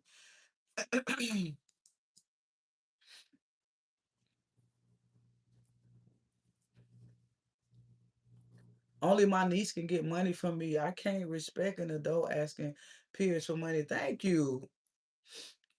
That's about all I give money to. My mom, my nieces and nephews. That's about it.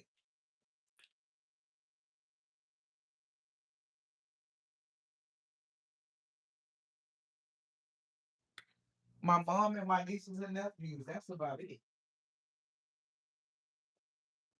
And we live in a society today. 40 years old is wild. That's why I said what I said. Um, yeah, I think she was 39 or 40. I want to say 39 or 40 years old. But here's my thing. The society we living in, that's normal because that takes me back to what I was saying earlier.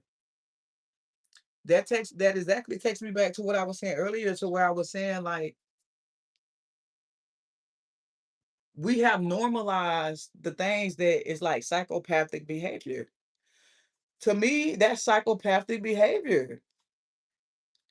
That you meet somebody and straight up just ask them to give you some. The way the economy is set up right now, and you know what, I'm gonna erase that. I'm not even gonna say the way the economy set up, because even if the economy wasn't as bad as it is now, I'm gonna still say the same thing. There should be no way you asking a person to give you anything. Like, and I want to say this as clear as I can say this. Like, I understand that you got a lot of single parents out there that falls on hard times, and you could be in a hard time to where things ain't going your way. Like, I'm not talking about those people who are genuinely struggling, and you need a little assistance, you need help, or whatever. Boom. Whole nother category. I'm saying when people are using dating, because let me say this very clearly, and I think this is the way I can say it to where people can understand it. A lot of people out here are dating for passive income. Boom. I said it. There it is. I'm gonna let that sit right there. A lot of people are out here dating for passive income.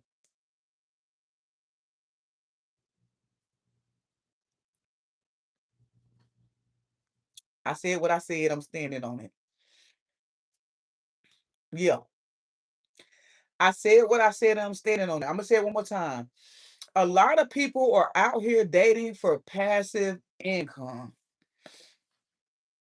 Boom. And those are the people I'm talking about, psychopathic behavior. So if you don't fall under that category, you just in hard times, you need help, like assistance with what you're a single mom, whatever. Yeah. But a lot of people are dating for passive income. I would say that. Yeah, I'm standing on that. Tell me about I'm going to have to move to Veronicaville because the rent is cheaper and I have no help. Well, that's what I'm saying. Like you doing your thing. So I want to make that very clear. Like I'm not talking about the single parents or whatever. I'm just saying like a lot of people date for passive income for real. Right. I give to the food banks and dignity drives, but what do you mean date for passive income? You really want me to get into that topic?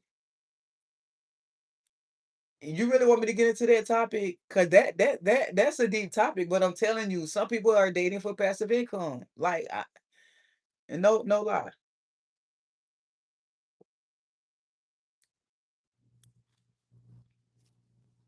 Now, come on, now say that again. They are literally dating for passive income. Williams, I'm gonna tell you what I mean by that. I'm gonna tell you what I mean by that. Oh my God, I love this view though. You really want me to explain it? If you really want me to explain it, I'm gonna explain it. I love this view, y'all.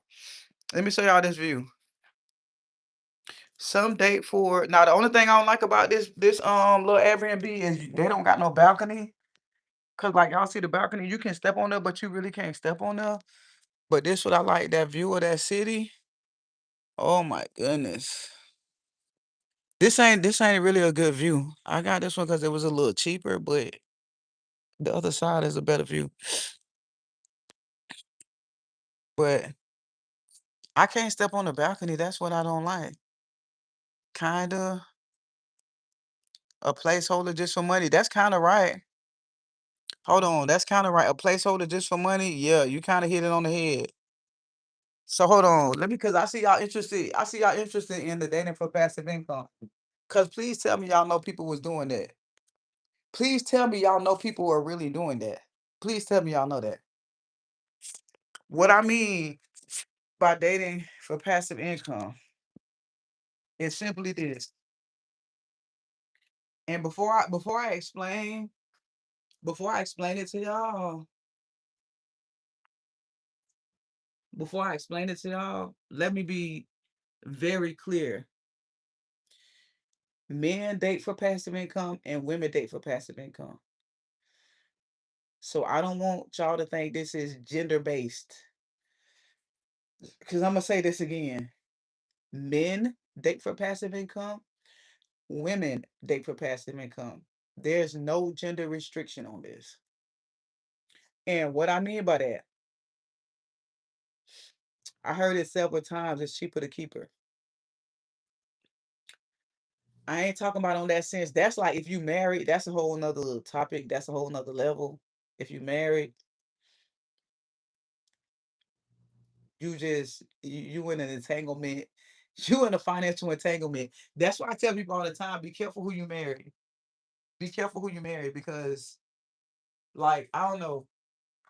For me, the longest time, that's why I really don't believe in marriage, but I will say like I really ain't trying to marry nobody because I gotta make sure like it's just a lot that comes along with marriage, right? That I would be kind of skeptical of doing. But I never really put a label on it, but it makes sense. Yeah, passive income, that's what it is. People dating for passive income, that's the label.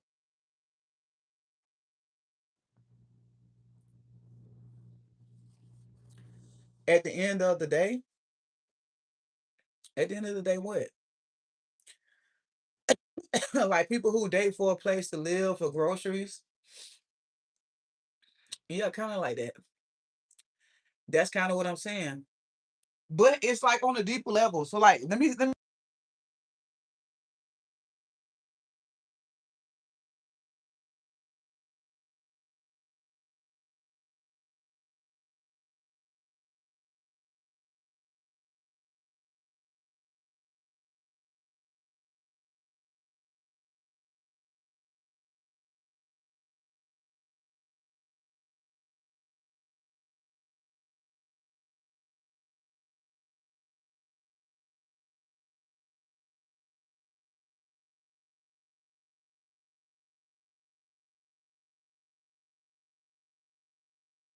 Oh wait, can y'all hear me now? Hold on, can y'all hear me now? Let me know if y'all can hear me.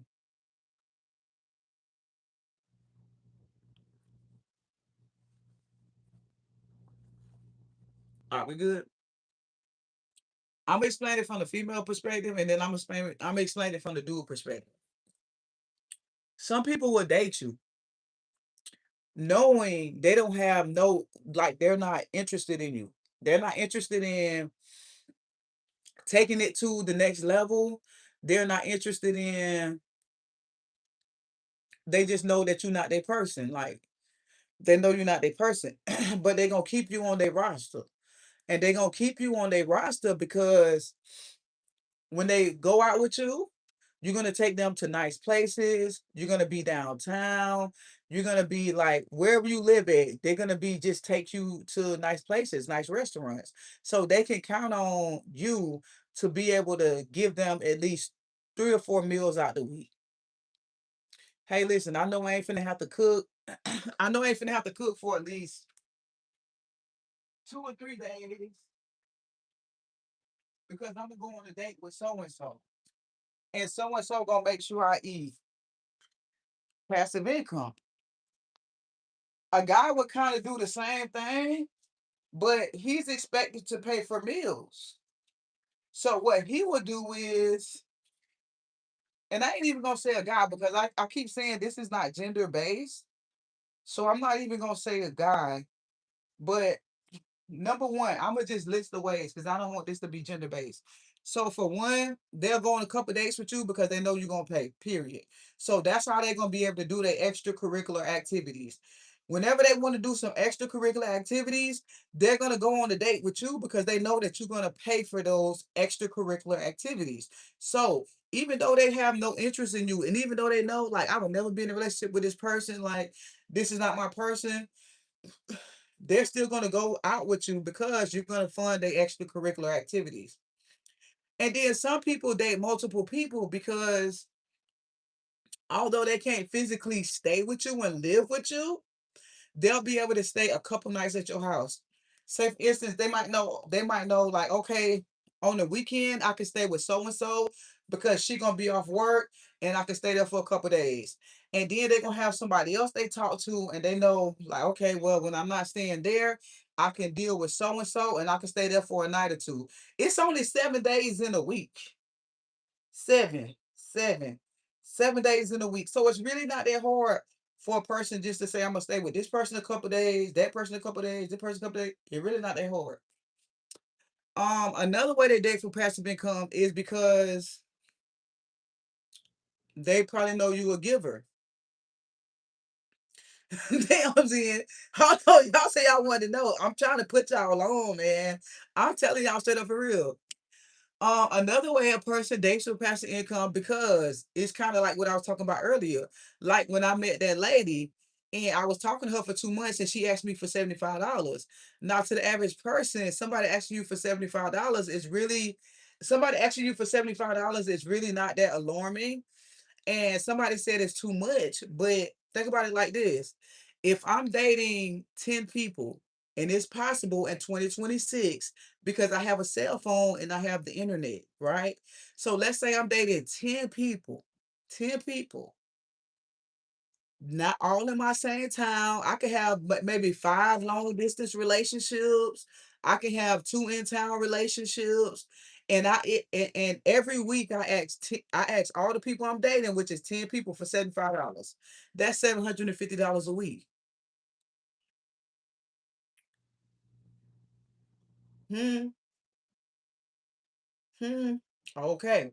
So this is why I keep saying when when somebody asks you for money, red flag. Red flag. What was they doing before you? Hmm. People will fund all of someone else's extracurricular activity, mostly want to control you some kind of way and make you depend on them. Yeah, I'm gonna say that, but I'm gonna not say that. Some people are just basically insecure. Like I know a lot of people, like, and you know what? I ain't even gonna say a lot of people. I'm gonna use it from my perspective. I'm gonna use it from my point of view. When I was younger, I'm gonna say in my late 20s, early 30s, before I went on my healing journey and before I really zoomed in on loving myself and like just trying to be um a better version of myself and really just pouring into myself and loving myself. I used to be a person to where when I dated you, you would never have to pay for nothing. Oh, I'm finna swipe my card anywhere we go. And I did not do that out of wanting to control somebody. I did that because I was insecure. And I didn't realize it at the time, but when I went on my healing journey and I did my shadow work with my childhood, I did that for a couple reasons. For one, I was insecure, I didn't have a lot of confidence, and I grew up seeing my mom struggle. And I grew up seeing my mom struggle because she took care of a grown ass man. And so I grew up lacking a lot of things. And so for me, something I still struggle with to this day is I have to get used to just presenting myself as someone without having to solve people problems because I'm a problem solver. I grew up in a household to where like my presence, I felt like it had to bring value, right? So even right now to this day, I can walk in a room and you can invite me somewhere. And the first thing I'm gonna want to do is like be a help to somebody. Like, let's say you invite me to a party or something. I'm gonna show up at that party and I'm be like, hey, you need me to do something, you need me to bring something, you need me to do this, do that. Because I'm still learning how to understand my presence is enough. Like just being in somebody's presence is enough. And I don't have to offer nothing and I don't have to give nothing. But it took a long time for me to understand that. It took a long time for me to understand that. And so I always offered. And this is the thing what made me notice it because I would encounter a lot of women who fell in love with what I could do and not for me. I would be in multiple relationships through my 20s, through my 30s.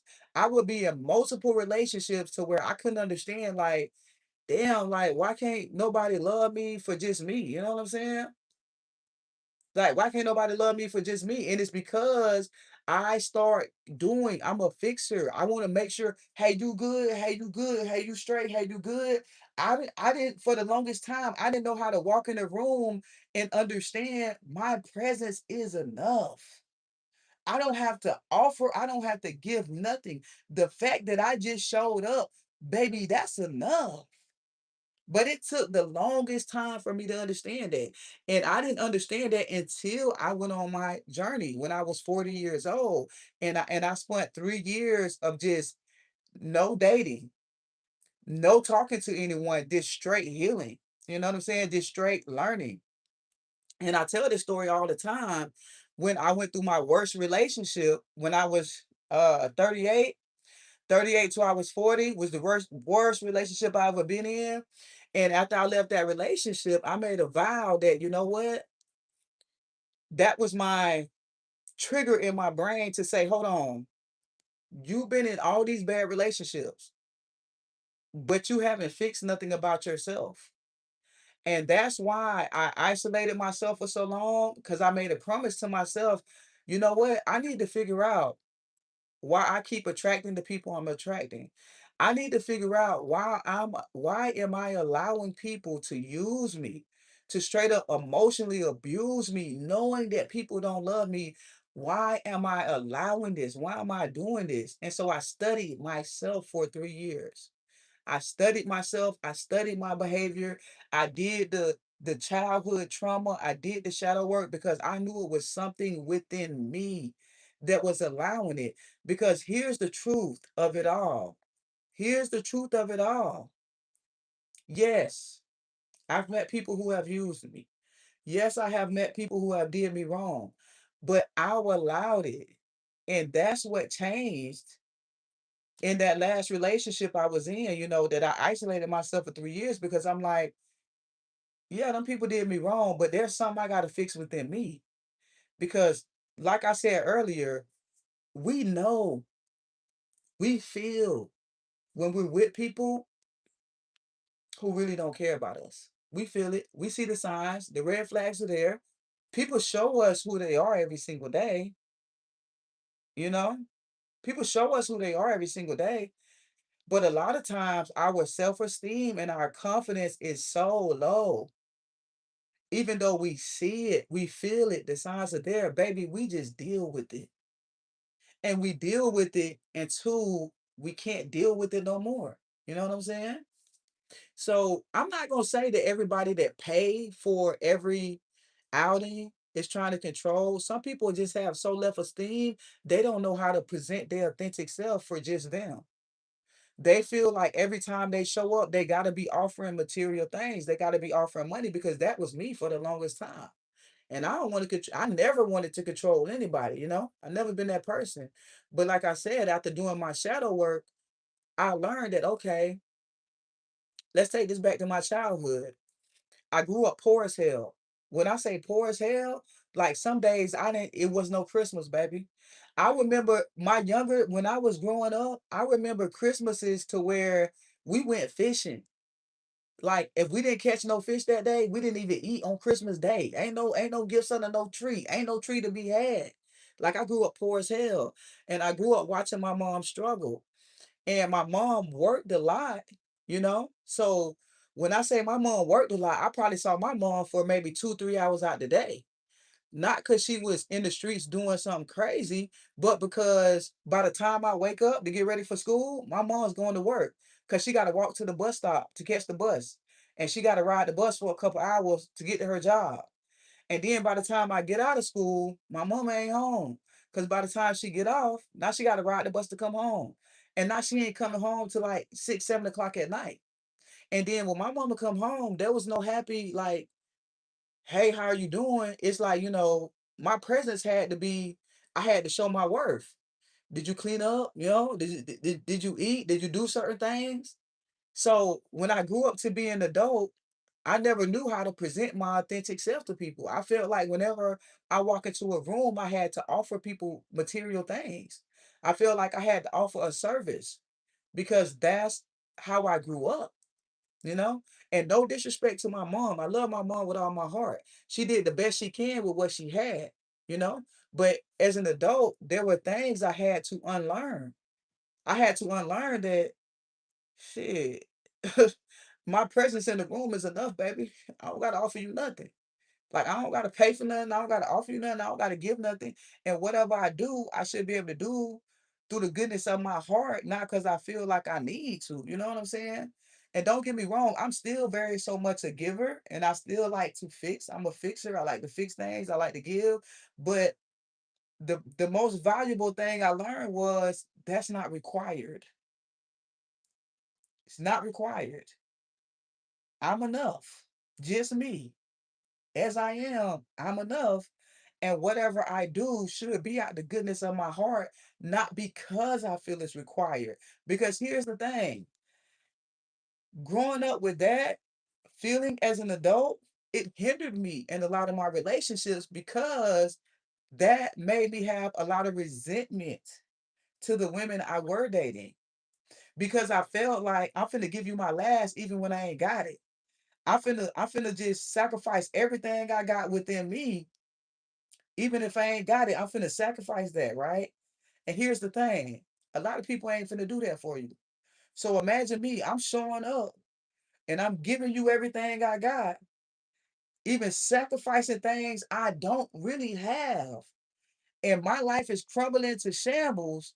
And that's something you're not willing to do for me. Oh, baby, that creates a lot of resentment in the relationship.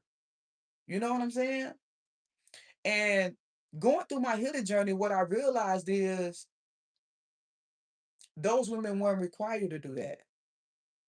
Because at the end of the day, I should have never did that.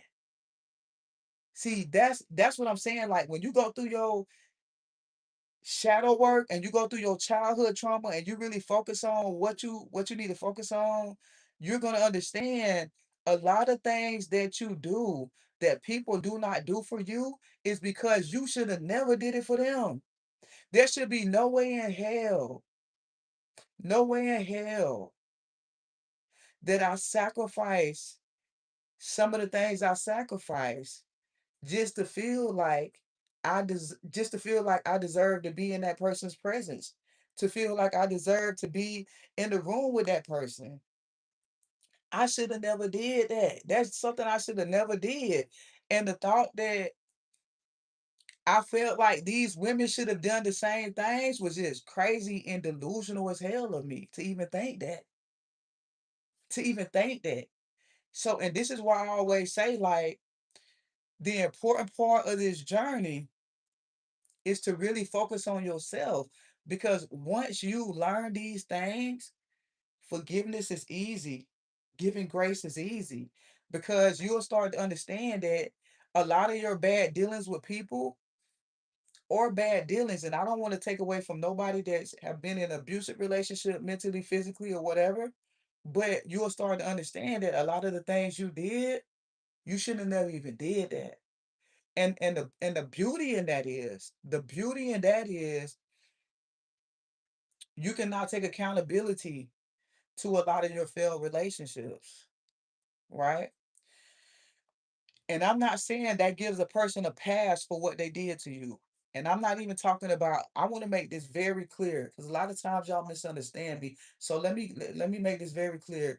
I'm not talking about abusive relationships because I don't care what you do, nobody deserves to put their hands on you.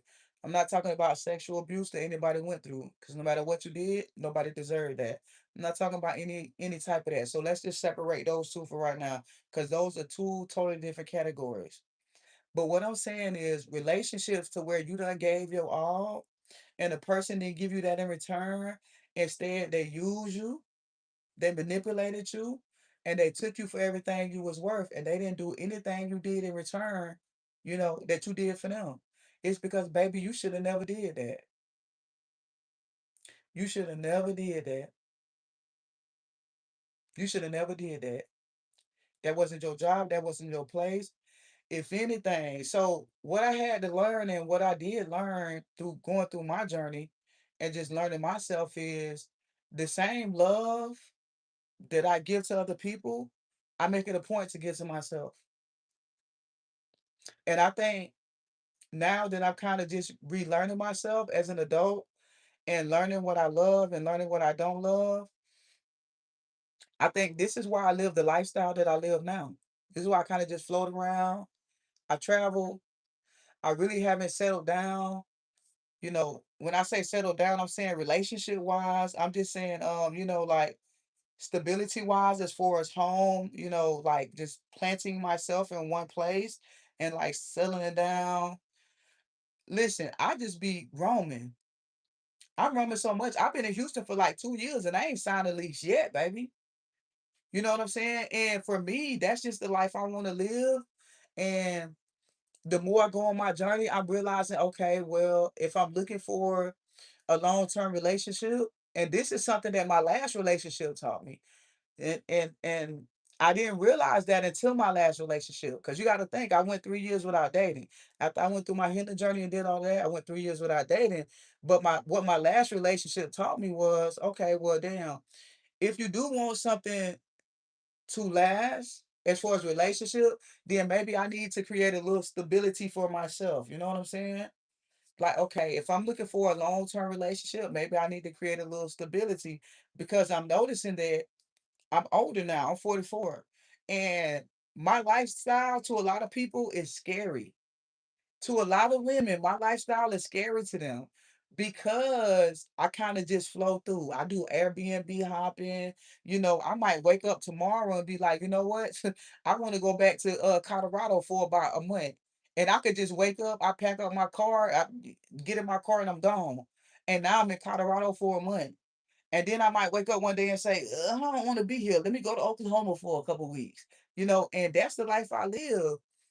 But for me, it's fulfilling, and I do that. But to women my age, that lifestyle to them is scary.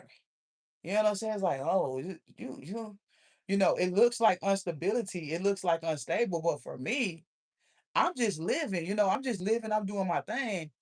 And so this is why I'm kind of rethinking. Like, okay, so now I got to think. Do you want a relationship? Do you want a long-term relationship? Because that's going to require you to live a different lifestyle. This is going to require you to do different things. You know what I'm saying? Wow. Gotta do you, boo. I gotta do me, but I'm just saying to a lot of women, and I'm speaking for women in general because I don't date men.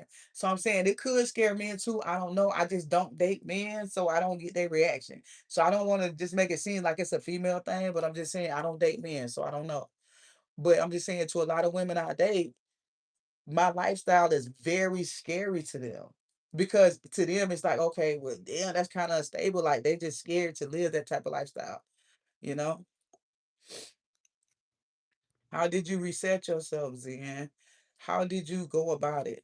What you mean, how did I reset myself? Like, you got to be specific. I think I know what you mean by that question, but I don't know if I really understand it. I think I know what you mean by that question, but I don't know. I don't think I really understand it.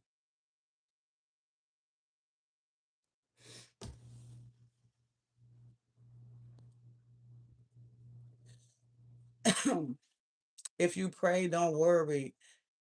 You worry, don't pray. Huh?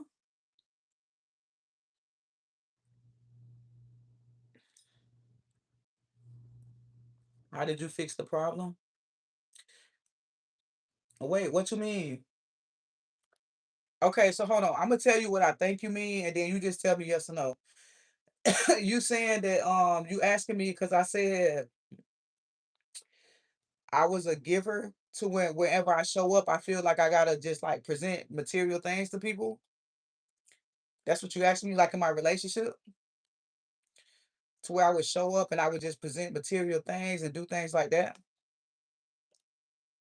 No. Okay, so tell me what you mean. Do you have a long-term goal set for yourself? Um,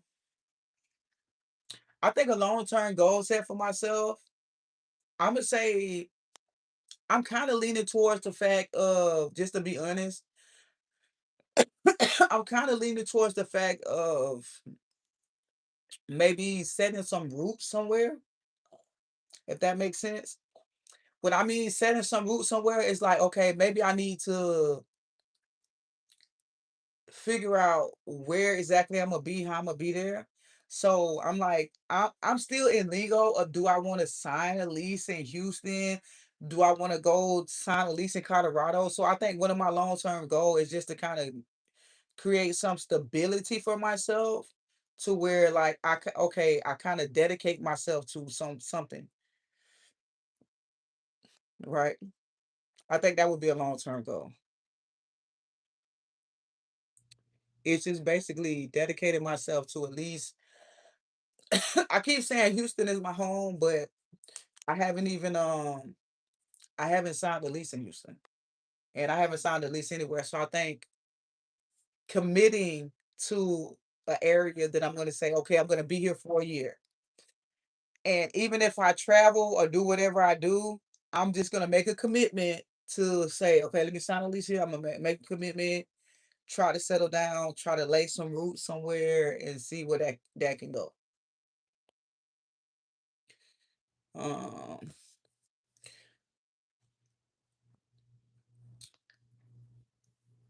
how did you come? How did you come to conclusions of saying enough? I need to fix my problem and move on from it and live the way I want. Um, the way I came to the conclusion that I need to fix my problem is basically going through a lot of bad relationships.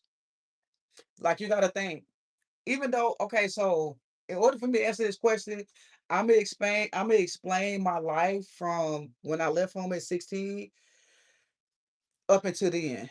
And I'm gonna do this very quickly because it's very short. When I was 16, I left home. I left home, I was dating an older woman. Okay. Not good, not proud of it, don't love it. I played sports when I was in high school, so I was like a basketball star. I was really supposed to go to college. I had a lot of college scholarships when I was in high school, but I never went because my life was so horrible. I wanted to leave home as quick as possible. So I pretty much started dating one of my coaches and I moved in with them and I left home. And so from that 16, that's what I did with my life, right? Um, so although from there I wasn't in a lot of relationships, I did a lot of dating around and I didn't spend a lot of time by myself. And what I mean by that though is even though I wasn't in relationships, like I would date multiple women. I had my own place. I was never settled down, but I was never alone, if that makes sense. So I did that throughout my 20s. In my late 20s, I started traveling around. That's when I went to New York, California, Pennsylvania, New Jersey. A lot of traveling around. Once again, I wasn't. I would say the most relationships I've been in was maybe two or three relationships. Other than that, I was just dating, and not saying that I dated multiple people, but I dated women. Okay, I just was doing a lot of dating. Never settled down. Um, so by the time I got to the point to where I was like, wait, hold on, I got to fix something about myself was around the time I was 39. Because it got to a point in my life to where when I hit like 32, maybe 33, I hit that I need to settle down phase because I had been doing a lot of traveling. I had been doing a lot of dating. And so that's when I started focused on like, okay, wait, hold on. Okay, wait, I'm 32. Okay, wait, I need to settle down. So then I started focusing on trying to be in a long-term relationship specifically. Just date, not date around. I just want to be in a long-term relationship because now I'm buying into the it's time to get married, settle down, have kids theme, right? So from 32 to about 39, I was in two or three long-term relationships. All of them ended the same way. Getting used, getting cheated on, the last relationship before I went on my healing journey was the worst, and I believe that person was a narcissist. And I say they was a narcissist because they did everything under the sun, even to the fact they got pregnant on me and all. Okay. So at that time, then I'm like, okay, it's something I got to fix about myself, right? Because there's no way I'm going to believe that I'm attracting all these people that are doing me so much harm, and the only thing I want to do is have a successful relationship, right? And all this is happening. So there's got to be something within me.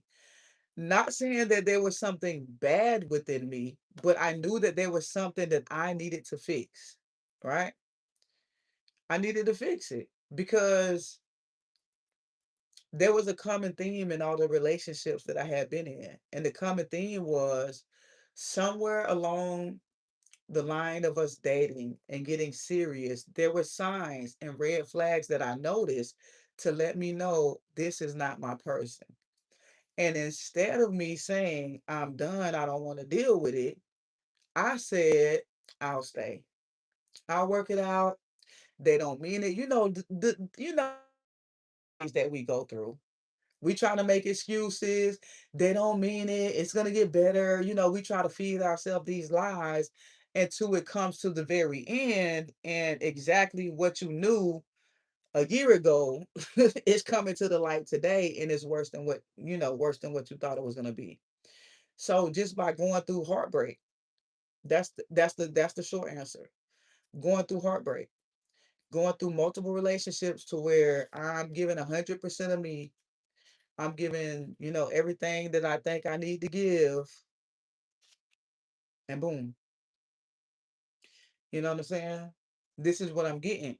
So basically, I realized that, okay, although these people are not good people, there's something in me that I need to fix. Something I need to fix because I can't be 100% because I'm allowing this. I'm attracting this. I'm entertaining this. You know what I'm saying? Like it was just like I need to fix something about myself. And I'll never forget before I went on my healing journey, I cried. And I'll never forget I uh I spent my 40th birthday just crying because here's the thing. And this is how I knew I needed to fix something with myself because as much as I was hurt by everything I had went through in that relationship, the cheating, she got pregnant, I was still wanting to be with that person. That's scary as hell to me. To me, brings me back to the psychopath behavior. Brings me back to the psychopath behavior. Through all the hurt, through all the pain, I'm asking God, like this, I wanted that relationship to work. I wanted it to work. You know what I'm saying? And that was my real realization that man, there's something in you, you gotta fix. And so I'll never forget, I said to myself when I made a promise to myself that I was gonna heal myself and really figure out what my issue was because I said, I wanted to know. And so basically I went on a journey of trying to find out why was I willing to sacrifice myself for people I know that didn't love me? That's the journey I went on. So at the time, I didn't know I was going on a self awareness journey. I didn't know I was going on a shadow work journey. I didn't know I was going on a healing journey. I didn't know of any of those things when I started the journey. I started the journey because I wanted to know what inside of me that I needed to fix, what was inside of me that I needed to fix that will allow me to still want to be with someone who I know who have clearly shown me they don't have love for me like that. That's the journey I went on because I wanted to know the answer to that. Because to me, it was like, man, it's something wrong with me. Clearly. I'm just saying psychopathic behavior. This is what I keep saying, psychopathic behavior. So I went on that journey. I went on that journey to figure out what was it? Like I needed to know because this person has clearly shown me 10 times fold that I'm not their person. They don't want to be with me. And what the hell am I sitting here crying for them for saying, Lord, please, why is this not working? There's something wrong with me. So by going on that journey, that's how I was able to get to where I am now. You know what I'm saying? To understand myself a lot, to be able to find that self-love. And the way I started the journey, like I said, because I didn't the healing journey, the spiritual side, I had knew nothing about that. I knew nothing about that. Yeah, I knew nothing about that. Nothing about that. And so I started the journey. I started reading books about the mind. That's how I started it. So I tell y'all all the time, I tell y'all this story. So this is why I told y'all the other night this year I'm working on being more sociable because when I went on that journey, I isolated myself for 3 years. Because keep in mind, I cried for 2 years. For 2 years I cried. And just to be 1,000% honest, because I kept in contact with that person.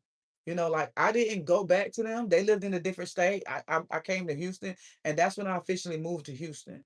So I came to Houston and I kept in contact with them, and I think had I would have just cut full contact, it wouldn't have took me that long to heal.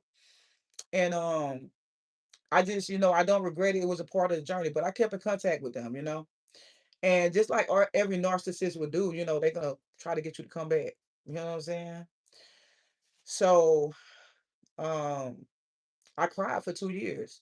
I was in a deep ass depression for 2 years. And when I say I was in a deep ass depression, I left my apartment probably like 3 times that year. I would order food, I would order take in. I really did not want to live. I didn't know how to function, but I never went back because I promised myself that that last time was going to be the last time that I sacrificed myself in the name of love. And I wanted to know what was wrong with me. And so I was in a Great Depression for 2 years. Cried, didn't want to live. I would wake up, I would eat, I would sleep. I lost all contact with everybody except my family. I would answer my family calls and I would deal with my family, but I was in a depression, like depressed for 2 years. And I'll never forget, I started off reading books about the mind. So I'm gonna say maybe a year and a half during that depression, I finally prayed one day. I prayed to God and I was like, God, I don't know why the hell I'm here because I don't want to be here. But at the same time, I don't got the courage to take my own life. So like what we finna do, bro? What we finna do? Because I just can't stay depressed like this for so long. Like I just can't stay like this. So I just prayed that like I don't know what you're trying to show me, but whatever it is you're trying to show me, bro, speed it up. Hurry up, speed it up. Tracking number or something, like because I don't know what to do at this point. And so I started reading books about the mind because I felt like that's where I needed to start. And so I was just trying to learn how do our brain operate, right? This is why I know so much about the brain because I felt like what I needed to fix was mental. Like, okay, what's attracting me to a person who doing me so wrong? And so I started learning how the brain works and how the brain operates. And then from there, when I got to the emotional part of the brain, and then that's when I learned, wait, hold on. So there's different parts of the brain. Like, okay, hold up. We got a logical part of the brain and we got emotional part of the brain. And then that's what took me on the spiritual journey. Because once I started learning about the emotional side of the brain, that's when I started to learn, wait, hold up. So our past experiences shape how we think and the decisions that we make today. And so then that led me on the spiritual journey to where, like, wait, hold on. So now I got to go deep with the mental side because I can make logical decisions pretty well. I'm a logical person. I got common sense. Okay, I got common sense. I can add and subtract. But the emotional side is where I felt I needed to focus on. And so that's when I went down the emotional side, the spiritual journey, learning the experiences. And then that's when I stumbled upon the shadow work and understanding like once I got the concept that we make decisions based on the experiences that we have, that opened the door for a whole different, discovery for me. Because then that sent me on my shadow work. Okay, wait, hold on. So this been instilled to me since I was a child. So then I had to go back and think about my childhood to figure out where these emotions stem from. Where did a person mistreating me, make me feel like I had to give them more instead of saying, boundary, I'm not gonna deal with you, I'm done, etc., etc. And so basically that's how I went on it. But I didn't purposely go on a healing journey. It kind of just happened. It wasn't something I set out to do. So this is why I tell everybody, just like go with what you know. Go with what you know.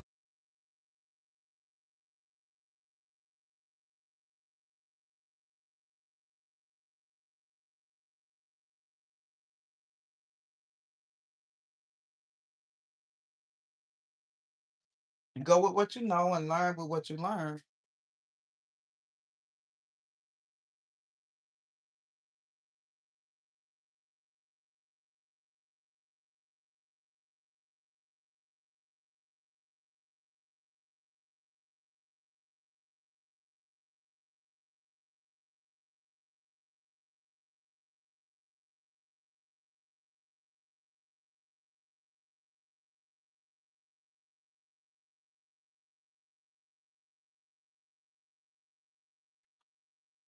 Yeah, so it was kind of like I kind of just stumbled upon it, for being honest, for real, for real, for real. Thank you. You're welcome. I hope that helps you. But what I will say is this. What I will say is this. I don't regret learning about the brain, and honestly, that's what I kind of been studying here lately is the brain, because now when I start,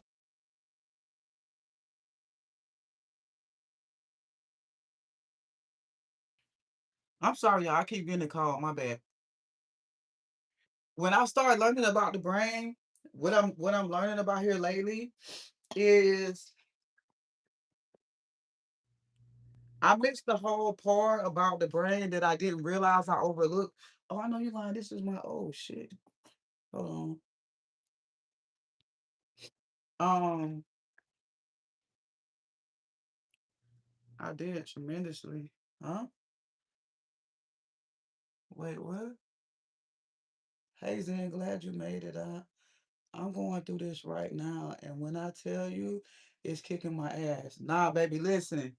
Go through it, cause let me tell you something. Go through it, love. Let me tell you why. And this is why I say to this day, y'all. To this day, I got. To this day, I don't regret anything I went through, and I tell this story all the time because what I tell y'all is this. This is how I started social media. I'm living a life that I never thought I would live. I never saw myself being on social media. I stumbled upon social media because I had isolated myself for 3 years.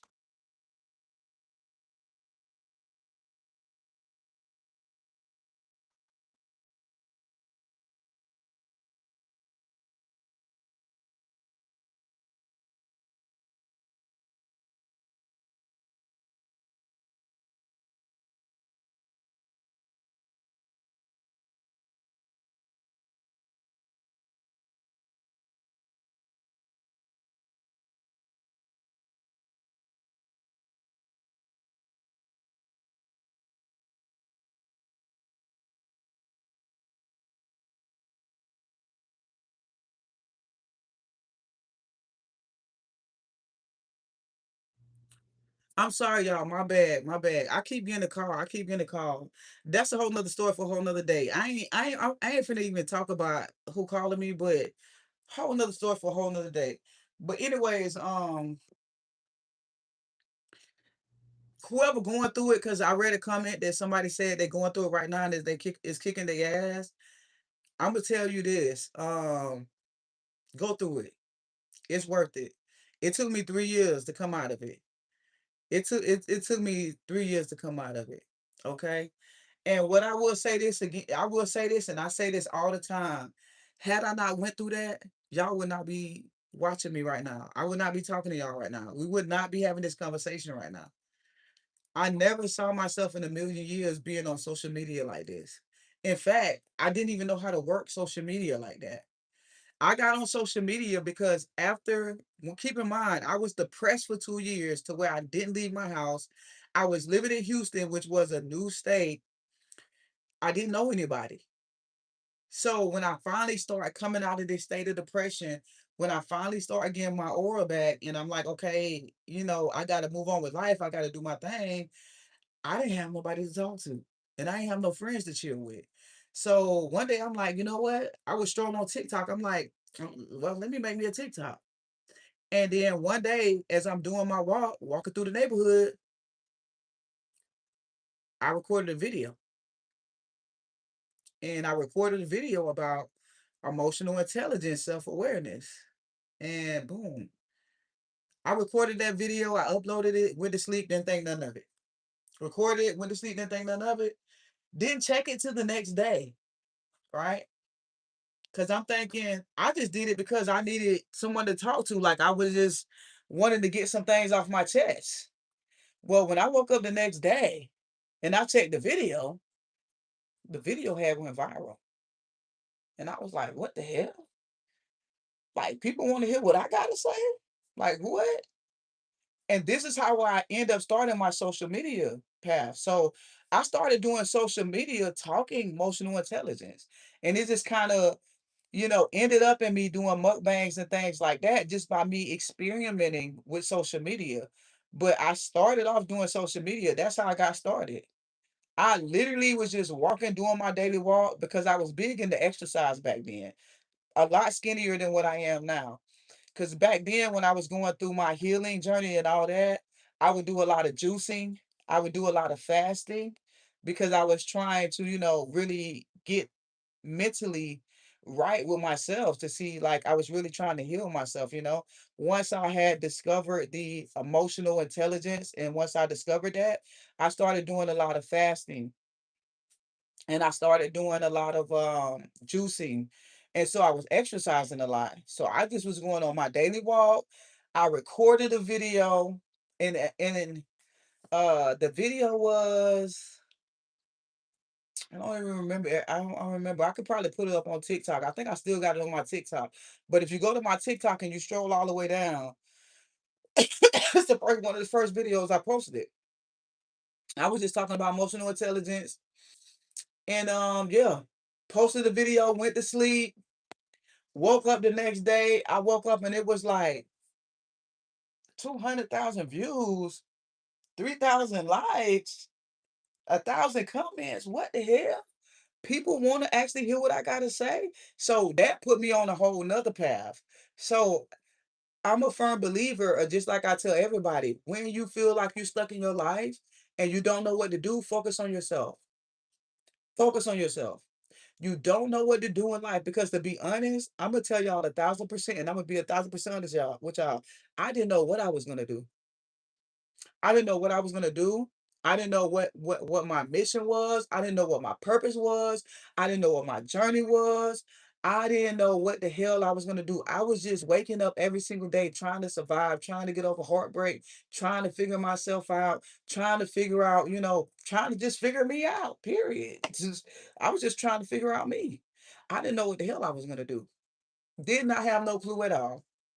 It wasn't no plan, it wasn't no clue, I had nothing.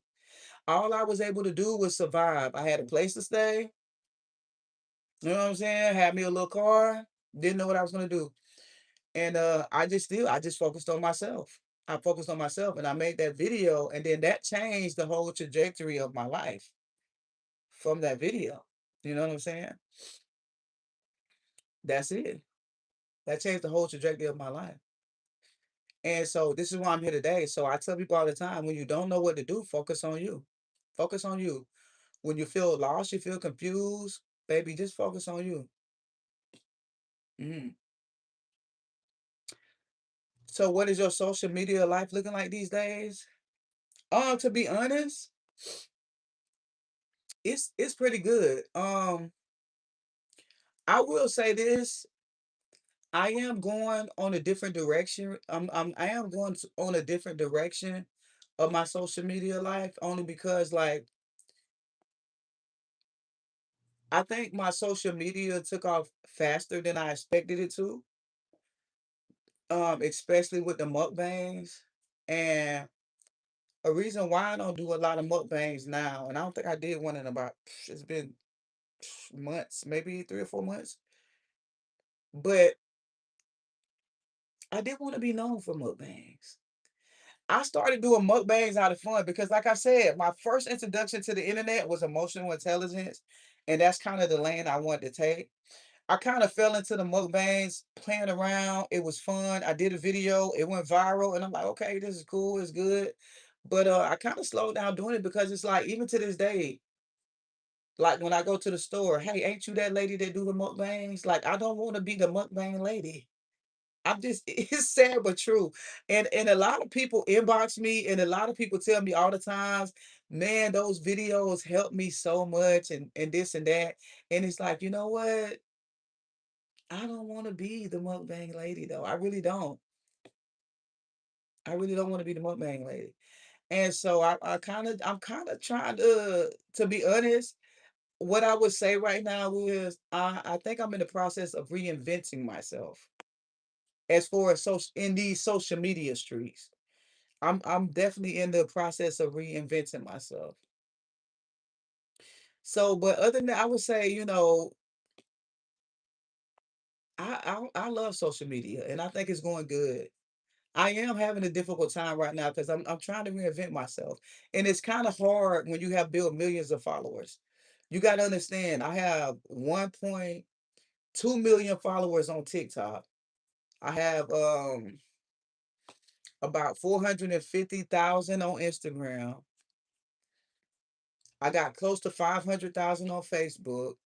And on YouTube, I think I got like 180,000. So I have built a following off of doing mukbangs, right? And now I'm saying I don't want to do that no more. So so if I was to say how social media going so far, yeah, that's where I'm at. I'm trying to reinvent myself and it's hard as hell because I'm fighting the algorithm and I'm fighting an audience that I have built off of mukbangs. So I'm going through that. I think that's the difficult time that I'm going through. If I build over a 2 million uh an audience of over 2 million people off of something that I no longer want to do anymore. So when a lot of y'all always inbox me and say, Zen, what's up? Like you're going through something. That's what I'm going through. I'm trying to find my way through it, you know? Because I done build the audience to something I don't want to cater to anymore. That's like, yeah, that's hard. What's difficult about it?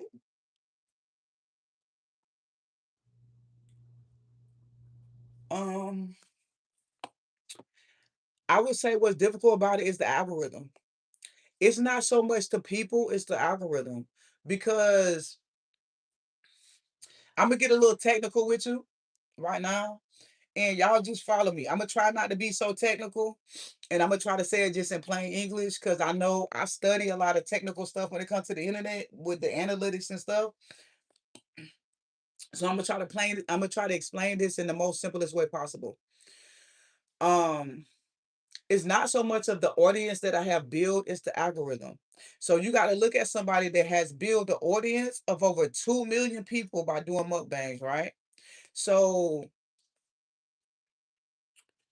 when I post a video now, so the best way I can describe it is if you go on my channel, now this is happening on all of my platforms, but let's just use YouTube for an example.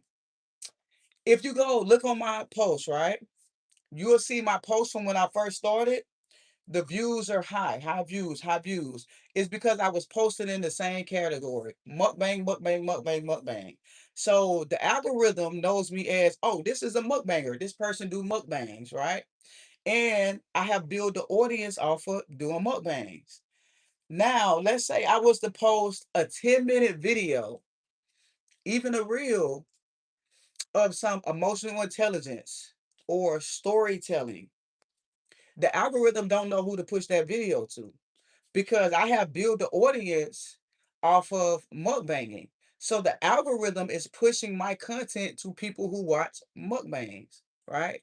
So that video is not going to get as many views. It's not going to get as much engagement. So now I will have to do a lot more work to kind of get the same amount what I was making before, right? If we're looking at this from a financial standpoint, because I have built the audience and on all of my platforms, the algorithm know me as a mukbanger, but I'm posting emotional intelligence content or I'm posting storytelling content. So, and like I say, the best way I can explain this is just go to my page and look at my views. You know what I'm saying? You're gonna get it's gonna be a tremendous different view count if you just look at it, right?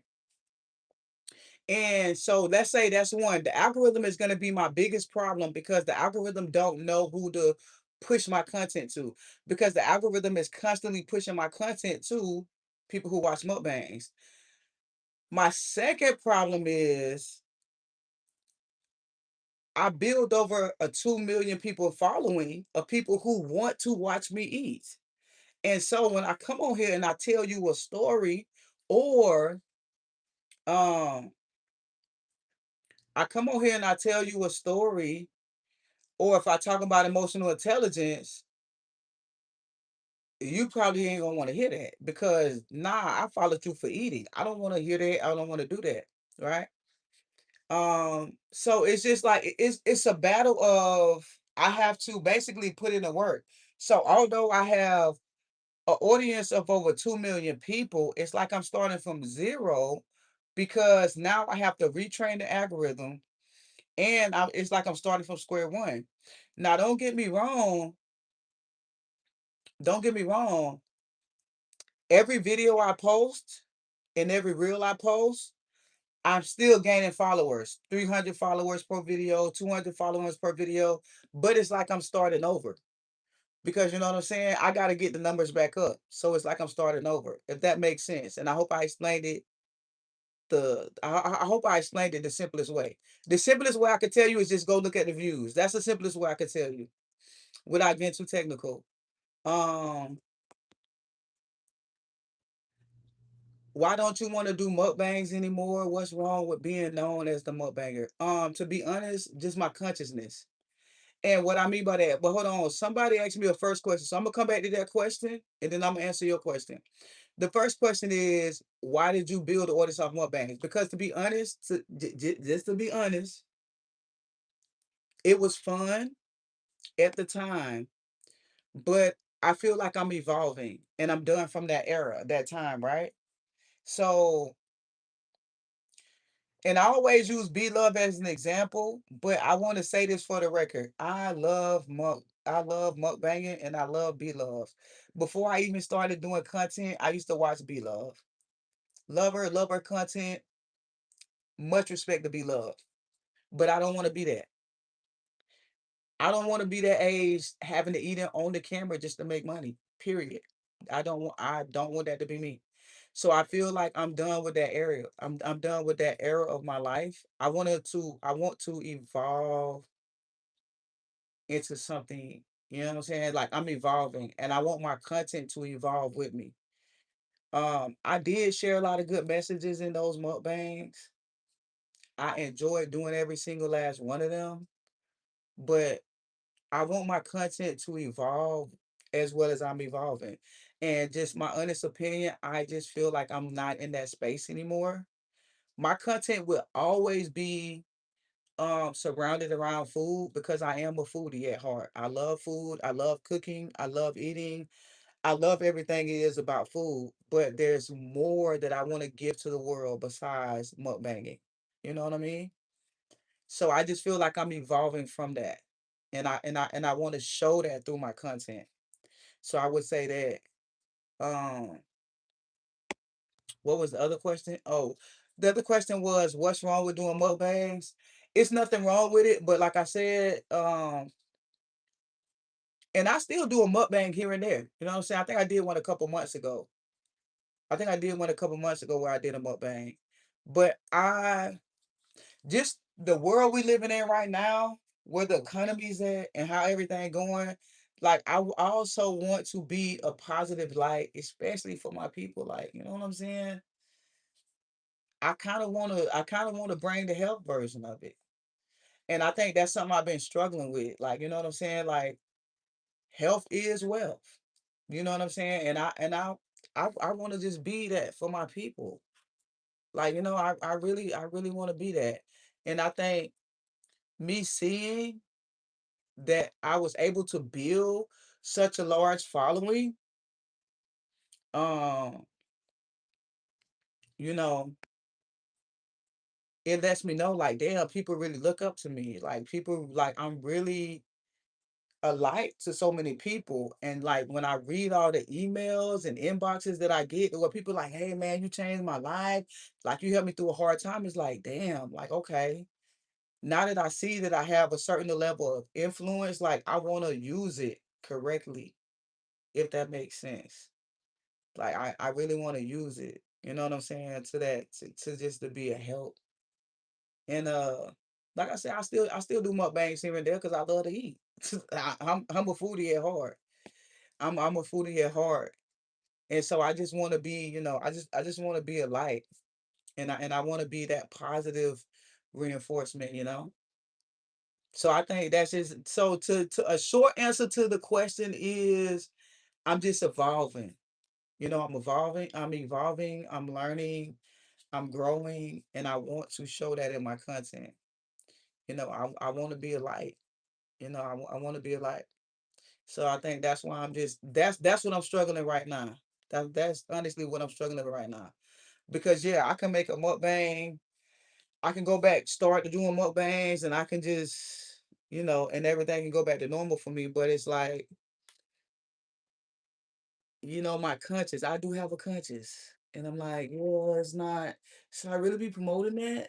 Should I really be doing that? Like, nah. The time we living in the time right now that we gotta be intentional. We gotta be intentional with everything we do.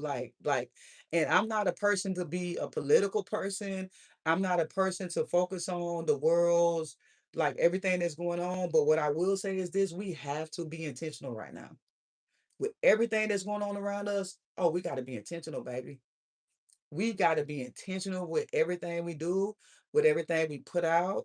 If you're an influencer and you got a following, like you gotta be very intentional because man, we living in some rough times right now. We living in some rough times right now. And I don't talk about that a lot because I don't like to bring that type of energy to, my channel. And I always want to be a channel that make people feel good, think good thoughts. But oh man, trust me, we got to be very intentional right now. Now is not the time to be bullshitting. I'm telling you what I know, you know? I'm just telling you what I know. It's not the time to be bullshitting at all. Mm-mm. It's all about empowerment, speaking life into, everybody coming together. We got to be intentional, baby, because it's going to get worse before it get better. It's finna get worse before it get better. I'm just telling you what I know. It's finna get worse before it get better. hmm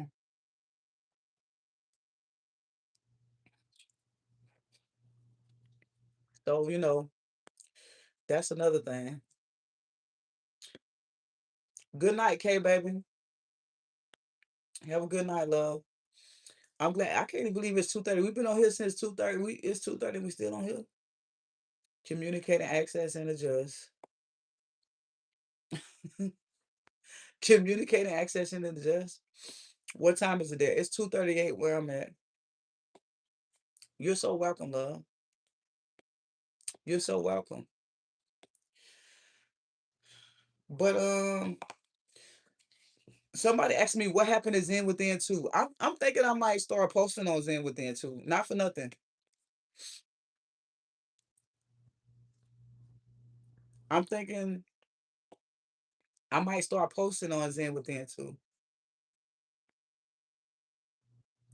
I really do. Um, it's easier for me to post on this page, but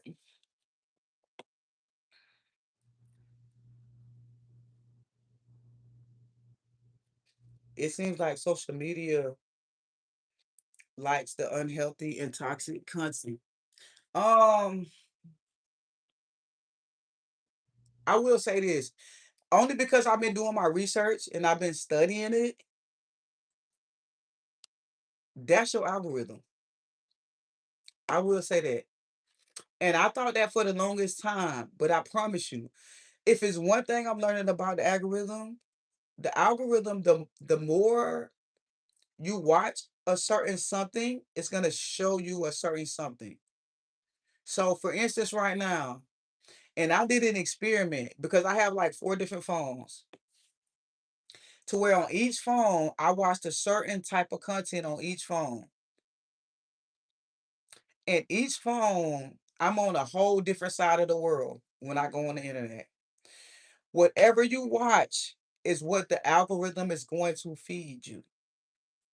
So that takes me back to what I was saying when I say I build the audience off of mukbanging. That audience watch food content and watch mukbanging fun content. Whatever you watch is what the algorithm is going to show you. So if I get on the algorithm and I watch a lot of people, if I watch a lot of people fighting, arguing, whatever I watch, that's the only thing the algorithm is going to put on my For You page. This is why it's called For You, because it's what you have paid attention to. So if y'all look on my shorts, the other day I had did a short, the other day I had posted a reel on my shorts that said basically the reel was about pay attention to who you pay attention to, because even if you give a donkey too much attention, they'll start to feel like a lion. That right there was a subliminal for two things. I was talking about two things. The first thing I was talking about was in relationships. If you pay attention to a narcissist and you give them too much attention, they're gonna start to feel like they're a good person, they're romantic or whatever. And I was also talking about the algorithm. Whatever you pay attention to is what's going to be presented to you. So be careful of what you pay attention to, because even if you give too much attention to a donkey, they'll start to feel like a lion. Pay attention to what you're giving your attention to, right? That's what I meant by that. It was two subliminals in that. And see, a lot of times, a lot of people, so that's probably one of the lanes I said I was going to go on, to where I was going to start making my shorts a longer, in-depth video so people can understand with what I'm saying, because a lot of times people hear what I'm saying, but a lot of times people don't really grasp what I'm really saying, because I be saying a lot in those videos, but I think they be so short to where I need to go in depth. I need to go in depth and really explain. But yeah, if your algorithm is only showing certain type of stuff, I promise you, like, just stop watching it. Just stroll. And sometimes when I'm on my phone, if I see a lot of stuff or what I don't want, I'll just stroll for like a minute straight and I won't stop on any video. That's another way that you can reset your album. Just don't stop on any video. Just stroll, stroll, stroll, and they'll start showing you new stuff. They'll start showing you new stuff. Salt algorithm is narcissist. You probably watching a lot of narcissist videos. But keep in mind, y'all, because we got to keep in mind when we on these platforms, we got to understand that the algorithm is not human. The algorithm main job is to keep us on the platform for as long as possible. That is the algorithm's main job. The algorithm main job is to keep us on the platform for as long as possible. So whatever you watch, whatever you show interest in, that's all they're gonna show you. Do you cook all your foods for your videos? No. Imma say 95% of my mukbangs were things that I brought out of restaurants. 99% of my mukbangs are things I brought out of restaurants. The drinks I made myself, and some of the food I made myself, but 95% was brought out of restaurants. Definitely, because these lives are so enlightening. They are. A lot of people inbox me and say it was a good live, but they just don't do well with the algorithm. But it could be I'm posting them on this channel, which is why I started Zen Within too.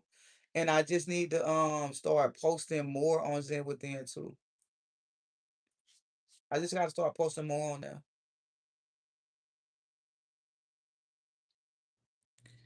What do I got a filter on? What the hell? Mm.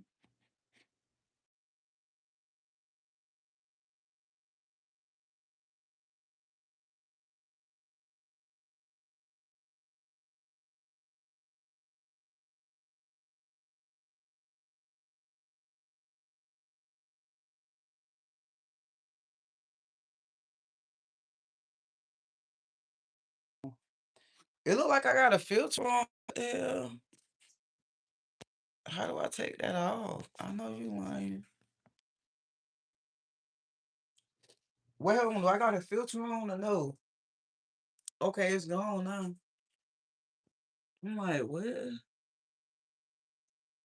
Oh my God. She thought the same. Huh? Everything looked good. I had to ask for it. Oh, about the food. Yeah. I was ready for that cookbook. You know what? I still say I'm gonna post that cookbook. I got the cookbook ready to go, but I'm gonna be honest. I didn't release the cookbook because I was like, man, I made a whole healthy cookbook. And it had so much health stuff in there. I'm like, I don't know if they're gonna be ready for that. If y'all want it, I can release it.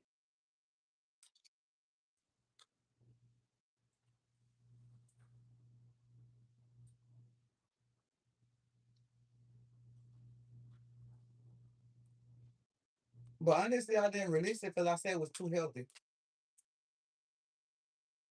And does that make sense?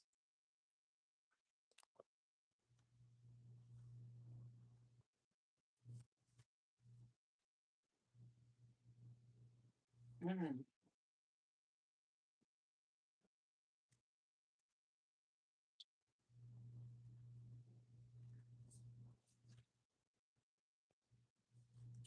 Would that make sense or not?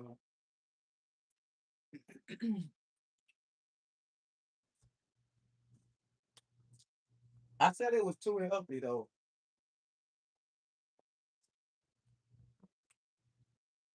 Huh? Why would you think that?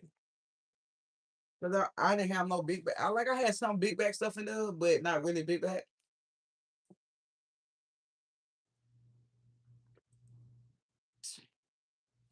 Don't be scared. Listen, whoever said that, you right though. Whoever said that, thank you for calling me out. Cause I'm gonna be honest. Another reason why I ain't released that cookbook because that cookbook is the first thing I will be done released since I've been on the internet. Why does it look like I got a filter? No, y'all, cause y'all see on my cheek. My cheek is not red like that. Do y'all see that? Is that just the lighting where I'm at, or do it like I got on the filter? That's why I keep saying that.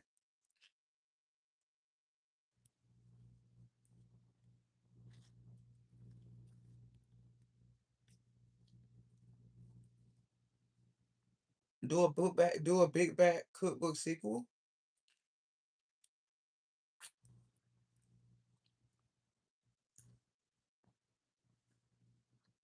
It's the lighting.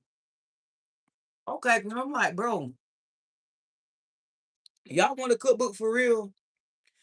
If y'all want a cookbook for real, I'm gonna spend all day tomorrow working on this cookbook to put it out there.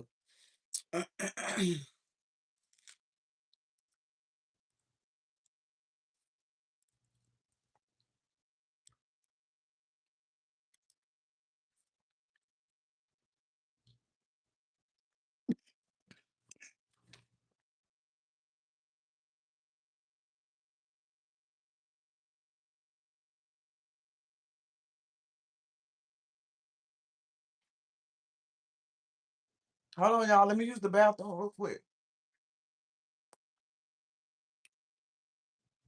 Let me use the bathroom real quick.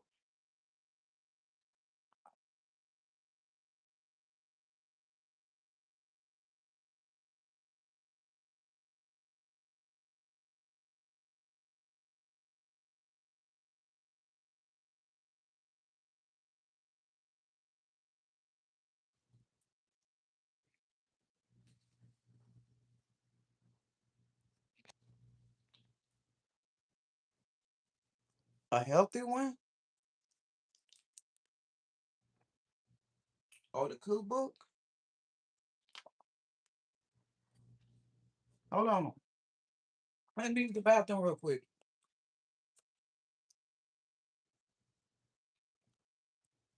1 second.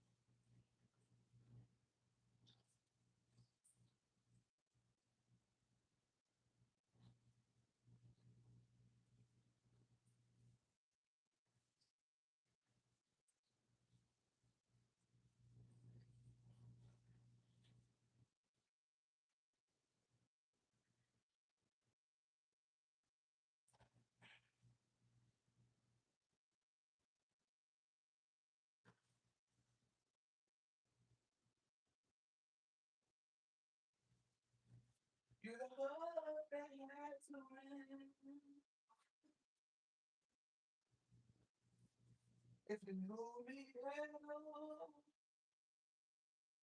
you wouldn't try to keep me small.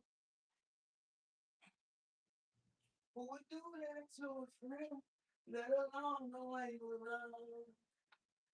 Mm-hmm. God, why we can't listen to music on YouTube? Who would do that to a friend, let alone the way you love? Mm-hmm. Mm-hmm. Hold on, y'all. Let me wash my hands real quick.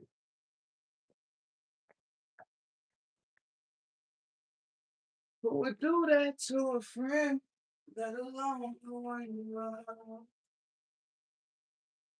If you knew me at all, you wouldn't try to keep me small.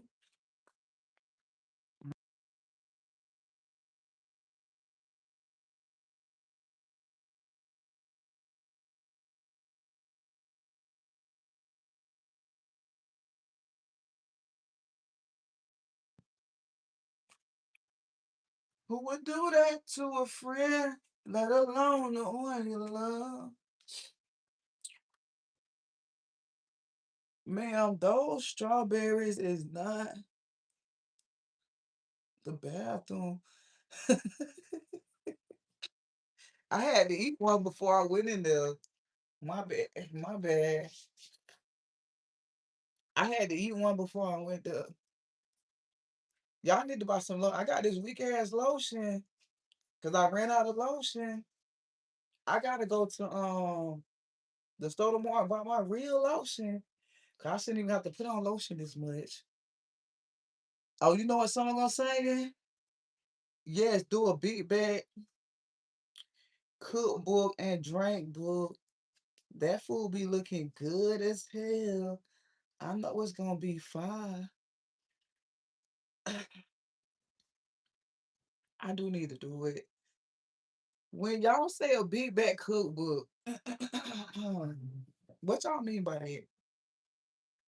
That's what I need to know. What y'all mean by a big back cookbook? I love your story times. Thank you, love.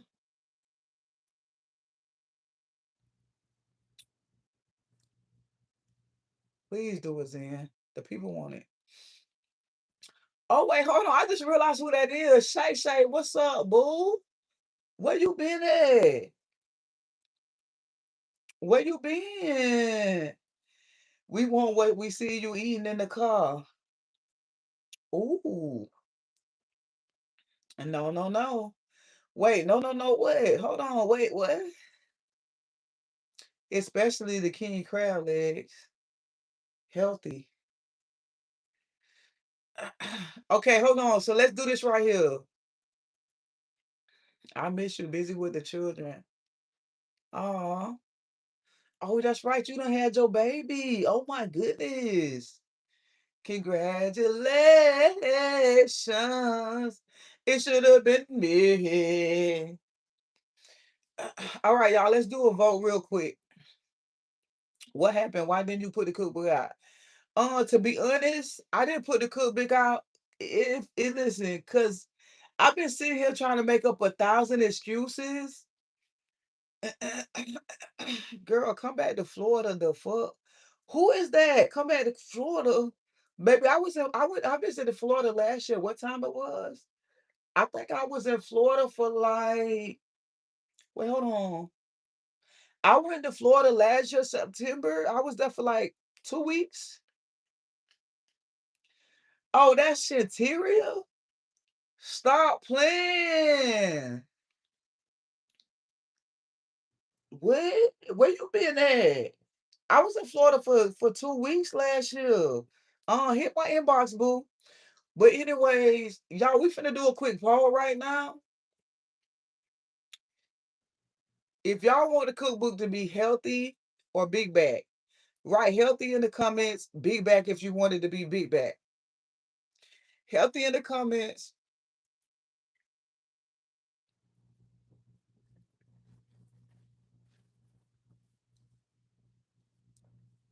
big back if you want it.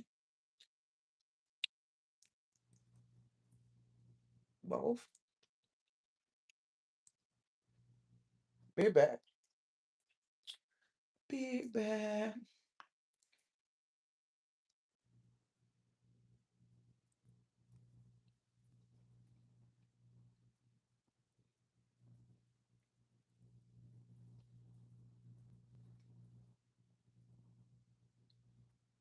What you want it to be.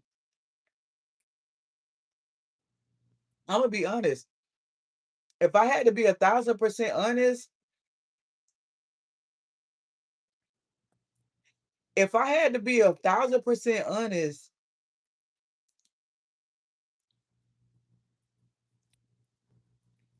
part of the reason why I did not drop the cookbook is because once I got done doing it, for one, it was all healthy. I think I had like 26. I think I had no, I had like 20 recipes in there.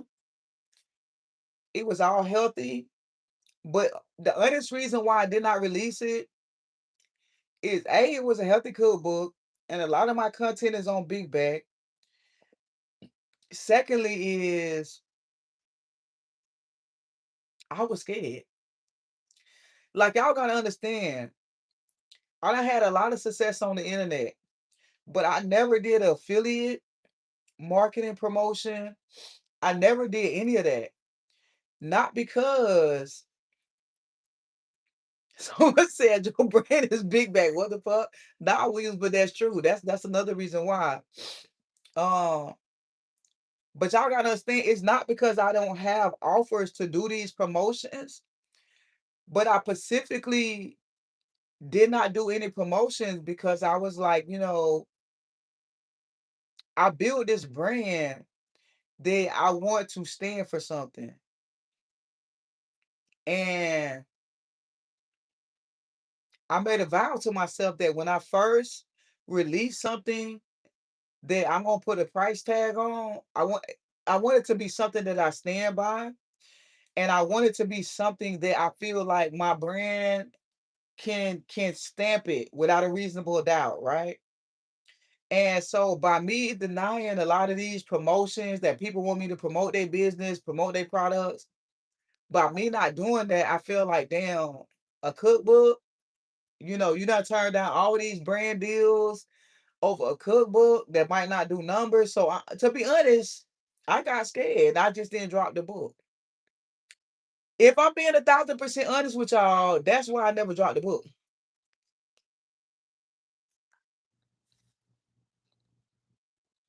I got scared. It's my first product that I'm gonna drop.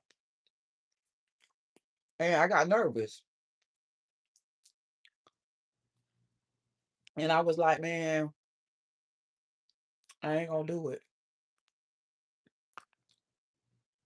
But you turn down the brand deals? Yeah. I turned down a lot of brand deals. I get brand deals to this day because this is my thing, is like I'm just not trying to sell anything. And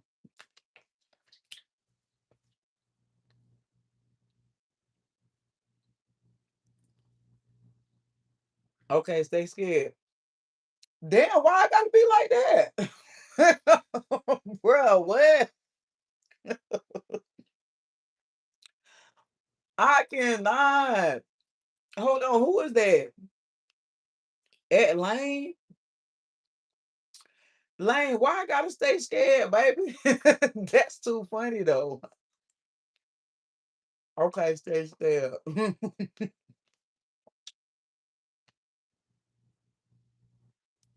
See, that's why I can't open up to y'all. I try to open up to y'all, then y'all go in. Lane, why I gotta stay scared, baby? Let me know. Lane said, okay, stay scared. It getting out of hand though, for real. You know what I'm saying? I try to open up. I try to be vulnerable with y'all. And then y'all just going in. Like, where did that come from?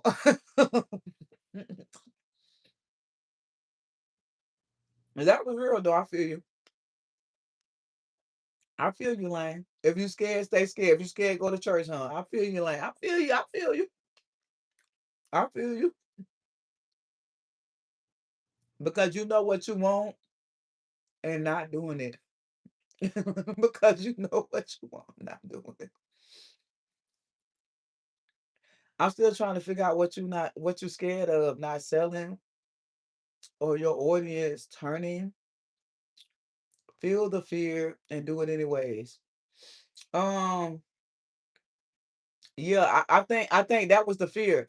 The fear of it all was like because like okay, so the fear would be mentally with me because I know I turned down so many brand deals, which people was offering me a lot of money.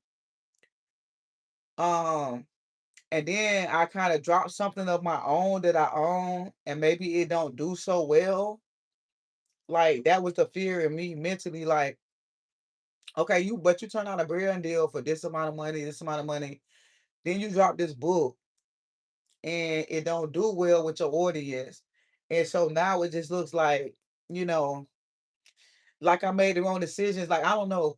Like what I can say, like as a creator and as an artist, like at least for me, so I can only speak from my standpoint. So like for me, it's like a lot of people have families, they have children, like they have kids that they protect. So think about my content for me is like that's my baby. Like that's my child, that's my baby. Like I want to protect that. Like I want to protect my creativity. I want to protect my content because to me that's my baby. You know, I don't have kids. My content and what I do is my baby. So if I put that out into the world and it don't do good, it's like I'm shattered. I'm shattered as a parent, you know?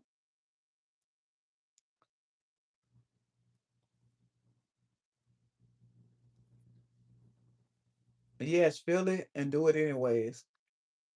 That part. Bet on using that part. Nothing beats a failure but a try. Oh my God. Who said that? Y'all I be saying, y'all be healing me now. Y'all really be throwing that knowledge on me for real. Y'all be throwing that knowledge on me for real though. Hold on, hold on, hold up, hold on, hold up, hold up, hold up. Nothing beats failure but a try. Oh my God, that was so deep, baby. Say what? Say, huh?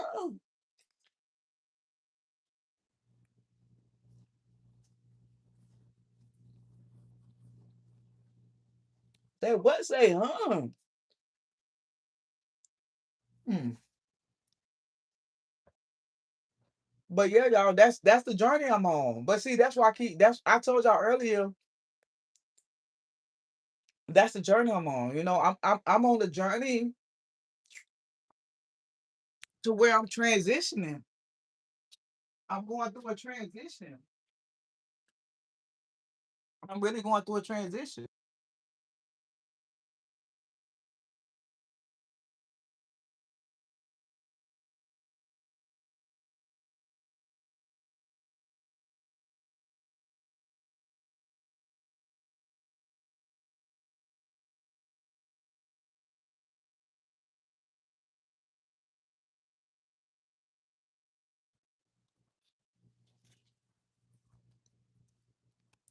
Your children have to step out on their own at some point. Oh, oh my goodness. Y'all dropping them bombs of a bad dad right now. Say what? Oh my goodness. Mm.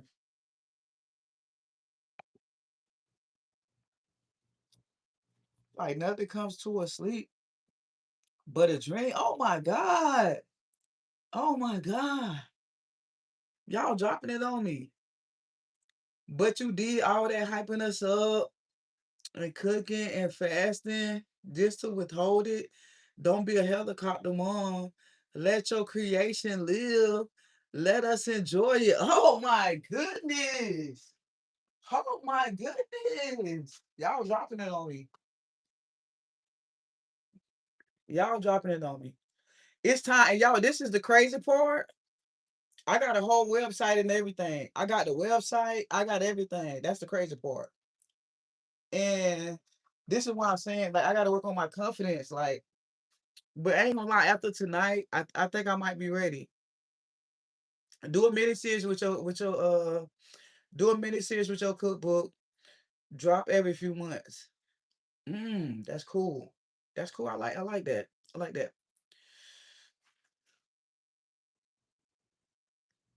Love you, mamas. Tonight being a night.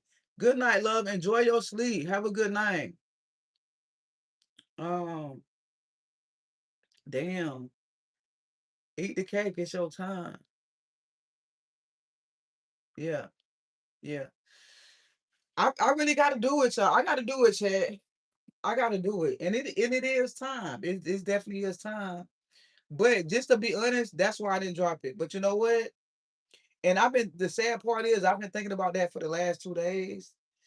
Cause I actually got a website and all that I haven't released. And I'm like, yeah. And to be honest, it's like, it's a learning process. I'ma drop it. Now I said I was gonna charge 25 for the cookbook, but I said I think I'm gonna charge maybe just like 20. And I guess it's a learning process. Like this the first time I be done did anything like that. And y'all, I'm a Libra. I'm a Libra. Y'all know I'm a Libra. Come on, man. Y'all know I'm in the ciphers of hell. Cook something from your cookbook? Okay, you saying tomorrow? Cause I got those shrimps. I keep telling y'all tomorrow it's gonna be some with shrimps. Cause I got a whole half a bag of shrimps. It's gonna be some with shrimps. I have to go in. You gonna be on tomorrow night? Yes, I'm gonna do a live tomorrow night, but tomorrow night my goal is to come on here earlier. I'm gonna come on because I came on like 9 tonight. My goal tomorrow is I'm trying to hit on here like 6:37. 6:37 for sure. 6:37 for sure. When is your birthday? October 3rd, baby. I'm an 80s baby. Drop books in. You got this. Thank you. I appreciate that. Yes, I'm gonna be on here early. I'm gonna hit for 6:37 tomorrow because I'm definitely gonna come on here earlier. But oh, you October the 14th? Turn up then.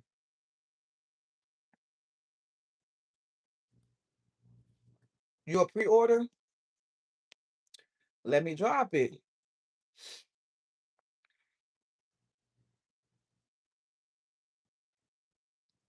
Oh, I have shrimp too, but it's better if we cook together from your book. See, that's one of the things I said I was gonna do. That's one of the things I said I was gonna do. Is that we was gonna cook to I was gonna release the book. We was gonna be able to cook it together. Let's see. If I had to pick one recipe, let's see a shrimp recipe from the book, I would say it would be mm, I really don't want pasta though.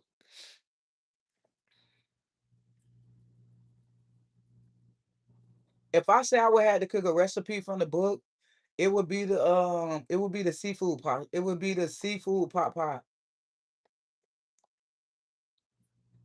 Drop it like it's hot. Way. Mm.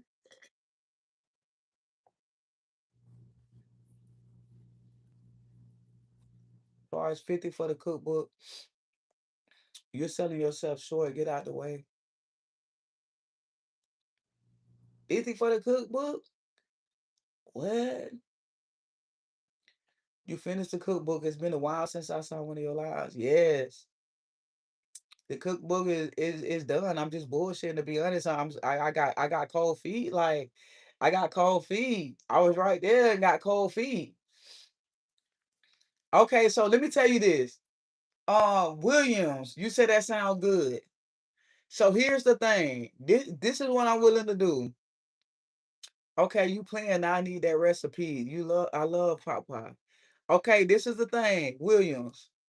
So you say you got shrimp? Cause here's the thing. This is what I will do, and this is gonna determine if I drop the cookbook. This is gonna straight up determine if I drop the cookbook. So hold on, I don't want to put no pressure on you, cause I ain't lying. I'm definitely trying to get the pressure off me. No cap. But no cap for trying to get it off me. But this is what I will say. Is you gonna be on the live tomorrow? Is you gonna be watching the live tomorrow? Yes or no? Let me just start there. Is you gonna watch the live this tomorrow?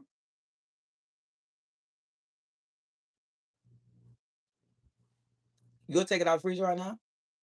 Okay, bet. This is what I'm gonna do. If you hit me up on IG, hit me up on IG, and I'm gonna send you the recipe. And then when I go live tomorrow, we can cook it together. And all you gotta do is be in the comments and let them know if it's good or bad. And depending on, listen, but this is the thing. This is the thing, though. This is the thing. You gotta be honest with your review. You can't just be coming on here saying, "Oh yeah, it's good," and you really ain't try it. Like, you know what I'm saying? Like, you gotta be for real. You gotta be for real once you cook it. You can't be biased saying, "Oh, Zen, yeah, it tastes good." Like it's good, Zen, it's good. You gotta do your honest opinion. And matter of fact, I'll go even deeper. I'll post the recipe on my what do they call it? On YouTube they got a spot, oh, community. I posted on my community tab. I'm gonna post the recipe.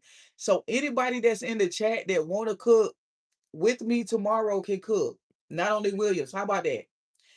Anybody that's on the live that want to cook it, or anybody that see the community post, I'm gonna post the recipe on there. Mm-hmm. Mm-hmm.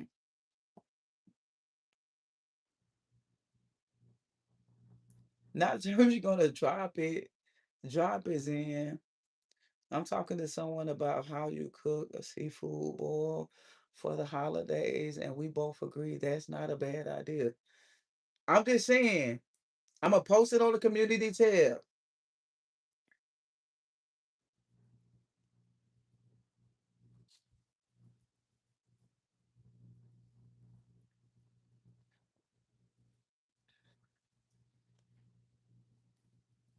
Okay.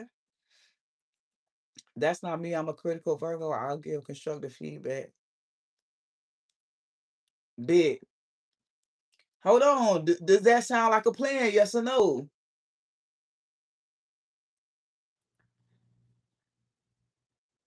Does that sound like a plan? Yes or no? I'm an old lady that always watches you, but I keep quiet. You are an awesome human being. I tell you that from my heart. Thank you. I appreciate that. I appreciate that, Mama. Yes, plan. Okay, so when I get off live, I'm gonna post a recipe on live. We're gonna cook it tomorrow. Ugh. Oh my goodness. All right, hold on. So I'm gonna be live like I'm gonna say like 6:37. Is that a good time? I'm on Central Time though. I'll be watching. Where's the community tab thing? Community tab is like hold on, like if I post a picture, like Shay, whenever I post a picture on there, and I haven't posted on there in a long time. I haven't posted on community tab in a long time, but like when I post a picture or like I post a like if I just write like a text or something, do you see that? Like that's where the community tab is at.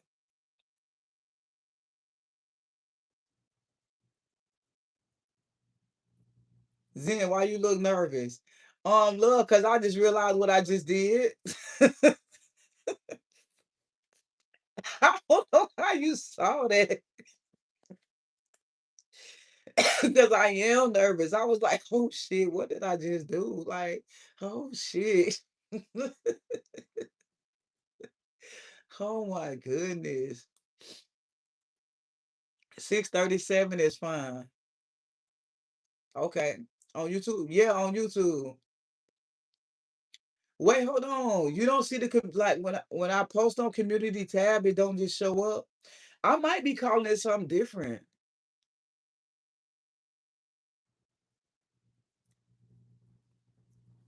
I might be calling I think it's called community tab though. I want to say yeah, it's community tab.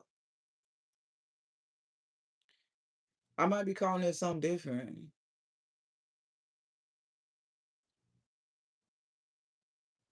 I'm always in. I don't know what community tab is.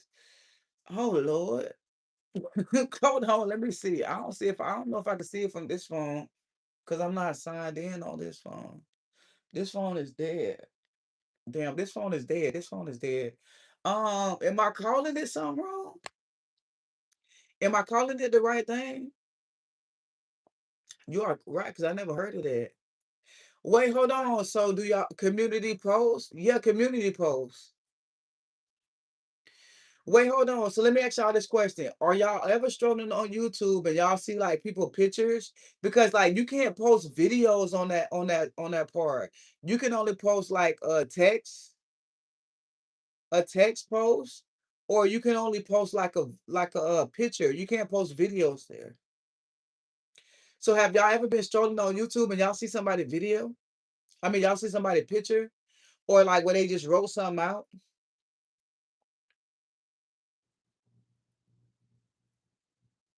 That's like the community tab part. No? Okay, yeah. So we'll figure it out. But yeah, community post is correct. Zany with any. Okay. So yes, I do see pictures, but I think it's from comments on the page. No, so if you see somebody post a picture, it's like on the community tab. Like for me, that's what it says. Like it says post a community post on my side. And then I could post something right there. So I don't know what it shows you, but for me, it say like post a community post.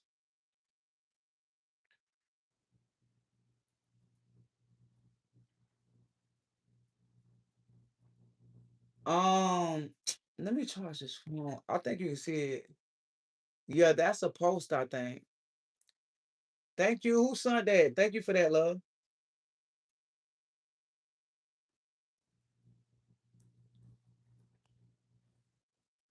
So we responded on the post, your tab, correct?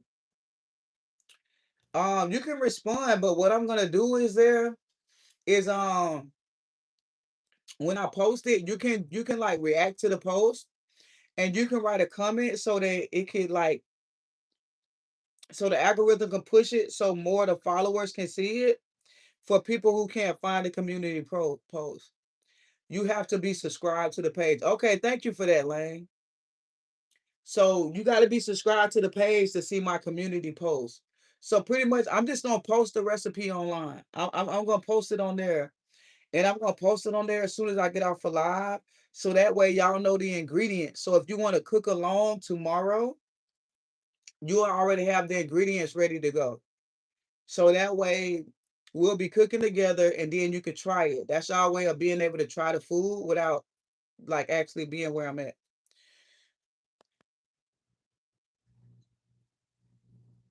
I've been watching you for years. Can I just get a hey? Hey, what's up, Bookie? This the first time I'm seeing you in here. The first time I'm seeing you, Bookie. Hey, how you doing? Hey. I'm gonna check your page when I get home and try to figure it out. It's on the community tabs, y'all. I'm sorry. I don't know how to explain it any better. Yes, ma'am. Think I'm ready now. My greedy tail. Okay, let's go. This is gonna be fun. Well, okay. Hmm. So seafood pot pie it is. Y'all ready? Y'all ready? Y'all ready or no? Okay, y'all. It's been real. It's fun. It's been real. It's been fun. I'm gonna go ahead and get off here because I need to really get some sleep. Now that this is a thing, that means I got to be productive tomorrow. It's next to your subscription on YouTube. Okay, KG Baby, shout out to KG Baby, one of the late night crew. Thank you, love. I appreciate that. KG Baby just said it's next to my subscription on YouTube. So KG, you saying when you go to my page, when you go to my page, when you go to my channel page, next to subscription is right there. Night six blessing you amazing. Sleep well. Thank you. You too, love. Veronica White, you amazing too. Shay Shay, love you too, baby. Where you at? I'm in Houston, Texas. Lane, you ready? Let's go. I'm big backing and ready, Zen. Let's go. 4815. Let's go. Salih. Um, thank you. You're welcome, love. Hey KG, baby. So you saying when you go to my page, you can see it next to the subscription?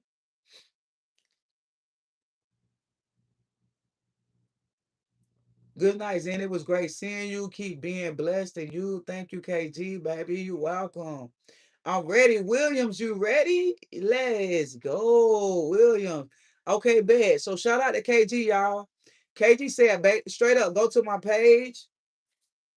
Once you go to my YouTube channel, it's right next to the subscription button. It's called the community tab. Lane also said you have to be subscribed to see my community tab. So if you go to my page and you don't see it, that means you need to subscribe. Subscribe. And let me ask you this question: why are you not subscribed anyways? Like for real. We all chilling up here late night. This is an intimate scene. We late night chilling, kicking boo, and you ain't subscribed. Be for real. Like, nah, be straight up for real with it. What? Be straight up for real with it. Have a beautiful night. I will, y'all. I'm finna get offline because I need to go to sleep and I need to be productive because I need to get up early. I need to go shopping for the ingredients. So what I'm gonna do the first thing when I get offline, I am going to post the recipe. So the recipe will be posted tonight. Give me like 10 minutes. When I get offline, give me 10 minutes and I'm gonna post the recipe online. And I need to wake up tomorrow early, be productive, do what I gotta do so I can be online.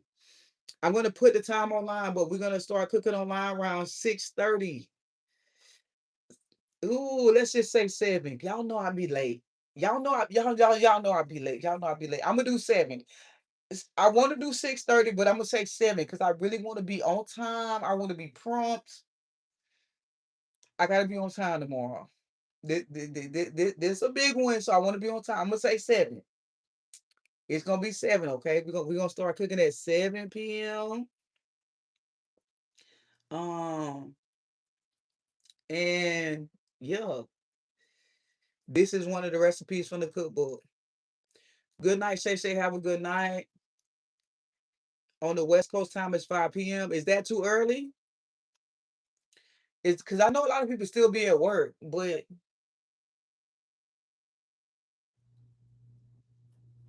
found it. Okay, bet.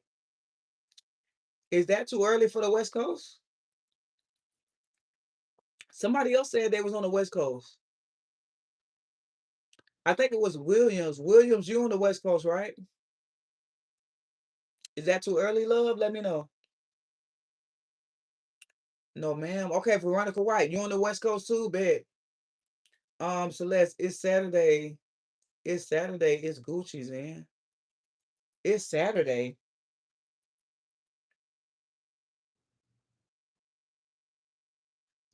Can I be here the perfect time for me? Wait, hold on. Somebody said it's Saturday. I'm tripping. It's tomorrow, Thursday, right? Baby, it ain't Saturday.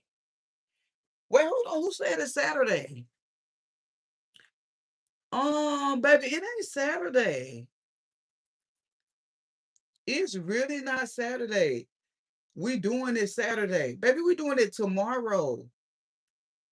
Tomorrow is Thursday. Baby, I guess that I'm blocked. Why you say you blocked? Why? I'm finna get offline. Baby, if you watching my live, you ain't blocked. I don't know what you're talking about. Dude, my bad. It's, no, no, wait, hold on, hold on, hold on, hold on, hold on. In my head, sorry, man. No, hold on, hold on, hold on, hold on, hold on. You cannot say it's Saturday without giving us an explanation. Tomorrow's straight up Thursday. You can't say it's Saturday and not give us no explanation of how you went from Thursday to Saturday. We need an explanation for that. We need a real live explanation for that. What? What? What? Don't giggle too hard.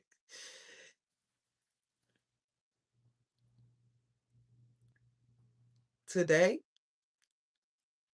okay, y'all finna get offline. I'm gonna post the recipe on the community page, and I'm gonna see y'all tomorrow.